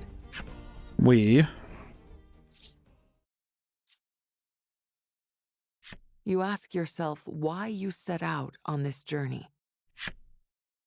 In the beginning, you were just caught up in the flow of things unfolding around you. Are the stars just beautiful? This is what the outside world looks like. I want to see it with my own eyes someday. Oh, that was back when we started. The stars, that's right. I wanted to see the beautiful starry skies. And now you have friends. You want to see the stars, and you need to do it with these people you've come so far with. That's why you're going to. You let out a mighty shout. I'm going to protect my friends. The power of friendship. Determination shines in your eyes, a light undying. Oh. Oh, this is so nice. It's like power of friendship may be something we talk about often, but I think it's easy to forget how powerful like the actual power of friendship can be when it comes to getting people to move. It's amazing how much we are all willing to do for the people we care about, you know? Maybe it may be a trope, but tropes work for a reason, you know? Alright, destroy this rat. Yes! Nice damage. Okay, and we have the means to do... oh, he's gonna resist it, but that's fine. Honestly, I don't care. The frog can resist this damage all he wants. He's still gonna take it. Oh, never mind. He doesn't resist it. That's funny. Wow. You get destroyed because of your TV, moron.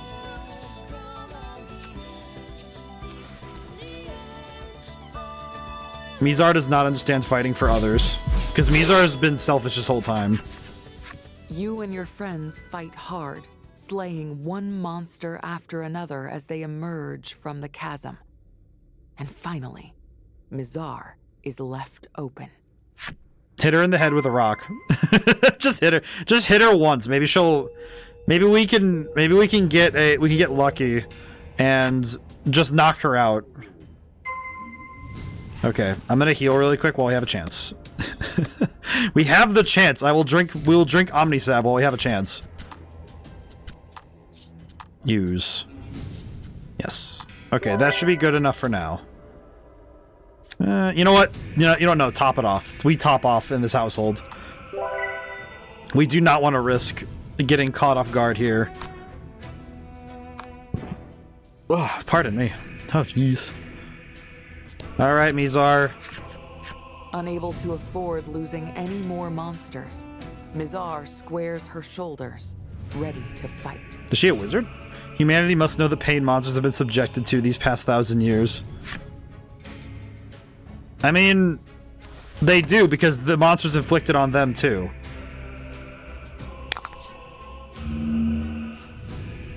$300 with 42 attack? Oh, wait, 42, that's funny. Uh-oh. Add 4 to all attack. God bless, why? We don't need that. Alrighty. Oh, she gets to go first. Did she just summon a person? Are you kidding me, Mizar? She has a card case too. And she's using people as her cards? What a hypocrite! Unbelievable. Mizar used a human sealed into a She's card. a worse monster than we are! Your attacks falter as your hands tremble at the thought of taking a human life. Mom, please, enough. In a tender voice, Mizar addresses Polka. Where lies true justice? You are my family. You must know. Polka's conflicted. What do you do? Hearing your words, Polka gives a jolt of surprise. I trust Polka. That's true. After all, without me, you all would sure miss a lot. I wouldn't trade the time I spent with you three for anything. And Aww. not just you. The circus troupe. The people from the roving market. Everyone we've met on this journey. I appreciate where you were going with that. But can we save the heartfelt speechifying for later? Legol says, interrupting Polka's thought. Thank you, Legol. My point is, Polka says, holding his weapon at the ready. You all are my family. Go after her card case, Polka concludes, and you nod in agreement. Can I just say that Mizar pulling a card case is absolutely insane? The fact that she says, oh, you can't use monsters like that, and then she's using people like that. That's insane. That's madness. Like, what sort of heresy is that? Like, really? She doesn't see the hypocrisy in her words? Like, she doesn't understand that, oh, wielding people like weapons is not any... is somehow, like, amenable because it's not a monster? Like, really? Like, holy crap!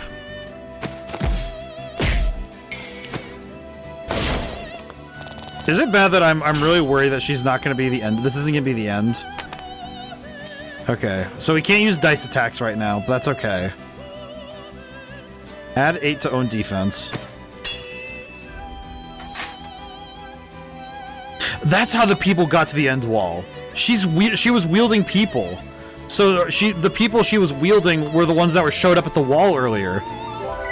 Oh. I hate that. That's actually so much worse, because she actually is just using people as weapons, like how we use monsters as weapons, and claims the moral high ground. If there's anything I hate more than a liar, it's a hypocrite. And a lying hypocrite is the absolute worst. So we're gonna bring this lady some devastation. We must blow her plan to smithereens. Perish. You're not allowed to use people sealed in cards. Big nerd. Okay, we do just need to hit her as hard as we can, though.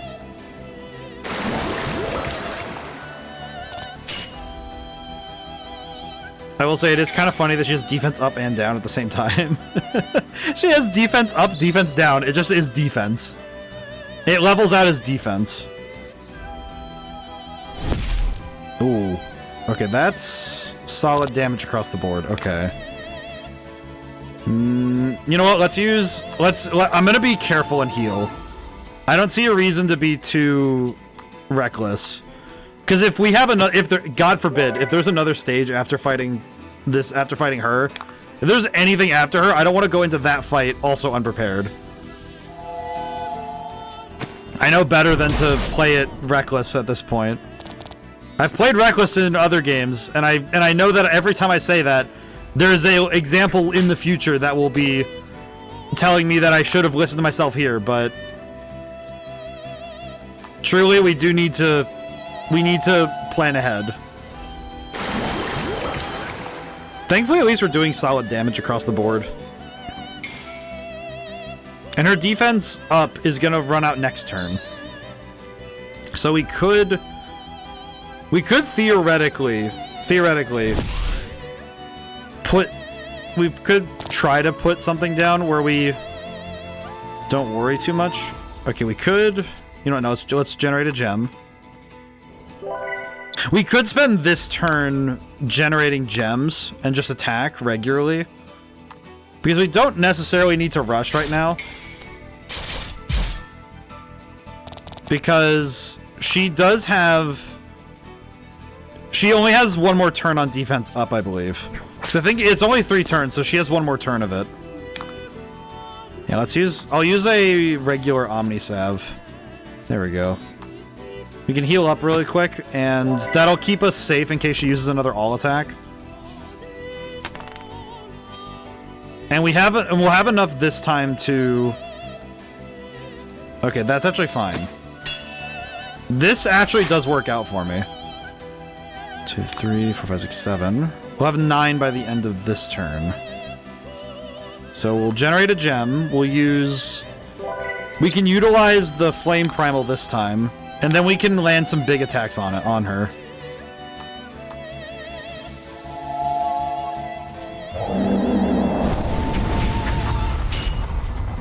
Yeah, the damage is going to be lessened for sure, but... Oh, I wish we could do that, but that's okay. But now that she has defense down for a couple turns, we can focus attack again. Oh, she's done? Oh, that doesn't bode well. That doesn't bode well at all. That definitely means there's another phase. She's definitely gonna pull some shenaniganery. Your attack knocks the card case out of Mazar's hands. She has no way to fight now. Unless she injects, like, the mutagen or something. Don't tell me she has the mutagen. When you try to approach Mazar, several of the battered monsters stand to block your way again. We'll save Mother. Oh, these guys. At this point, we gotta go for the end of the fight. My dude, please. My guys, please. We don't need this anymore. Oh, jeez. Okay. One of the monsters asks Trollis a question. You're a monster too. Why help humans? Hi. Charles seems at a loss. What do you do? You watch her intently, and she starts speaking, taking time to carefully form her words. I might not be smart, but I made a choice. Aw. There are some people who hate monsters, but they accept me. I know humans and monsters can get along, like me and my friends. So don't destroy humans. Me and Ale will make monsters and humans be friends. Aw. And this is why Trollis is the sweetest gal. What a cutie patootie. And also, she's really good at fighting, so this is fantastic. But this is why she's my best friend in this game. Look at her. Good, well-spoken. Holy crap, that almost ended the fight on its own. That almost ended the fight on its own. Alrighty. Yeah, I think that was kind of a huge crit. That critical hit is very huge. And this will finish the fight outright. Wipe out. Whoosh. Okay, yeah, no, that was way easier the second round. Holy crap. Mizar, you big nerd. It's time. This battle is over. Do not pull a Resident Evil and inject yourself with mutagen. We're not doing this. Oh god, no. Past the 3-hour mark. Yes, we did. You've taken down the monsters once again. But now the fairies from the end wall flutter down to stand before you. Legol clicks his tongue. So, you're alive. A closer look tells you that the fairies seem unsteady. They wouldn't stand a chance against you like this. We don't care if we die, we're going to protect Mother. You won't touch her so long as we live. Suddenly, a brilliant light issues from your card case.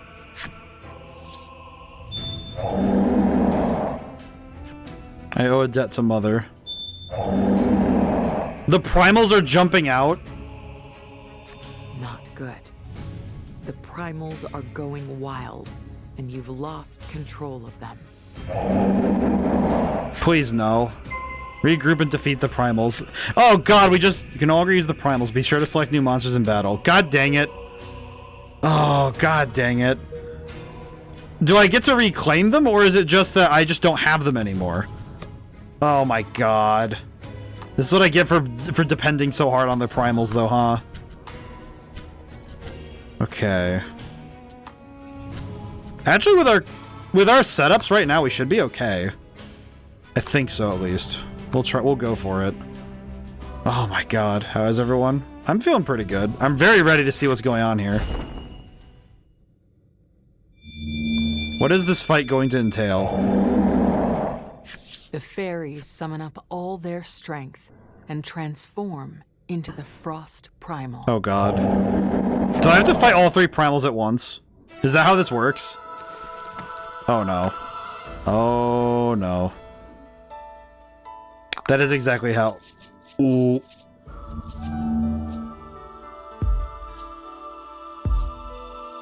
Oh my god, why? Ooh. That's actual pain. Okay, how do I even begin to start with this fight? How do I start with this? That's the question, how do I even begin? Okay. Okay. Oh god. Oh god. Okay. I think the main goal is we have to take them out one at a time, but if we should do so by using all attacks as much as possible. Basically, we focus down one at a time, but as we do so, we try to use all attacks when possible. That's basically the goal. Okay. Here we go. Periodically recover 20 HP for 99 turns. God dang it. Okay. Yeah, I think this is where we need to start. We need to knock them out as fast as possible. No matter what happens, we need to knock them out fast. I will say, I'm feeling very, very good because this boss fight is insane. And them taking away the tool that I've, like, and I say tool and it suddenly, it does strike me that, yeah, I've been using these primals as weapons this whole time. And it is not lost on me that there's irony in me thinking that way about them. Okay, I deserve, ow. Oh, God. Okay, but he rolled like crap, so it's okay. We'll need to use Polka's turn to heal. I think Polka's turn for healing is going to be key. Decreases water damage. It's not bad. Okay, we're gonna heal on his turn. Because the other thing we need to do as well during this fight is we need to make sure we don't lose any party members. Because losing turns is going to get us in a lot of trouble. Okay. So yeah, we'll go one primal at a time and try and knock them down as best we... Like, the goal is simply we need to reduce how many actions they get per round. And the more we can do that, the better we'll be.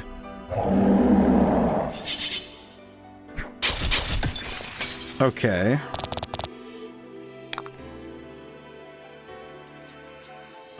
It said nullify, but we're not actually...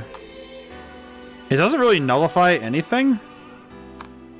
You know what, we'll do an all attack again. Try and get some more damage on the board.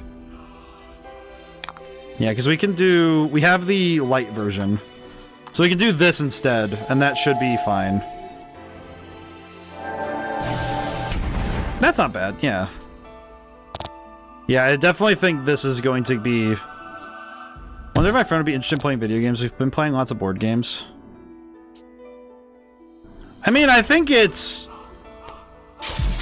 reasonable to say that that video and board games have a significant amount of overlap.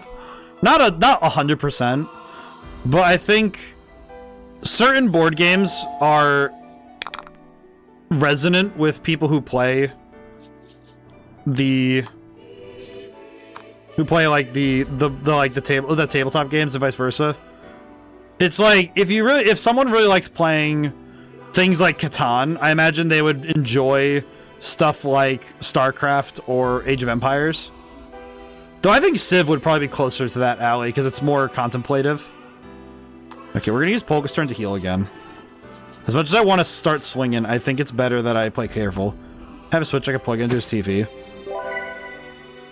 I guess the tough thing is that I don't think going from board games to very action reflex focused games is a... I don't think that is a spot that carries over, but I do think that there is overlap between, because some games I think are really good for it. Curse on all enemies if roll is 4 or greater. Ew. Okay, I remember this being a problem. Okay. I'm gonna do this really quick while we have the chance. I am gonna take damage from the healing, but that's okay. That's okay. Because now the Steel Primal is down. And I think what I'll do this round is we'll attack this round, and then when the next round starts, we'll use Polka's turn to get rid of the status ailment. He's a bit of a supremacist on physical things over virtual.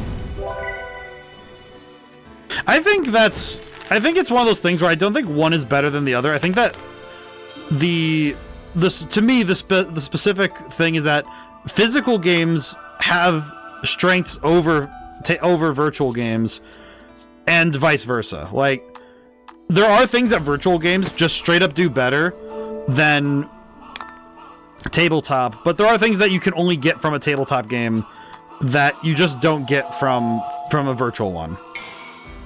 I think one instance is true random. You cannot acquire true random in a computer.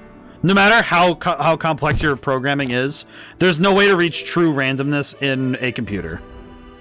And I think that's one aspect that is just true. Like, just 100% accurate statement. And that means that you can have... that chaos itself can play a board game. But also, I think there is something to the tactile style of tabletop gaming that you don't... like, for me, that's why I like card games in physical form. I prefer to play with physical cards, because digital cards mean nothing to me. But I form a relationship with my physical cards that you don't really get with virtual ones. Not 5 or higher, but that's okay. Okay, we need to just start... now we just need to deal with the Frost Primal and deal damage. We are good.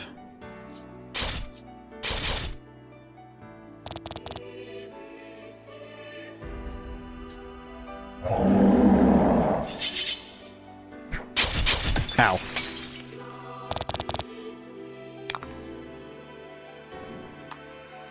Oh, you know, we have fire damage. Might as well use it. Eh, it's okay. It's fire damage, that's what's important. Ooh. Pretty good.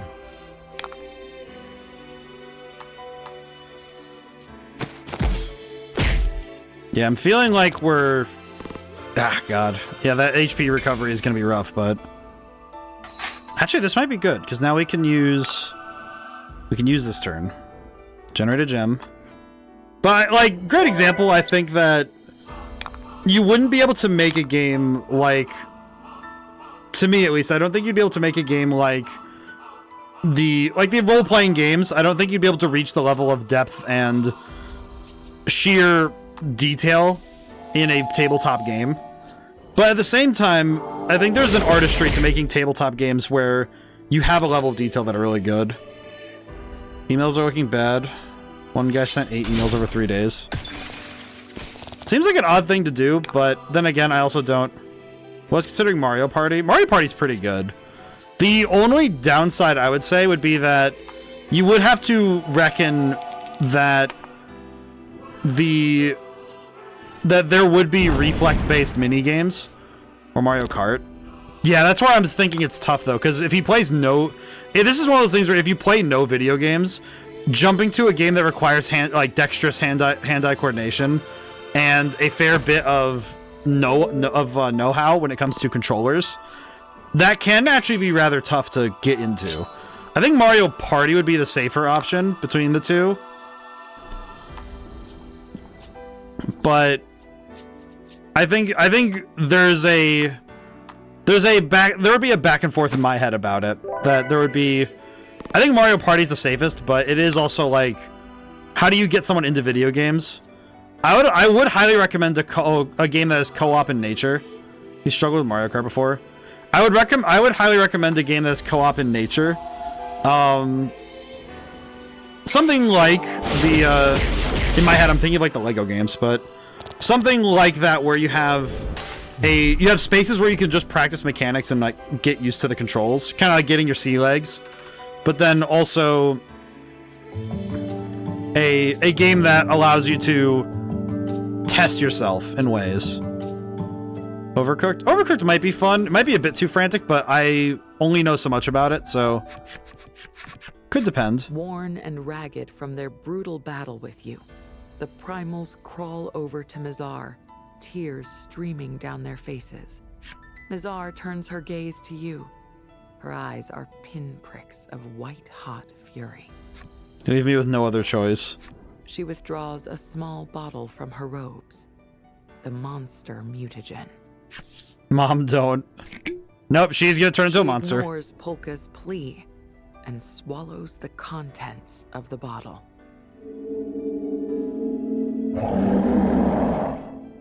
Okay. Yep, so she turned into a giant monster.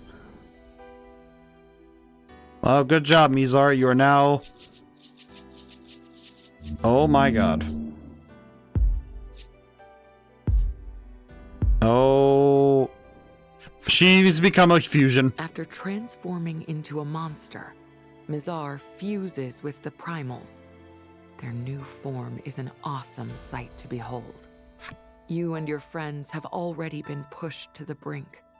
You have no strength left to fight. Is this it for us? No. Not yet.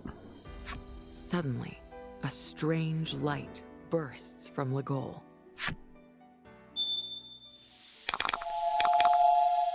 Legol, what is he doing? What did he do? And in the blink of an eye, your entire party has regained all their strength. I'm guessing this is an ability from the experimentation. Polka can't contain his curiosity. What did you just do? Wow. Hidden trick. Trollus squeals in excitement. Yeah. We'll talk about it later. Now come on. The rest of you follow Legol's lead and raise your weapons against Mizar. Can I just say the fact that Mizar looks like such a demon in that cage there is crazy. Oh, she built herself the cage she stays in. She built herself the cage that she now finds herself in. Well, that's funny. I understand. That's good writing. I'm guessing that does the barrier reflect damage or does it... Yeah, barrier. Okay. Okay, so let's go for the fire side first then. So our goal is to take out the two side ones as fast as we can. That is essentially the objective of this battle. Deal water damage and inflict freeze. Oh, it just inflicts freeze for free? Oh, that's pain. Okay. We do need to get rid of that quickly, though. We never want to leave freeze on at all. If one of our guys gets frozen, we don't want to leave that on, because they'll take double damage from the next attack. Even if we hit the barrier, it doesn't really matter. We just need to throw hands. This is fine. Very good. 2 times fire damage. Ow. Good lord, man. Oh, she gets Metal Punisher now. I see. Okay, this might be a lot tougher than I was expecting. Okay. Oh, boy. I like how it says run away as if that's an option. God dang it. Alright, let's see. We'll heal first. We can worry about our damage output later, but right now we just need to keep fighting. Okay. No, no, no, no, wrong one. Oh, I clicked A too early. Crap. Okay, that was just awful. Okay. Thank goodness he rolled a 1. Ow. Okay, we do need to... I'm gonna use that big Soothstone. I do kind of worry that we're in over our heads here, but I think we can make this happen. It's just gonna be really freaking hard. This fight is going to just be hard no matter what we do. I think until we can get ourselves some headway, we'll be in trouble. Ow. God dang it.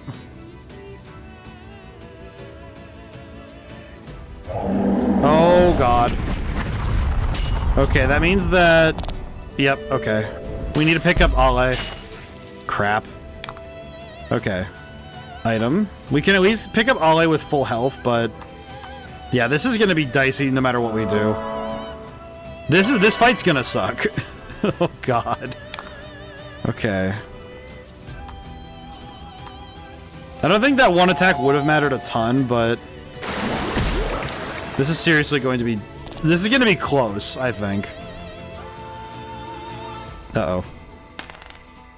This might be a lot of damage. That's a lot of damage. Oh, God. And I need to get rid of this... I need to get rid of this defense debuff, but I don't have time, really, to get rid of everything. Okay. Tough thing is I don't have time to keep getting rid of debuffs. Okay, you know what? Actually, we might just need to... I might just need to pick up people as they go down, rather than try to do this the other way. It's unfortunate, but I kind of have to. I kind of have to just keep we need to get rid of enemies, not let them fester. Unfortunately, I just need to swing. It does suck, but we have no choices. Because I think if we let this drag on, this is only going to get worse. Because we can use our turns to recover. It's okay. Like, it does suck, but we do need to kind of use our turns wisely here. I will say, the fact that she just gets all of the Punisher abilities is crazy. Okay. We'll use this turn to pick someone up. We'll pick up Legol, because Legol does have an all attack, so that's good. Unfortunately, we have to leave Polka down for a round, because I need to use Trollus's turn if she survives this. Yeah, we're good. Okay. I need to use Trollus's turn to deal more damage. Thankfully, she has health recovery on herself, so it's fine, but I will say this is making me wonder if I should have taken one of the other monsters, but I think my monster setups are fine, and the extra variety wouldn't have helped me. So I think this is fine.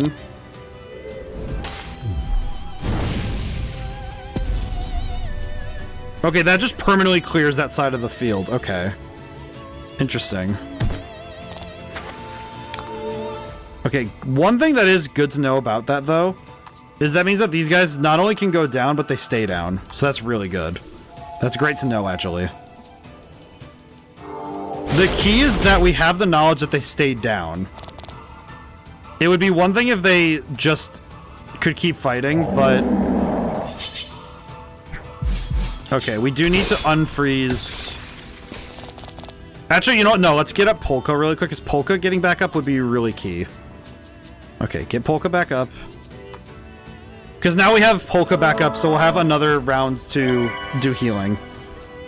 It does kind of suck because, yeah, she's going to do a lot of damage. That's going to hurt. Ow. Allies down again. Okay. But that's okay, because we can pick people back up and we have HP. We can heal. We have time. Thankfully, we have time right now, so we're good. But this... What sucks right now is I'm kind of in this constant state of backpedaling, which is not good. But I think once we can get out of this backpedal state, we'll be fine. We just need to get ourselves... We need to get our footing back under us, and we'll be fine.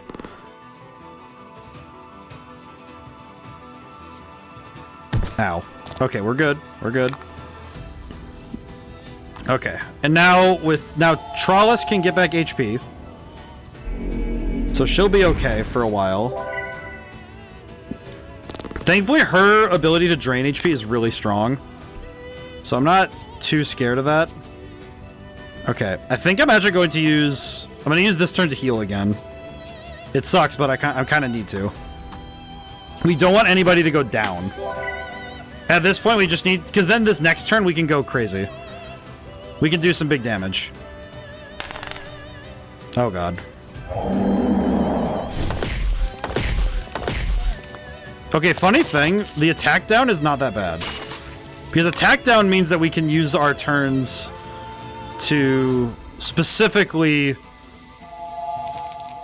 We can take damage. We can use our turns to attack and not be too worried. We'll deal less damage, sure, but that's not really a big deal. Because we're still dealing that damage. That's what's important here. The fact that we get to deal damage is what's good. We might need to use Trollis's... Yeah, we'll use Trollis's turns to heal. Ow. Yeah, because we can use... Because Trollis has the least attack of those who attack. So we can use her turn to heal right now. This battle has gone on for a while, and I'm already scared, but... I know we're nearing... I know we can get to the end. We're there. We're getting there. We're gonna do it. And thankfully that deadly poison will help. Ow. Yeah, 10 damage. That's huge. Okay. I'm going to...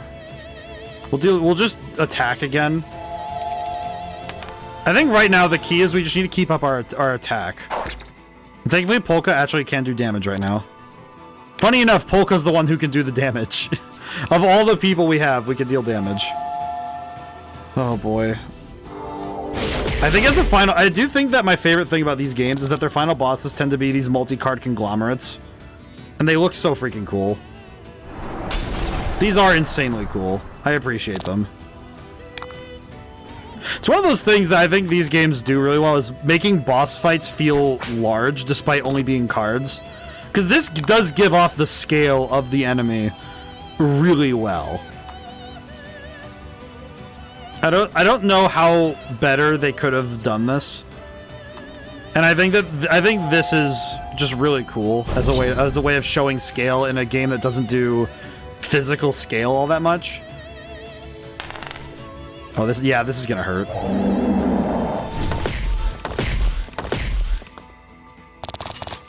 Okay, we're gonna heal on Polka's turn. Polka's turn is healing. We need to heal right now. We can actually get away with using a Supreme Salve just on Ale here. Okay. And now we can swing. They better swing better. Thinking about baseball stuff now. I can't say swing. I can't say swing without not thinking of... I think of baseball. I went to a lot of minor league games as a kid. Baseball do be important to me. Alright, it is dead. So now she's open. The barrier has been broken. Thank goodness. And we've also reduced her power, because now she doesn't have... She shouldn't have access to the other abilities, unless I'm mistaken. Unless I'm gravely mistaken as to how her skills work. I think we just get to throw hands now? Maybe? It's funny that her last primal is the first we got. Oh, for the love of crap. She gets recovery? Ugh. I don't think we have a way... Well, we could have brought Seal, but... I don't think that would have saved us from this. It would have just been a band-aid on the wound, as it were. Okay, but she's poisoned, so... We are gonna help ourselves out a little bit with that. Yeah, this is gonna be a long fight. That much HP with regeneration, she's got a lot of HP. I'm wondering if it's just a matter of get her down to a certain amount rather than being like 100%, but if it's 100%, we're gonna do it, but Okay, well, just hit her. I need to throw hands. We need to keep this fight going. Okay. Not bad, but we're... Attack plus 15? Attack plus 15? What? That's insane. What? That's such stupid damage. How are you supposed to deal? Like, are you supposed to seal her? Holy crap. It does feel like I really... It feels like I screwed up. Can I... Okay, there we go. I was gonna say, use the thing. Okay. We need to spend... Like, we're in recovery mode again. God dang it. It's like every time I think we're gonna get out of this, it's like, nope. Time to do this again.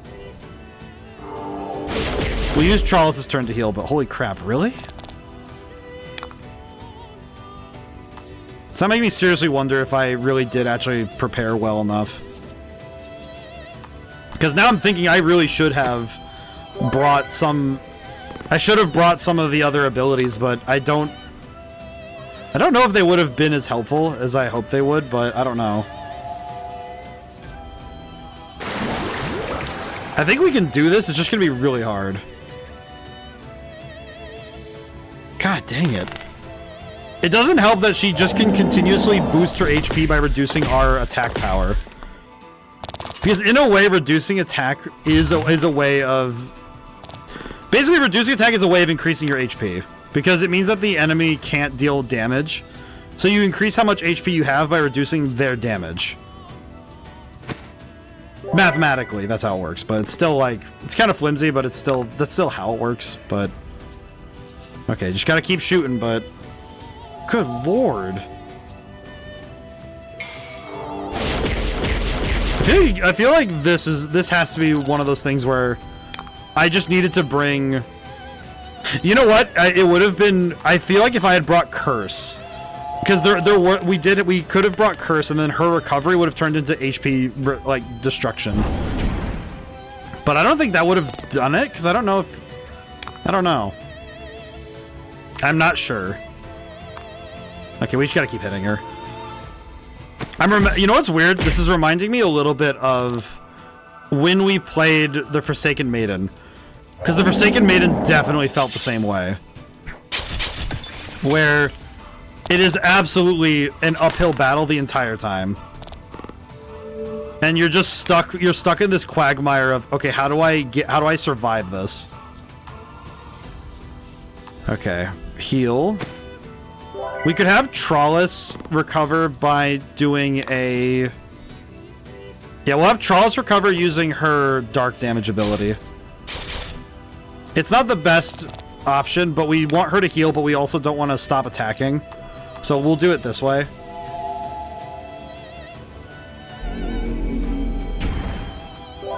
Two damage. That did 2 damage? You gotta be kidding me. My god. Okay, never mind. Alright, so dark damage is completely off the table. I understand. I feel like her having dark damage be a complete nullification does feel kind of sad. Okay, now she's normal attacking. That's weird. Why are you normal attacking? Are you good? Okay. Back on healing duty, Polka. Come on.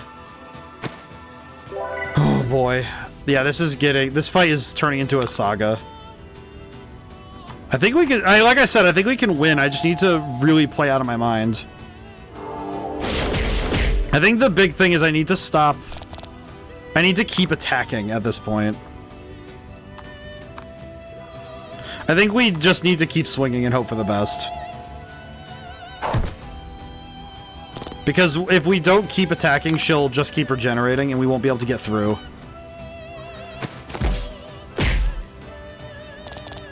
Yeah, see, our damage output is fine when we can land hits, but...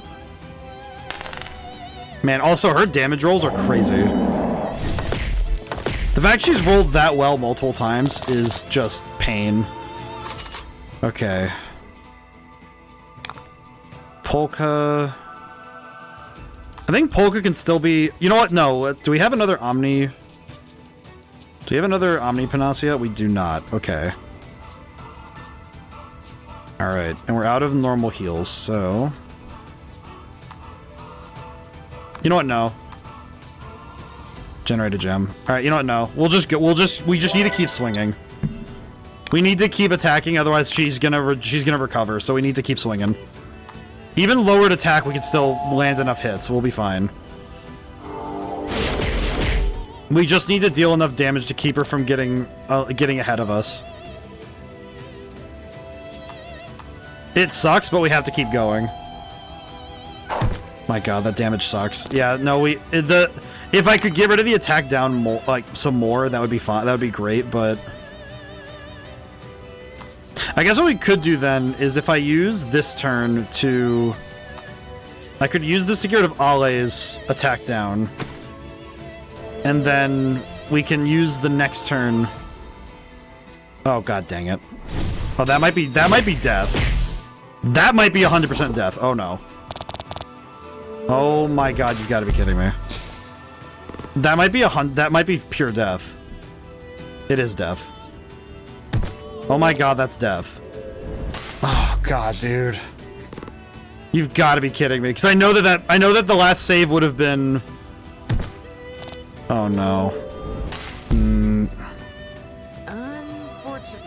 Oh god, we got to retry the boss fight. Game over. No, we're gonna retry. Run it back. I know that. Okay, okay, now the question is, where's the save? I know I died, but where's the save? So I know I saved before a certain point, but uh-oh. Game? Well, it's loading, because it's kicking me back to the menu, isn't it? Oh god. Okay. Yeah, it's kicking me back to the menu now. Okay. Yeah, we're gonna see this to the end, but yeah, roving market. Okay. Well, this does give us some important information. Unfortunately, it's information I wish that, you know, we only gained through hindsight, but it's information nonetheless. First, let me make sure we have skills. Not that we need to equip them right away, but we need to make sure we have skills that allow us to deal with all of that nonsense. Okay, so besides the Steel Punisher and the Fire Primal, what do we have? Recovery. Okay, well, that's great. Seal. Seal is going to be huge. I think being able to land Seal is going to be important for the Primal fight, so we should probably bring those. Generate gems. Honestly, this we actually should just replace overall, because that'd be huge. That's just great. Add 3 to defense. Add 4 to target defense. No. Okay, alright, revive would be good. Let's see. Let's swap out healing for fungo healing. I think recovery will be better than just plain healing, because that means we can focus less on healing. Let's see. Yeah, I need to go back to the drawing board on that. Paralysis. Well, I know we can inflict paralysis, so that might be worth it. It might be worth it to bring it just to be safe. Okay, and this might be a worthwhile replacement for, because unfortunately this healing ability does kind of stink later. We could bring both though. Oh, we do have Frenzy. Let's bring Frenzy instead of Metal Punisher, because we don't really need it. Okay. Yeah, it kind of sucks we lost that fight, but you know what? We learned a lot, so it's okay. I think otherwise, you know what? Actually, you know what's the other thing I want to do? I should give one of these should go over to, I think one of these should go over to our gal. But that'll after when we get to the primal part. The other thing I need to do is buy more. We need more Omni Panaceas, because we definitely ran into that a lot, where we were getting cooked by the inability to get rid of all of our ailments at the same time. I guess we could sell these for money if we want. Don't really need them. God dang. It sucks that we have to do all of it again though, but we'll be mashing, so it's okay. We can go through it. Ah, dude. It does happen though. I can't really be upset. I can't be that upset because I know that we were really pushing our luck at the end anyway. Okay, we can get rid of the normal salve. We should probably buy up items that we know we're going to need for this fight. These are fine. Let's see. Yeah, we weren't using any of those. We're gonna need to buy as many of these Omni Panaceas as we can carry. The large Soothstone was really good in that last section, so that was good. Okay. Actually, wait, I can't buy those, can I? Because you can't buy the Omni ones, can you? Let me double check. I'll go double check, but I don't think I can buy those. I don't think I can, at least. Oh, no, I can. Okay. How many of these can I carry? 36. Okay, yeah, we're gonna buy more of these. I almost wonder if I should trade out all of the single ones just to load up on Omnis. So we don't have to target, we just get to get them. Okay. We could also... Okay, I guess we're gonna do a little bit of... We're gonna do a little bit of inventory ninjutsu here. We're going to sell off all of the normal... Anything that's not the upgraded version of the items we're gonna sell. And we're going to swap them out for the better versions. So let's see. 2... 3... We're literally gonna swap them out. We're not even going to... 4... So we'll buy exactly as many as we need. 5... And 6. Okay, how many is that? So that we had 6 there, but how many is this? 10... Well, when we sell all of these, it'll be fine. Okay. Well, it's 6, so I'll write down 6. I'll write down 6 HP. Okay. 2, and then 3. Let's see. 4, 5, 6, 7, 8, 9. Okay, so 9. 9 status ailment. And then what we'll turn that into is 15 and 15, so 7 and 8. So 7 healing items, 8. No, actually, you don't know. Let's keep it as 6 and 9. Because I think healing-wise, we'll be doing okay because we have the other new abilities we can bring. And we also have a bigger problem with getting ailments. Because I think the ailments were what was getting us killed more often. So we definitely want to reduce that sort of event from happening more often. Okay, now let's buy some stuff. Yeah, let's buy 6 of the Supreme... So let's see, buy 6 Supreme quality... quality Omnisalves. 2, 3, 4... 6. Okay, buy those. Okay, this should be good. In terms of what we need. Okay. Buy more. You mash buttons.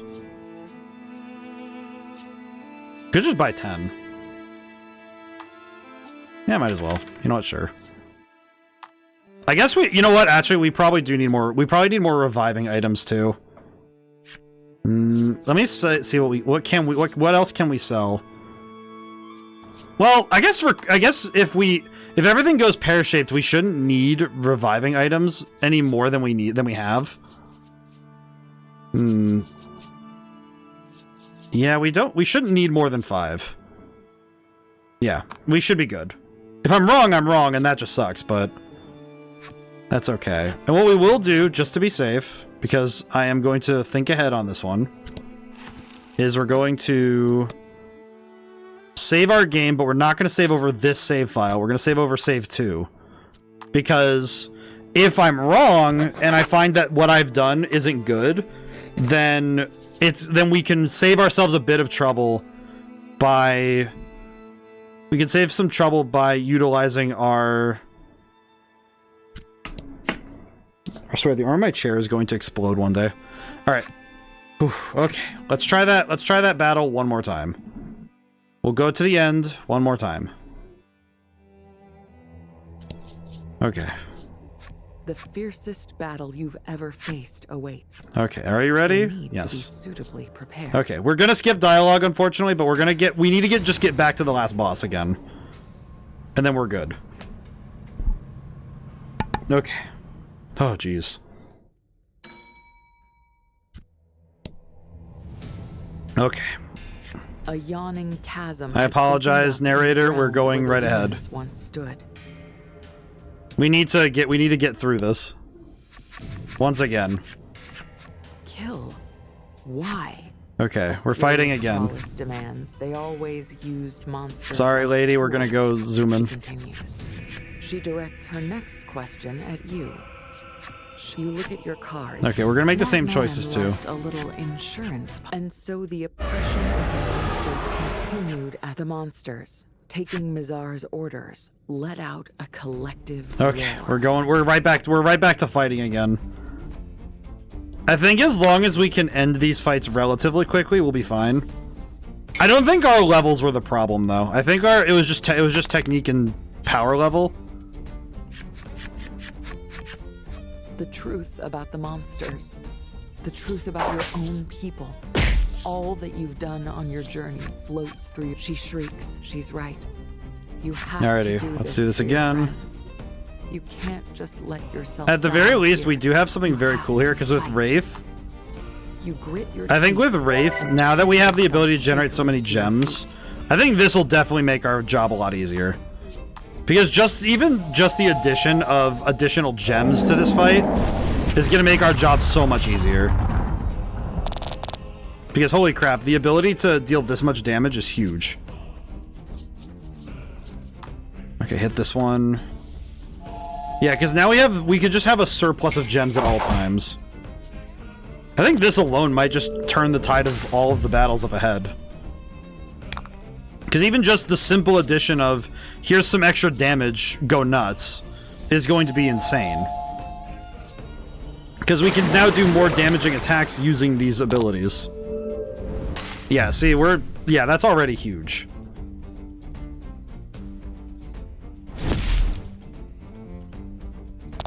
Yeah, I'm not too worried right now. I did just realize we probably should have... Oh, he has gold fungo. Okay, that kind of sucks. That's a little awkward, actually. Now that I think about it, that's a little awkward, but... I might want to swap the gold fungo to... I might want to swap it to Trawlus, maybe? Either Trawlus or... Ale. Even though I think Ale it would be wasted because she has the highest attack stat. So it'd be kind of awkward if she needs to not use a turn attacking to heal instead. But... Meh. More monsters spill. We could use from some... the We could chasm. use some of our battle time to heal instead. Which might be okay.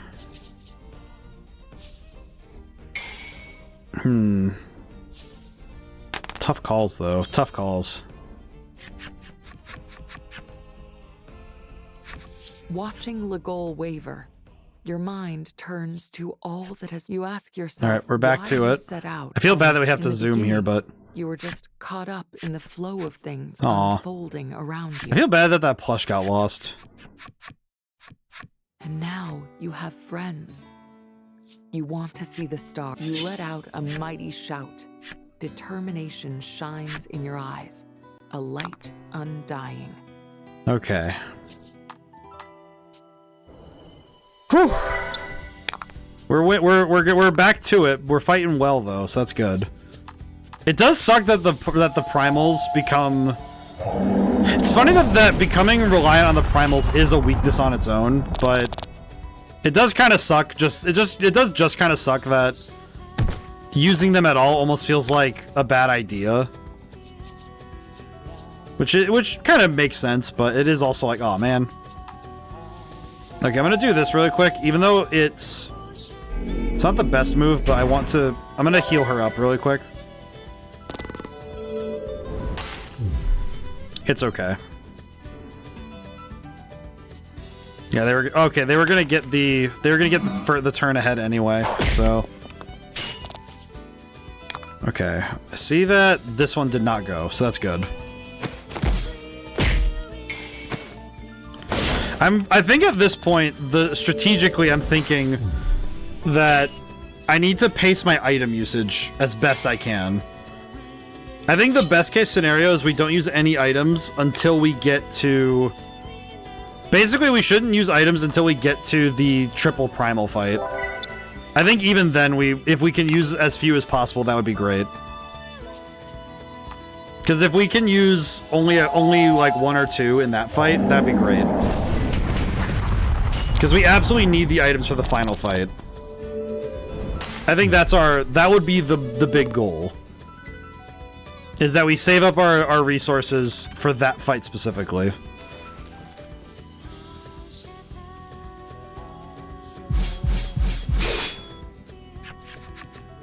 You and your friends fight hard. All right, now we're back to Mizar again. As they emerge from the chasm. All right, so we're back to Mizar first. Finally, unable to afford losing any more monsters, Mizar squares her shoulders, ready to fight. It's funny that Mizar thinks, "Oh yeah, for humanity being awful, I'm going to punish humanity myself." Like, really? That's your goal? One thing I find interesting is that her attack power is close to her attack power in the second phase. Because she has 46 attack in the second phase. Okay, that was almost a wipeout. That sucks. I feel like her having a card case is also very, like, horrible. Just in general. Again, just horrible. In a tender voice, Mizar addresses Polka. When hearing your words, Polka gives it. I appreciate where you. My point Polka. is, go after her card case. Polka concludes, and you nod in agreement. Okay, so we're gonna recover. We're gonna use this for recovering HP. We have recovery now, so that's good. I probably still want to use... Oh, no, but I don't want to recover HP. Oh, that sucks. If she's gonna go for an all attack, too, I know it.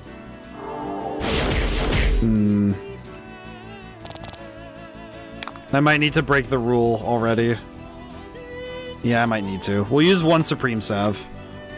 It sucks. I just don't want her to go down in this fight. So I'm pretty confident that she's going to use an all attack right on her next turn. At least I'm pretty confident. Alright, you know what? Actually, being at full health and all this, good. Okay, nope, she's doing defense, that's right. Okay. Okay, that's fine, though. This is actually well and good, because now we have recovery, so her next attack won't be as damaging. Won't be as big an issue. And we have the means to reduce her defense. Jeez. Okay. Big critical.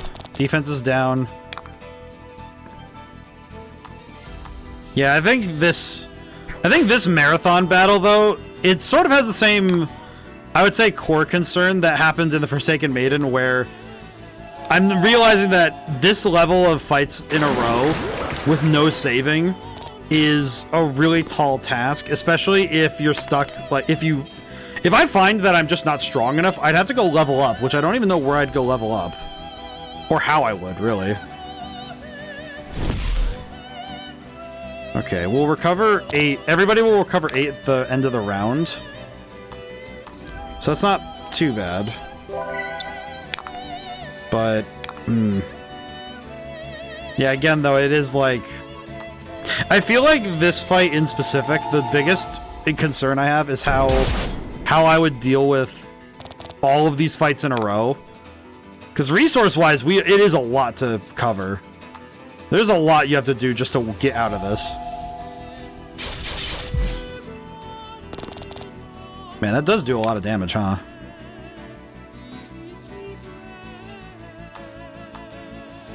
Yeah, she's taking a lot of damage. That's good, but it is seriously feeling like we're fighting uphill.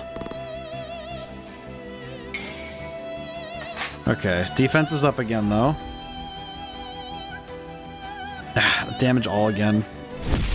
We might be able to get away with using Polka's... We might be able to use the gold fungo to heal.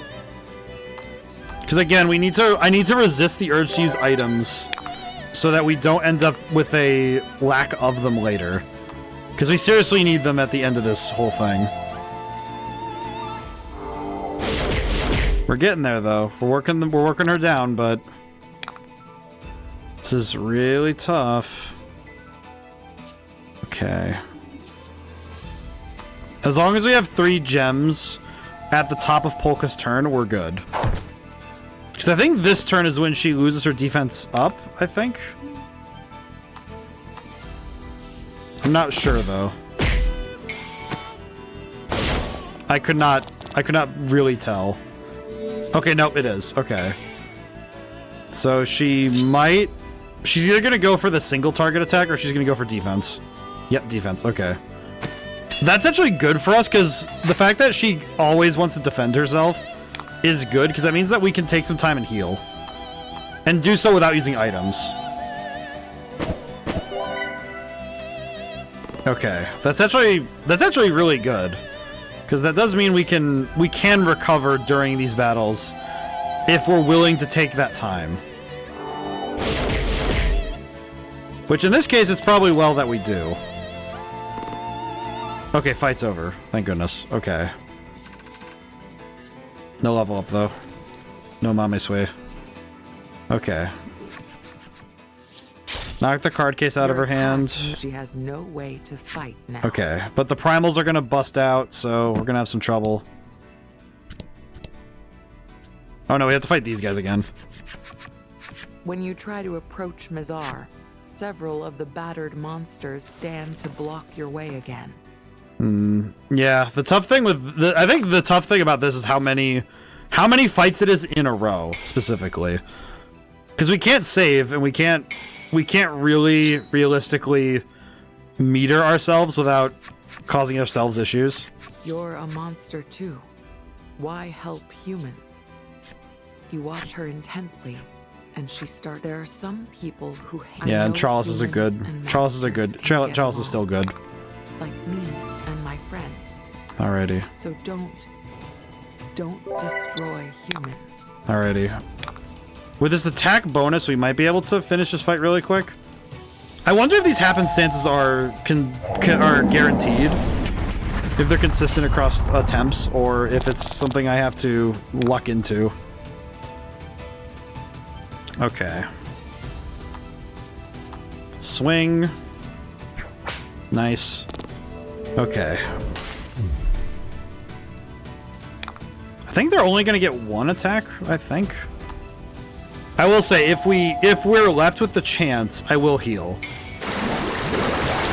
Never mind, they are dead. Okay. This is going okay, but I'm kind of... I'm concerned by how this is going.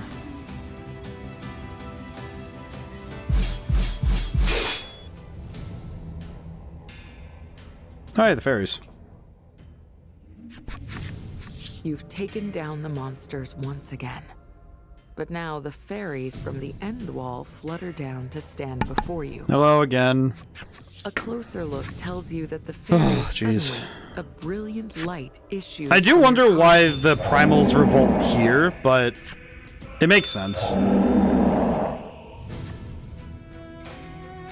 Not good.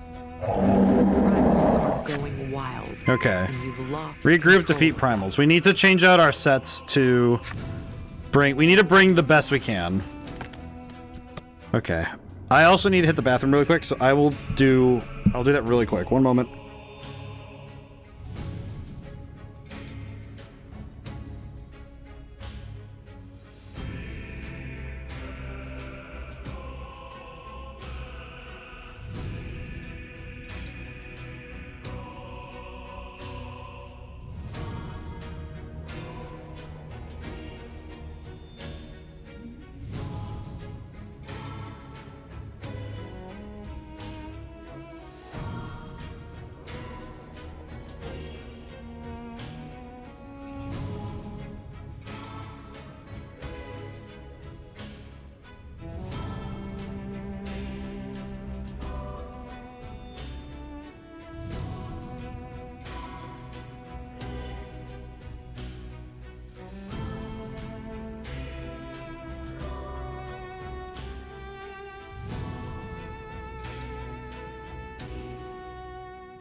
Okay, there we go.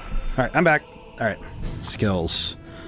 Okay, how can I make my job easier? Okay, I do think one thing we need is we need everybody to have one attack that hits everybody. At least one each. So I think we'll do this. It's like, it's not fantastic, mind you, but it is like, it's good. Alrighty. Because I think if everybody has an all attack, that means that we can at least guarantee that if somebody gets frozen or downed, we still have a way to hit everybody. Okay, we do want Seal. I think we want Seal on... I actually think Trawless. Yeah. And we'll replace Frenzy. No, let's replace Flame Breath with it, because I'm not really using Flame Breath as much. Alright, so we want Seal. Seal. Yeah, we want Seal. Yeah, let's bring Seal. Part of me wants to bring this as well, because Paralysis could be worth it. I think Paralysis, since Paralysis does work on all enemies, we could use Paralysis to give ourselves some time, which would be fantastic. And that does open up a slot in... And all of this stuff has opened up a slot in his setup, so... I think we actually want a good attack one, I think. Deal damage, inflict attack down of roll 6 or greater. I don't think we have a way to inflict attack down otherwise. No, we don't. Okay. You know, yeah, let's grab that, because attack down would be really nice. Well, wait, no, because most of the damage they do is flat damage. So attack down wouldn't actually help.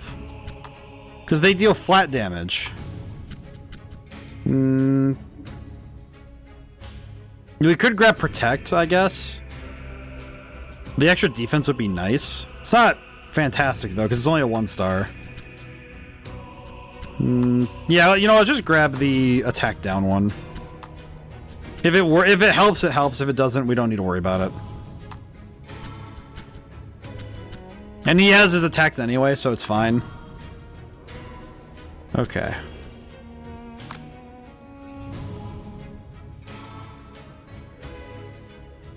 Oh, man.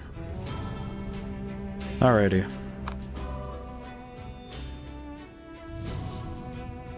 Alright, here we go again.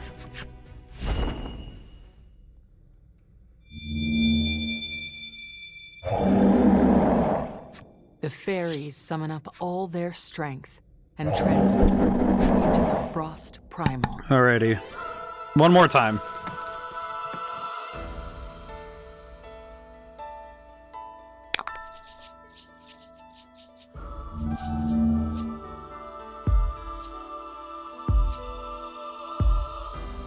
Alright, same tactic as last time, though. Try to target one at a time, if we can, as we can. But our goal is to try and hit all of them as much as possible.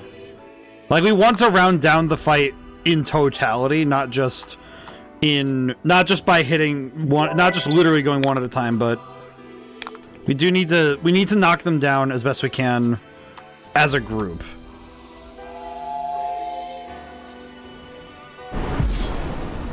So we're going to hit them as much as we can. Thankfully, we do get at least one turn where we're not too scared, because they're going to be setting up, just like we are.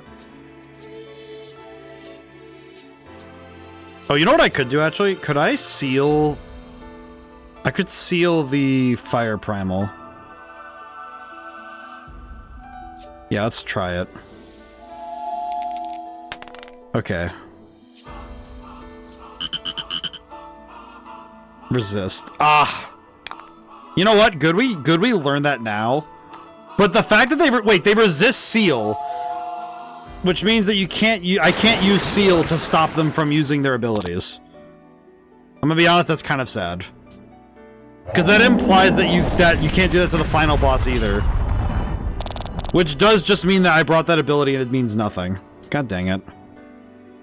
Ugh, that sucks. Oh well. You know what? That's okay. We can still make it work. It does mean we're in danger, which is kind of sad. Okay. It also sucks that I'm gonna be honest, it also sucks that Ale went down like that. Especially given that okay, you know what? We're gonna revive. I'll use one of the regular revives and then an Omni Salve. And that should cover us for a little bit, maybe?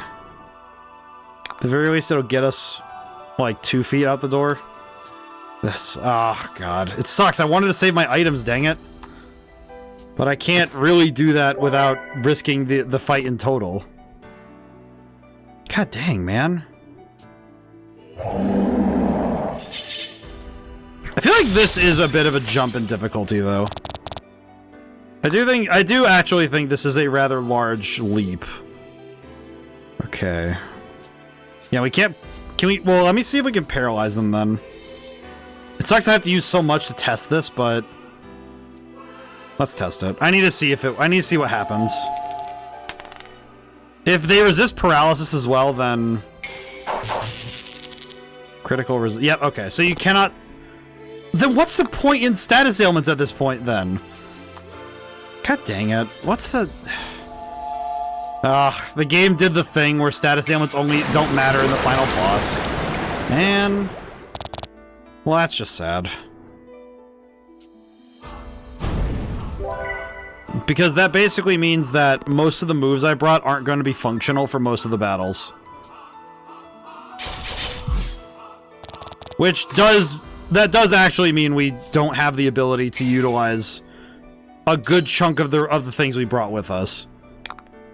Which, honestly, yeah, that just kind of sucks. I think what gets to me about it a little bit more than anything is that it's very expressly a limitation that only exists here.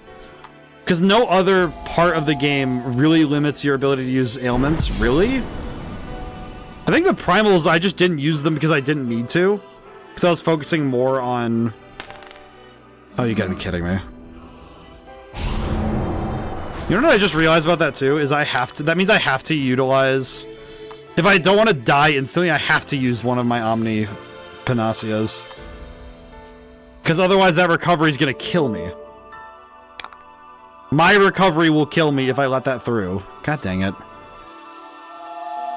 I wonder if if the way these battles are set up is to specifically weed out not just the tactics of the player, but also, in a way, I wonder if it's to specifically reduce their resources so that they don't have enough to... they either won't have enough or just barely enough to deal with the fight the first time. Because it seriously feels like it almost feels like you're not meant to win the fight the first time you try it. Because the lack of primal support means that you can't really... I don't think you'd realistically win the fight that way. At least I don't think so. So of course, that's also personal conjecture, so I don't know.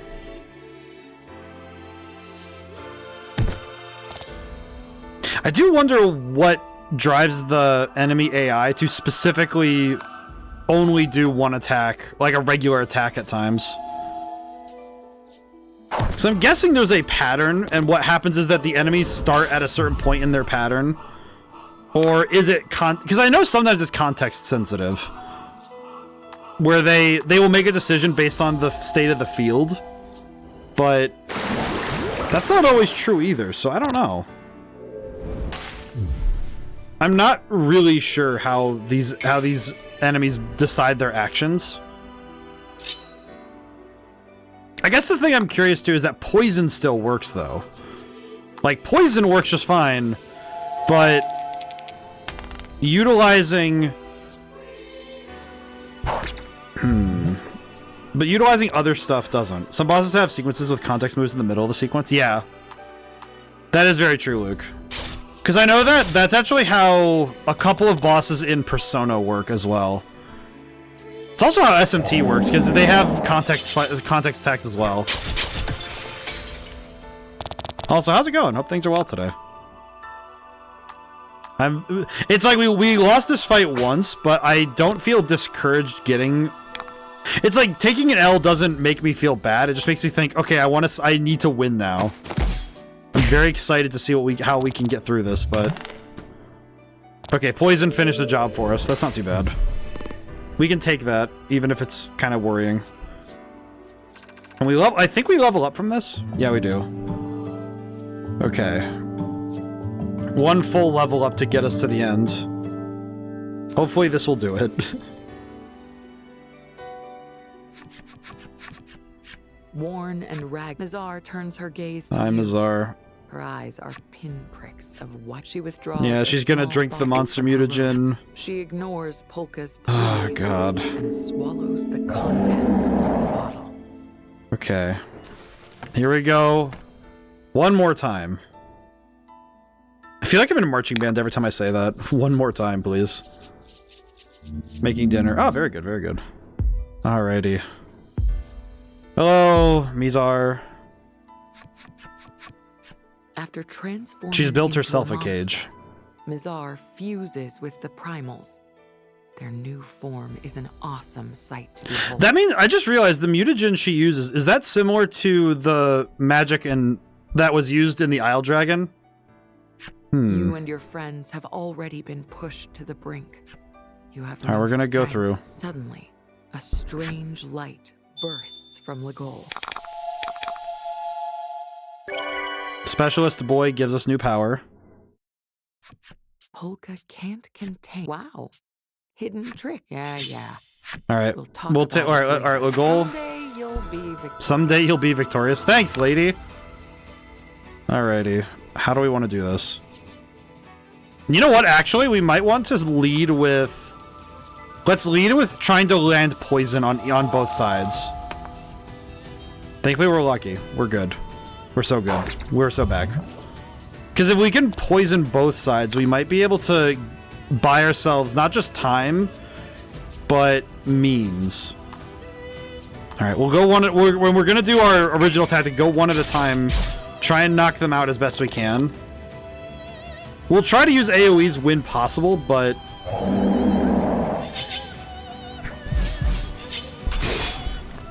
Yeesh. Okay. You know what? Actually, we're not going to cure that freeze. We're going to do this. We're going to keep swinging. It does suck, but we're going to make it work. We're going to make it work for us. Specifically. Ow. That's big damage. Because we can use a turn to try and recover.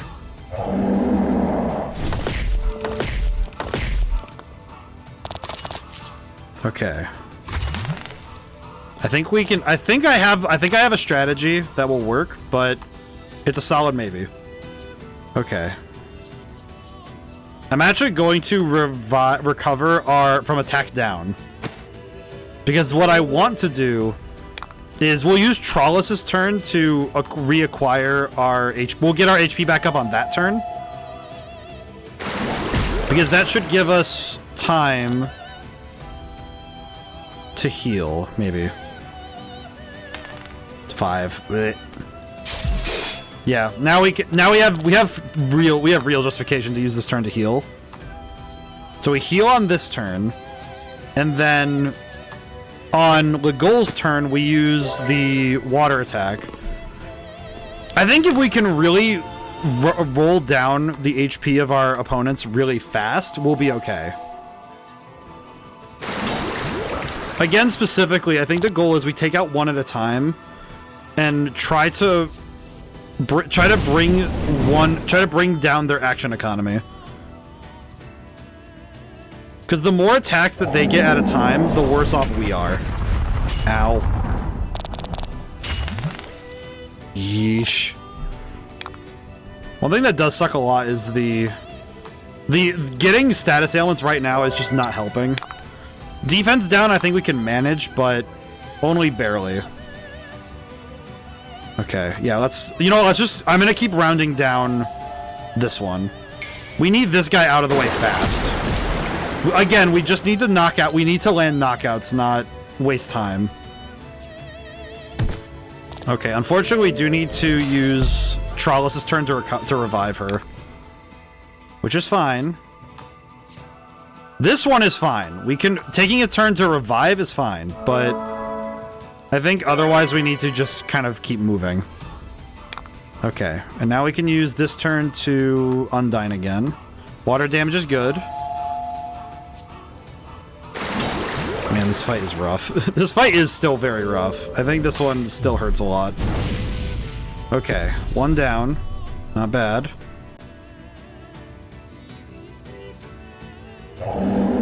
This is gonna hurt, but we can pick up... So here's the thing, we can pick up the goal with our next turn. Okay, pick up the goal. And then we'll use Ale's next turn to... We'll start using the light attack ability. Because our attacking all means nothing right now, so we don't need to worry about it. Okay. Good damage, at least. And I think it's... Yeah, it's his turn now. I just picked him up. Can you leave him alone, you weenie? Ow. Okay. I think what I am going to do is use an item on Trollus. We will heal Trollus at least. Because if I think we can... Yeah, we can spend some time. We got this. Alright, let's hit him with the deal damage attack down, maybe? At least we're rolling good. Oh, that damage is good. Okay. Oh, but he resists attack. What a... I swear, I don't understand the point of that. I really do not understand. Okay, and what I'll do here is we'll use this to recover HP. Because now HP can be a passive recovery instead of an active item thing. Because we can save our items now, so that's good. Because now we're a little less pressured by the enemy. Because now the enemy can't... They can't take away our recovery. Thankfully. Can you please stop bullying her? She may be half monster, but that does not give you the right to bully her. Like, what's the deal? What, as they say, what is the dealio? Okay, Okay, I might need to, unfortunately, wait until she gets hit, which sucks. Unfortunately, we are going to... You know what? No, we can use an item and stop that from happening, basically. I hate that we have to keep stopping. Actually, this might be a good time to do so, because once that barrier goes down, she's going to give herself regeneration. So it wouldn't actually help us if she suddenly starts regenerating a ton before we start throwing hands. Okay. So we could use this time to... We can use this time to get... We can round her down a little bit. Add value of roll. Funny that he's not attacking the one that's frozen. But he's more than willing to throw hands constantly with the boy. Very strange. Okay. That said, we can still use... that's really costly. We'll just... No. This one. You know what? Might as well.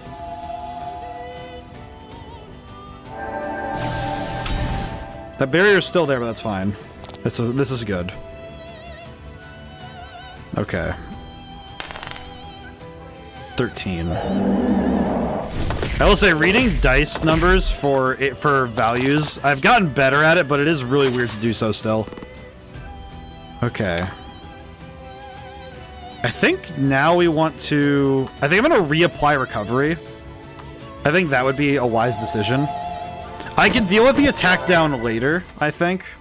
But right now we just need to... We can get our recovery back up.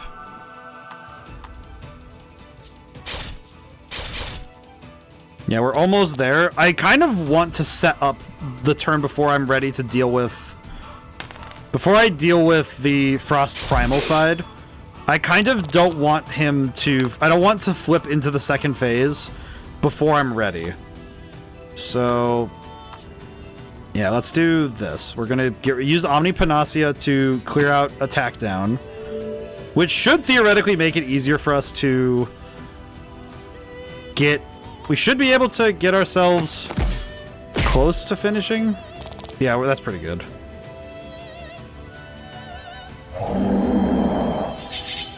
Okay.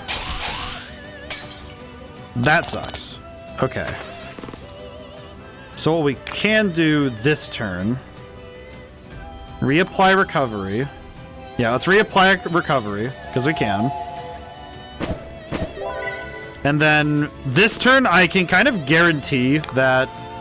we're going to crack open... yeah, he's dead. So that's good. So now we're on second phase. Now, and that's the part that scares me, is that we're now no longer in the safe zone. Because this is where the fight starts getting dicey. As if the last 20 minutes hasn't been dicey enough. Dicey, as they say. Okay. Part of me wants to try paralysis or seal, but it's probably not going to work. So I think what we'll do is... I'm going to make the... you know what? Yeah, I think I'm just going to heal really quick. I'm going to keep our revives as close to the chest as we can. Because I know that the first turn she's going to apply recovery, I think. I think that's the case. I don't actually know what she does. I forget what she does first turn. I don't remember very well. Unfortunately, I was not focused on that part. I think it is that she applies recovery first. Say second phase, but it's really more like sixth. I think this fight is where the real battle starts anyway. Like the three primals, then this. I count it as 2 phases, but... no, this has been like a 6-phase endeavor. This entire thing is a marathon. It's a marathon battle. It's just fight after fight after fight after fight. With no real end in sight. The rhyming is going to happen. Unfortunately, my brain cell is starting to cook, because we have been at it for longer than I'm used to. Okay. Yeah, I want to try paralysis, but I don't think it's worth the gem cost, but... you know, I might as well just roll for it. Might as well. Because if it works, then we get paralysis. If it doesn't work, then it's fine. We still deal damage. Yeah, okay. Good that we tried. It's good that we tried. It does make me sad that we can't actually utilize the ailments, though, but that's fine. Okay, let's build up... we could build up gems, I guess, this round. Not bad. Yeah, her HP... this HP pool is going to be insane to deal with. Just in general, this is going to be a lot to get through. Okay. At the very least, though, I do recall that poison works, I think, so... I think poison is fine. So we could... yep, poison still works, so that's good. Honestly, I think poison strat might be what we go for. Just, as long as we keep reapplying that poison, we're good. That's kind of our goal right now, then, is to keep this poison on as much as possible. It's not a complete mitigation of her own regeneration, but it's enough to slow it down so we can bring her down to heal. So that's good. So we could... so this is a round of poison. She'll have 2 more rounds of poison at this point. Okay, well, we're going to use... well, we're going to need to use 2 turns anyway to... okay. Yep. So we're going to need to use this turn to Omni Panacea, I think. Mainly because attack down and paralysis kind of sucks. And fire down seems like a really bad idea, I'll be honest. Okay. Unfortunately, this does mean that if we don't want Ale to go down again, we do kind of need to spend some turns somewhere recovering, but we also need to reset our own recovery. We have our own regen to reset, so this is kind of a problem.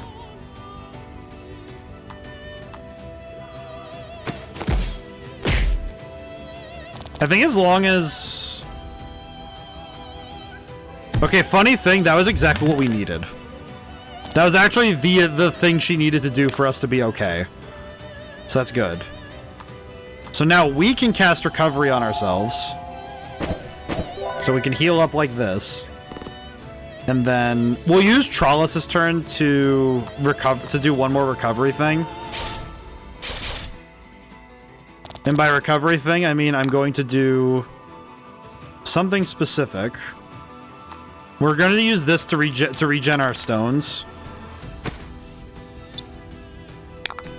I think now we're actually maxed out on... Yeah, we're maxed out on stones. So I think that means we're good for a little bit, at least. I'm going to try... Does light damage do any more to her? Or does she not care? Critical. Well, that's still good. Still worth it. I count that as an absolute win. Ow. Okay, we are going to utilize... this. So this turn we're going to use poison again. And pray we land it.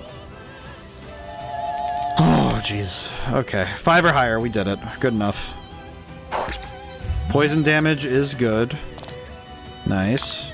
We might need to heal Polka, but let's just, you know, let's just do damage. We need to bring this down. This is awful. I think this fight feels like an insane jump in difficulty, though. Putting it against the rest of the game, this is an insane jump. I'm not gonna sugarcoat that. Okay. You know what? I probably should heal.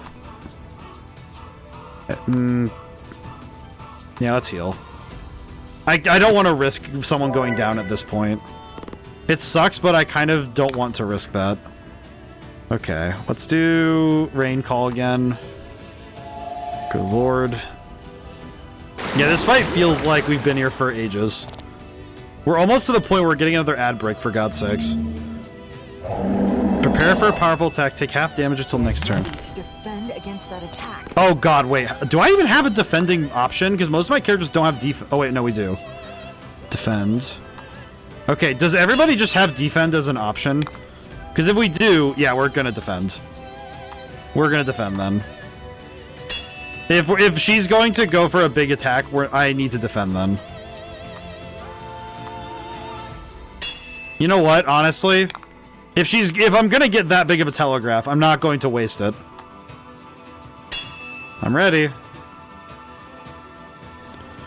Damage of target's HP to all. Are you telling me if I didn't block that, she would have dealt their HP as damage? What kind of horse cocky is that?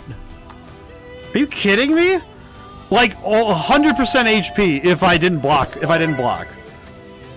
What? What? My god, dude. What is this fight? This is pain. I will say, in hindsight, there is one thing I did notice I could have done. And that is that I could have given... Actually, you know what? No, this is still good.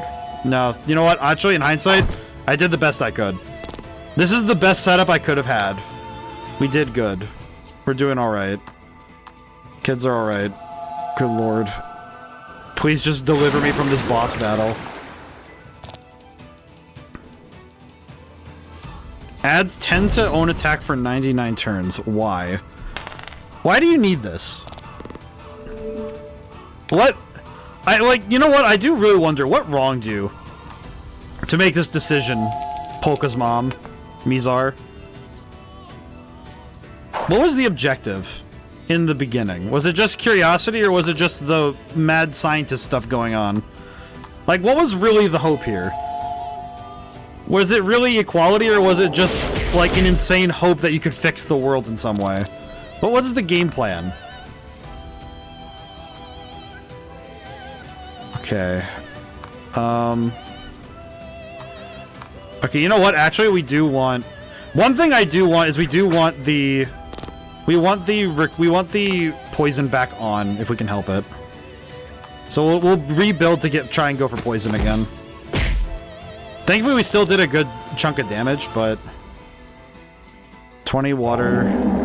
That is gonna suck, but that's okay. We're good. We're good. We're living. Okay. Poison. We really do need to inflict poison again, though. Okay, goodness. Maybe a crit would be nice, too. Maybe she's just like the hump crump. It wants the world to rule the day. It told her to get better.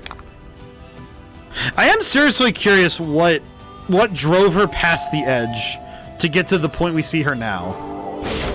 Because I don't know what would have driven her beyond general, like, twisted compassion to go this far with it. Because this is like an insane amount of crazy to go to for the monsters.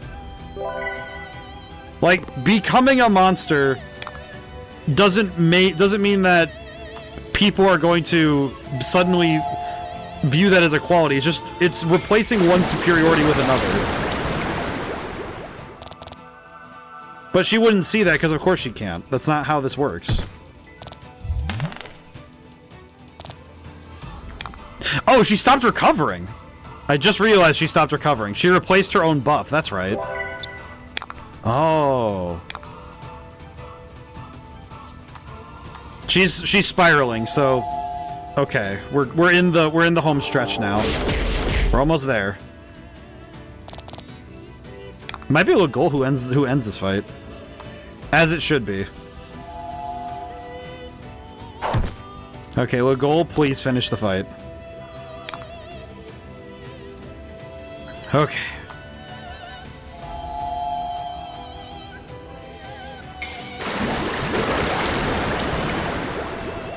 Ooh. God, it looks so freaking cool, though. Oh my god. Wait, why would you give me experience if this is supposed to be the end? You and your friends finally managed to defeat Mizar. She lies broken on the ground. Polka looks like he wants to run to her side. Aw, attend to Mizar's last moment. Oh, God.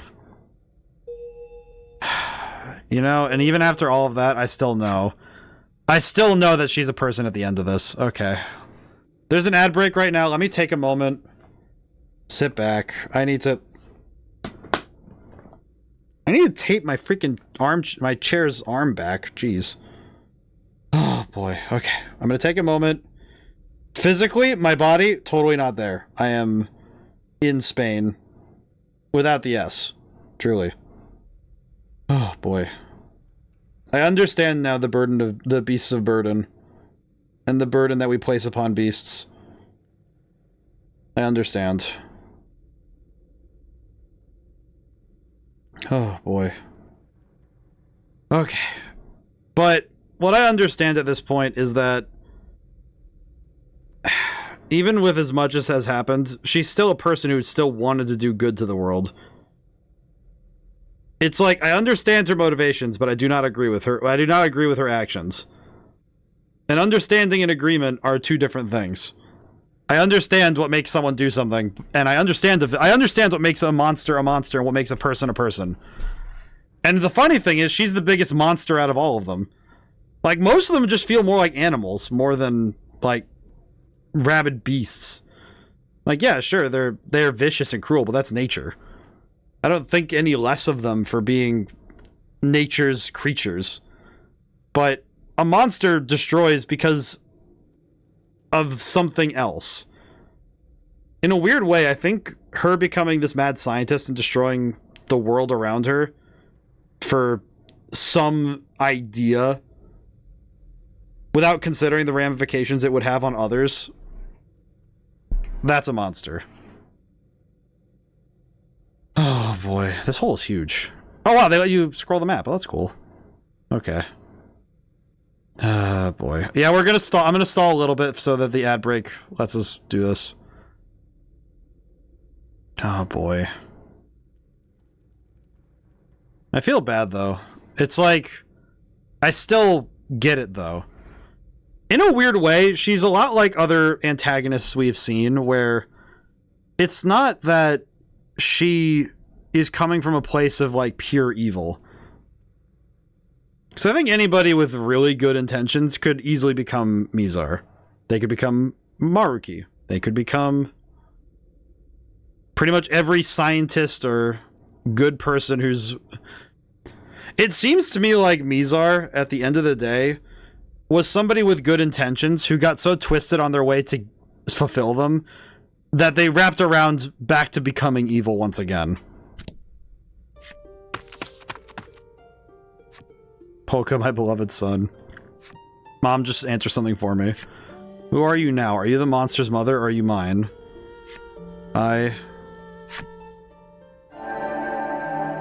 Oh, she, like, evaporated. You are unable to hear Mizar's last words. You hope Polka did. Relief washes over you. What you've done has stopped the invasion of the human world, at least for now. Huh. Suddenly, a host of people from Steelborough come running into view. That's them. The traitor Legol and his accomplices. One of them spits. They come right at you, weapons drawn.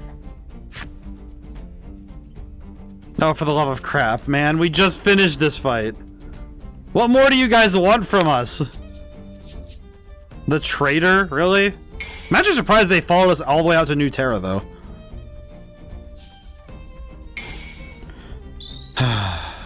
Man. Never a dull moment. Alrighty. Well, we're just going to have to finish this fight really quick, then. Alrighty. Okay, I was kidding. I was just, you know, it's a figure of speech when I say, let's finish this quickly, but okay. Phase 7. Okay, no experience, no gold.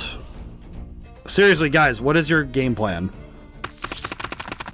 You manage to defeat the people from Steelborough, but reinforcements quickly come running. The 4 of you are utterly exhausted after the fight with Mizar, but you have to dig deep and fight back. I do seriously wonder what... Before you can make a move, Legol takes a step forward and addresses the rest of you in a soft voice.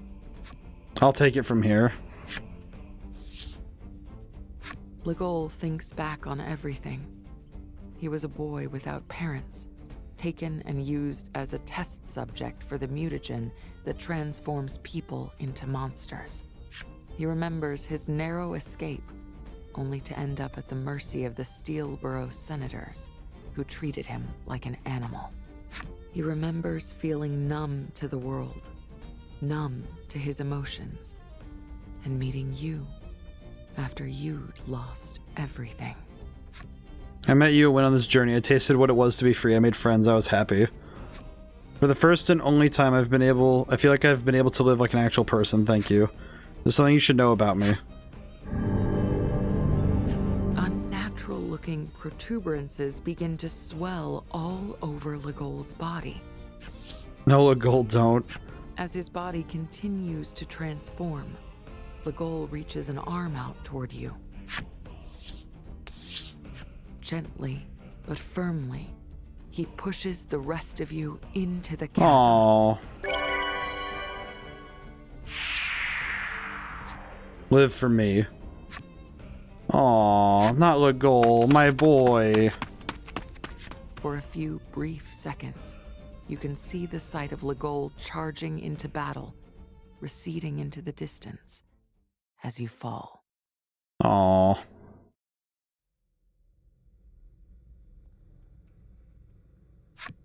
When you come to, you are surrounded by pitch darkness. You have no idea. Oddly, though, you don't feel any pain. You wonder if you have Legol to thank for that, too. Man. You need to get back to him, but you don't see any way to climb out of here. Man. Oh, this is just upsetting. Hello, Trollis. Little baby. You manage to locate Trollis. She zips over, sweeps you into her arms, and twirls you around in a back-breaking hug. You can't repress your smile, even as you remind her how dangerous it could be down here in the dark. Alright, let's go get Polka. Oh, my boy. You manage to locate Polka. He asks after your condition as he always does, using seemingly as many words as possible. He is acting just like he always does. His concern for you lifts your spirits. We need to get out. Easier said than done, though. This is quite the pit. Polka guesses that perhaps there are so many old world ruins due to them being hidden deep underground. That makes sense, but... oh. Okay.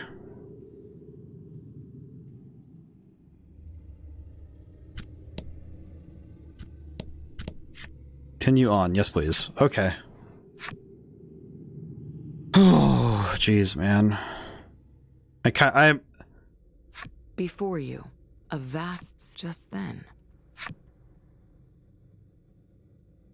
Oh. Oh. You catch sight of a battered and wounded monster. Oh. I'm now recognizing where that's from the main menu, the monster on the top there. The creature is totally still, eyes locked on you and your friends. Oh. I know who that is. Oh. Hello.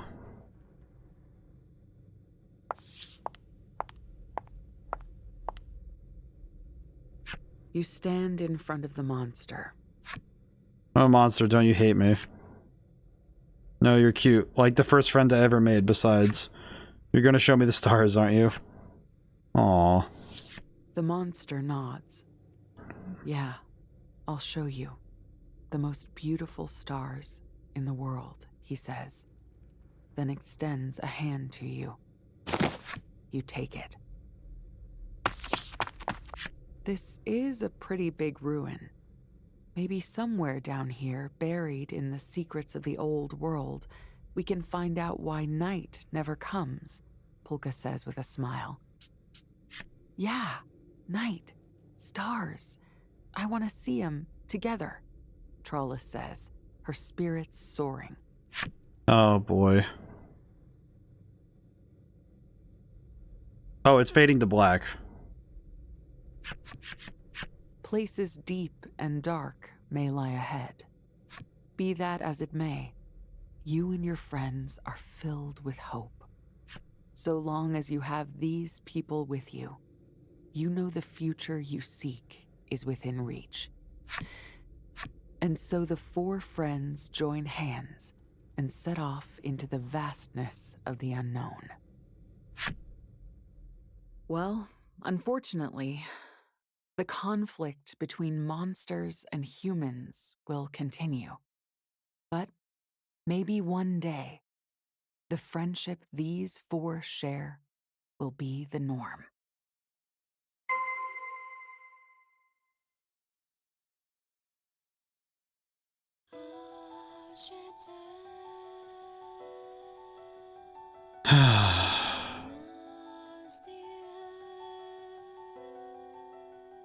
Oh. That's the end of the game. Wow. What a way to end the trilogy, though. It's interesting that the final objective is something you don't complete here. Beautiful. You know what? As I was talking about earlier, was that monster a goal? Yes. Yes, it was. That is left... It's like, I would say that's left ambiguous, but it's not.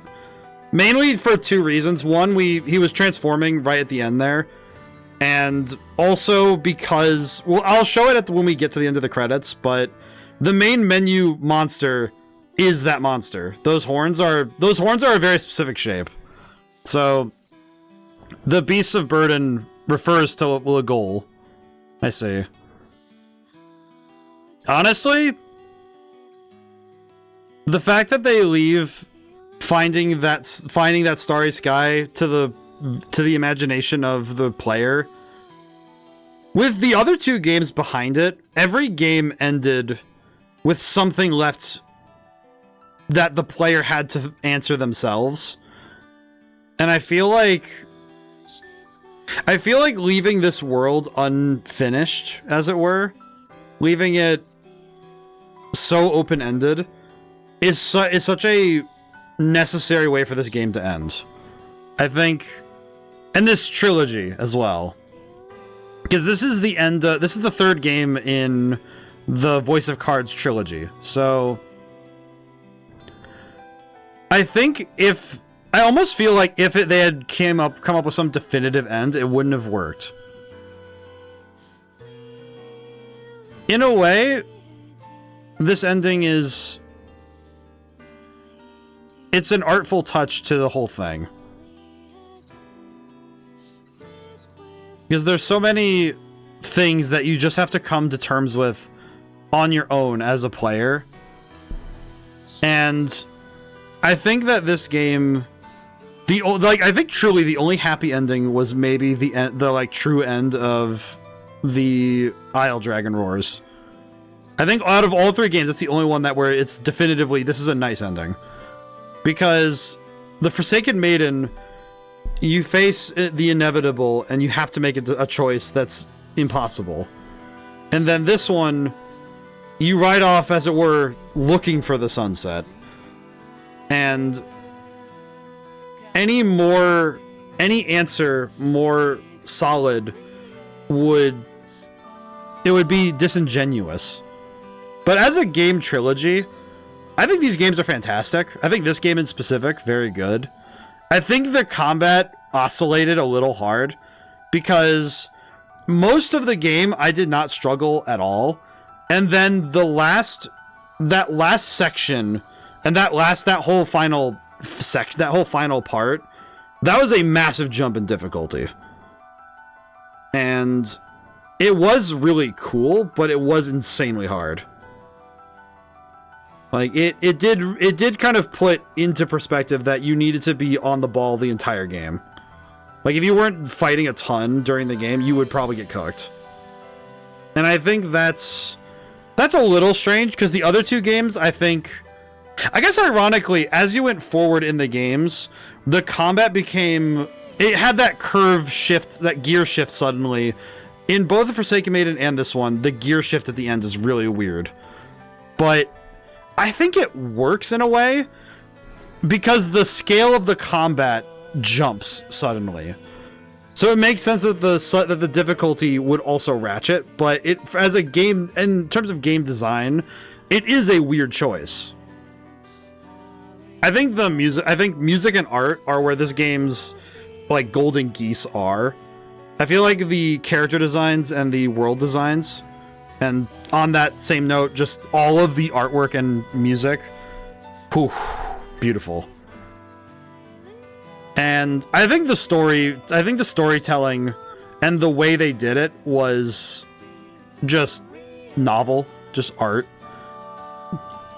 And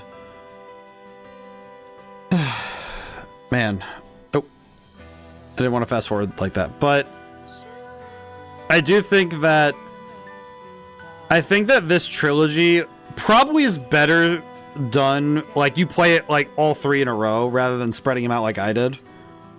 And I think that these games they're fantastic because they're great, they're replayable in a very great way, because overall they are, if we look at the timing, I think it's like about 16 to 20 hours a game. So for 3 games and 3 different stories, it is 60 hours. So that's actually not bad for, like, you know, like a few weekends maybe, you know, especially if you're doing a lot of car trips, or even if you just want something to do over the weekends. But more so, I think as stories, they are really well handled for how compact they are compared to other RPGs. So great stuff. I'm grateful we got to play this.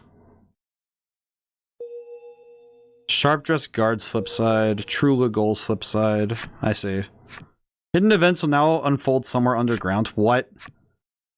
Saving game clear data.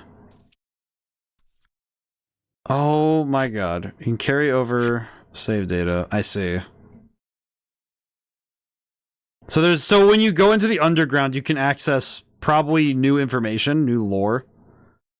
Pretty all 3 games released inside of 2 years, so yes. Yes, they did. The trilogy was released on Switch altogether as a package you could buy all at the same time. And I only found out about it because the Switch version got advertised to me once.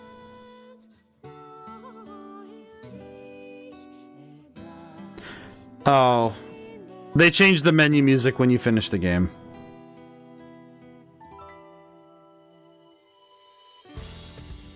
That's beautiful. That's nice. Alright. Yeah, so I bought these as a trilogy because I saw one ad on YouTube. It only ever got advertised to me once. And I trusted it, and I think that was probably my best choice. I think these games are absolutely stellar. And I want more people to play them. So if you like Nier, if you like the storytelling of Yoko Taro, the creator of Nier, he's a creative director on this one, so you'll love the story and the worlds that come out of this. And I think these games, they keep getting advertised to me, so I decided to try YS8. Oh, YS, okay. Interesting. But yeah. So this has been the end of this. So, schedule stuff. And blast for how little I played of it. Very good. So, schedule stuff. We might have a stream Saturday night. It's very dependent on if I get my booster boxes and everything's peachy and everything's good. But guaranteed, Sunday we're playing Bayonetta again. So, good stuff there. This game, I think I'm going to keep my decision that after Fuga finishes, we'll start Clair Obscur. And then after this game, I said I would start Final Fantasy IX. So we will start Final Fantasy IX next Thursday. So, and this is a game I have no context for. I have nothing when it comes to Final Fantasy IX. So, look forward to that. Another truly blind playthrough. The most I know is there's a guy named Steiner and I like him. And Vivi. I know about Vivi, but that's because I have the magic card. So, we will see. Alrighty. Now then. Thank you all for coming by, and thanks to everyone who came by and couldn't stay to the end. I think it's time we raid out once again. We finished a game, so I need to raid out. But where to go is the question. Oh my god, I see. Oh, Lune's playing it. Oh. I don't know if I want to pop in while I just finished it. I don't know if I want to pop in on them doing that, but... it would be nice, but...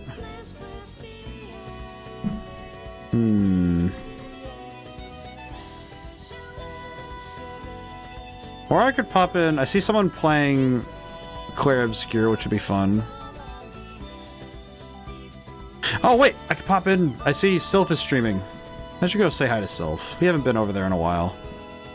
Alrighty. We're gonna go say hi to Sylph. Alrighty.